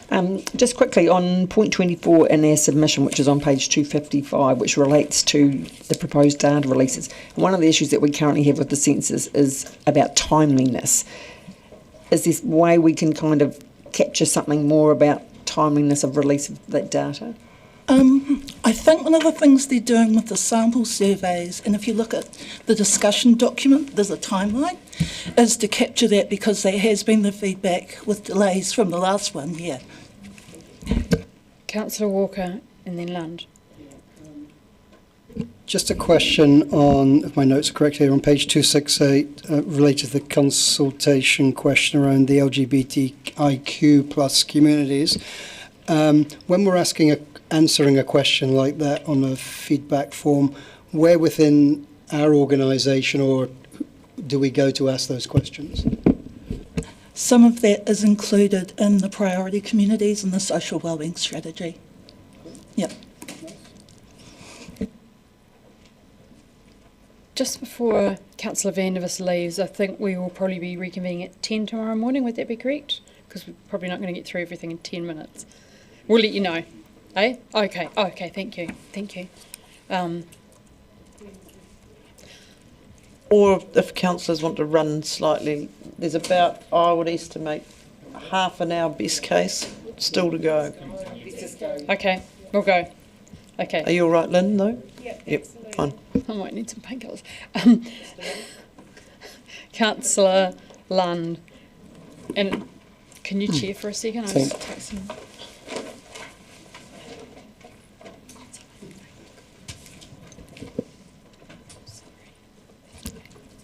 Councillor Lund, did you have a question? Yeah, it was just around paragraph 22, which is the DCC suggestion around homelessness, and they were proposing that we include categories such as without shelter and temporary accommodation as homeless, and so I'm just concerned that might give a somewhat rather, I do recall from previous briefings that Ms Brown indicated there were around about 2,800 people on that definition within Dunedin versus around about 60 people that the Dunedin night shelter. And I just feel that it might just be a too broad a range and lack credibility. So Ms Brown's figures are based quite heavily on census data that we get currently. For her, that is capturing, because it's been done on one night, on a Tuesday night, the people who are couch surfing or staying with someone. It doesn't give the information that this broader one will around people that don't actually have a home or temporary shelter. So she has suggested requesting that in the submission to get better data. Any further questions? Seeing none, so thank you for that. I'm happy to move the resolution. Do I have a seconder for that? Councillor Walker. Any speakers to the motion? There being none, I'll put the resolution. All those in favour, please say aye. Aye. Against? Motion carried. Thank you. The next item we have is Mr McAndrew and water quality. Yeah, water quality submission. I'm happy to move. Do we have any questions? Councillor Mayhem. I just have one, and this was a member of the public raising with me. If the Otago Regional Council did cease to exist, would we have the capacity to do regular water testing? And I said yes, because we do water testing all the time. Is that right? We do some internal water testing. The majority of our water quality testing is outsourced to a contractor for most of our compliance, but we do some internal testing, mainly at our treatment plants as well. The thing is, if there is local government reorganisation, it's focused largely at a governance level, and it's senior executives like chief executives. The staff will still largely remain doing the roles that they do, just governed differently. Any further questions? I see none, so thank you. Thank you for waiting for all that time. We appreciate that. Councillor Ratter has indicated that he's happy to move the recommendations. I'm happy to second. Do you want to speak to it? I'll just say briefly, well done to the staff, because it's an excellent submission, and we've focused on two primary things, namely, firstly, that the government is imposing another unfunded mandate upon us, so wanting us to do a whole lot more work without any compensation, without any covering of our costs. And secondly, we've given them a whole lot of practical suggestions for how they can improve their rules. So well done. Councillor Walker. Yeah, just very briefly, just echoing what Councillor Raddick said. This is incredible work. It was hard reading this, I thought. The local water done well is a labyrinthine world, and I have full respect for all of you guys working in it and being able to stitch together and respond to what is a fast-moving, complicated and layered world. I couldn't do it, so well done. Wherever you are, you're over there, I'm looking over there. And brilliant work.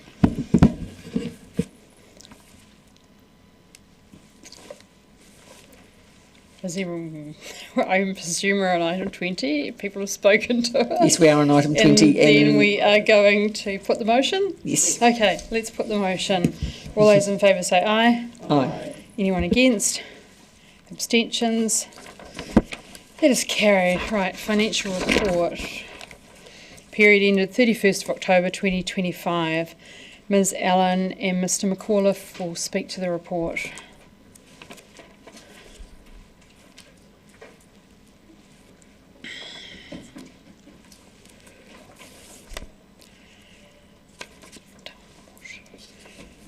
Oops, sorry, 20. Do you have any opening comments? Thank you, Mayor Sophie. We're happy to go straight into questions. Okay, does anyone have any questions? I have a question.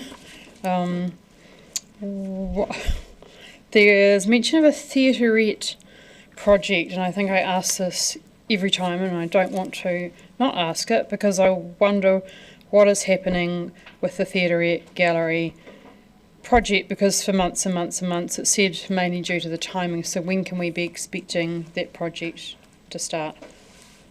Does anyone here able to answer that? Okay.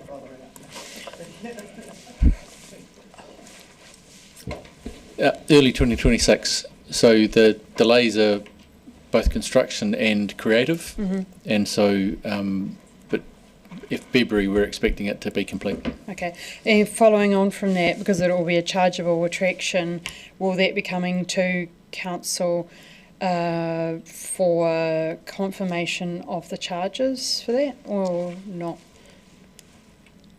It's a new product, isn't it? We haven't set them, no, because I asked that question previously. I will check that and come back to you. Okay, does anyone else have any questions? Deputy Mayor Lucas, happy to move. I'm happy to second. Would you like to speak to it? No, I'd like to speak to it. Therefore, I will put the motion. All those in favour say aye. Aye. Anyone against? That is carried. Item 22.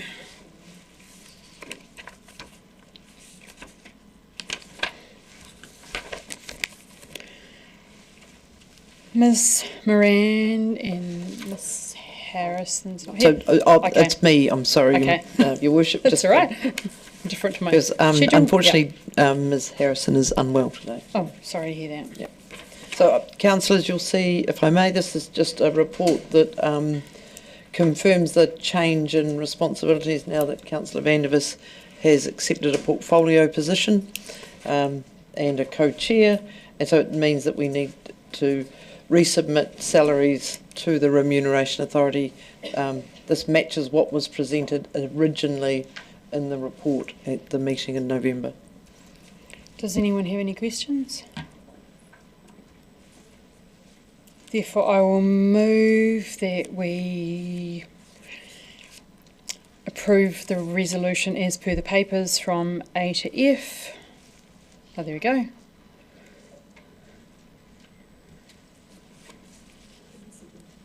Thank you, Deputy Mayor Lucas, for seconding. I don't need to speak to this. This is an update. Do you wish to speak to it, Councillor Gary and then Councillor Walker? I just want to say that I find our being in this particular situation unacceptable. It should have been that the first decision we made about this and the responsibilities that we accepted or declined stood, and we had a deadline to meet for the Gazette, and that's how it should have been. So I will think about how I'm going to vote on this as Councillor Walker speaks, but I'm not happy about us being in this situation. Okay, Councillor Walker and then Councillor Lund. Yeah, and just very similar. Us up in 3 years ago, the first decision was the first decision and it should have carried. Secondly, I'm more disappointed because I committed to give my $1,000 extra to the Dunedin Wildlife Hospital, so the penguins miss out. Councillor Lund. I'd like to congratulate you, Mayor Sophie, for a balanced and considered decision and showing, owning and resolving a difficult situation. Are there any other speakers? Even though I didn't say anything, I will exercise my right of reply. It is unfortunate that we were up against a hard deadline for the 14th of November, which hasty decision making is not great, and that I did not have time to talk to everybody about those portfolios before the deadline hit. So I apologise for that, and I'm doing my right of reply, Councillor Ong. And then we shall move forward. It is good that everybody has accepted positions of responsibility, because we did want to balance out the responsibility in the portfolio for council. So I'm now going to put the motion. All those in favour say aye. Aye. Those against? Thank you. Abstentions? I declare the motion is carried.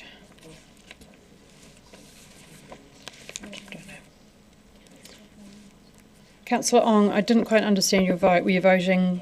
I want to put in no as well. Okay. Right, we'll move to item 23, which is the meeting schedule for 2026. Oh, wait. Oh, yes, sorry. Didn't speak. Ms. Miranda and I are happy to take questions. We hope it's self-explanatory. I just have one question. The CE Performance Committee is in January and February, but no instances thereafter, and yet the catalogue or the schedule of the commentary earlier said it would be once every 3 months.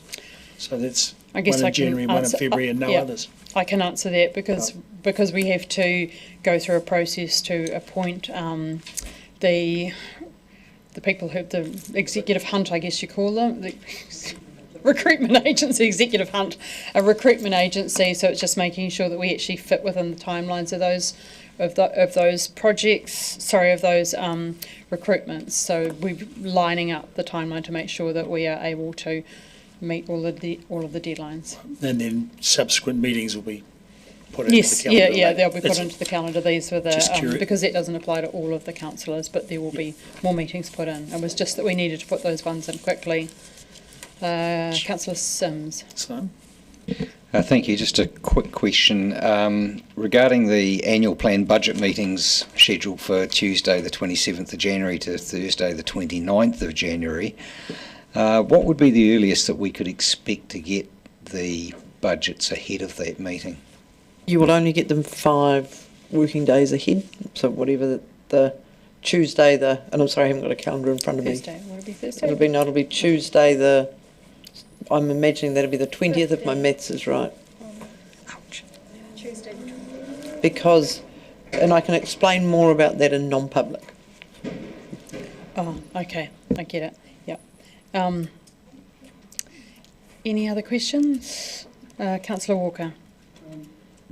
Yeah, thank you for these. They're always helpful and a reminder of the year we have ahead.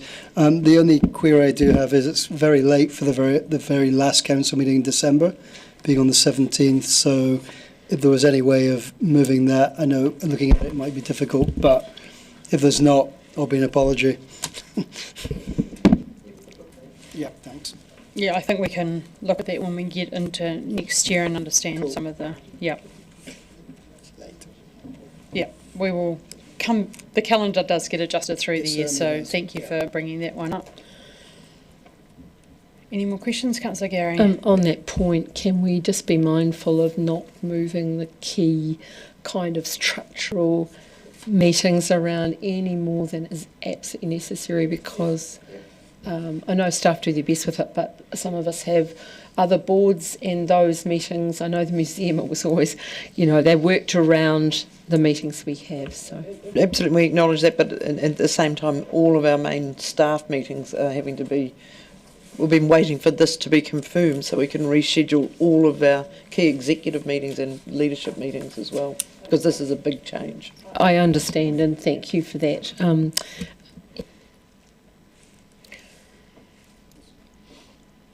Yes, Councillor Walker.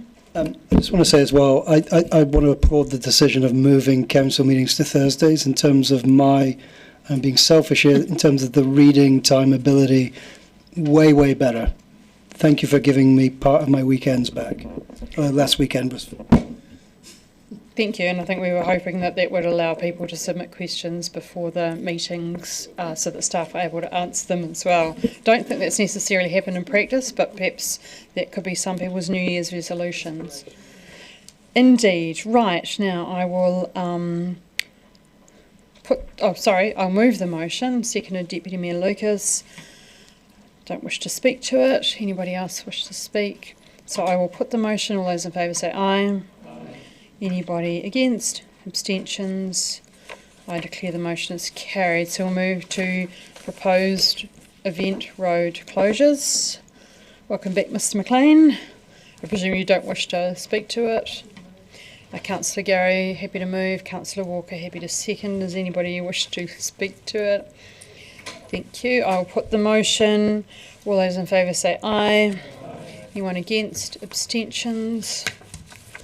That is carried, and now I move that the Council, pursuant to the provisions of the Local Government Official Information and Meetings Act 1987, exclude the public from the meeting for the reasons outlined in the agenda and adjourns the meeting for 2 minutes. I think the camera's off, but please don't leave the room. Seconded Councillor Mayhem. I will put the motion. All those in favour say aye. Against? That is carried.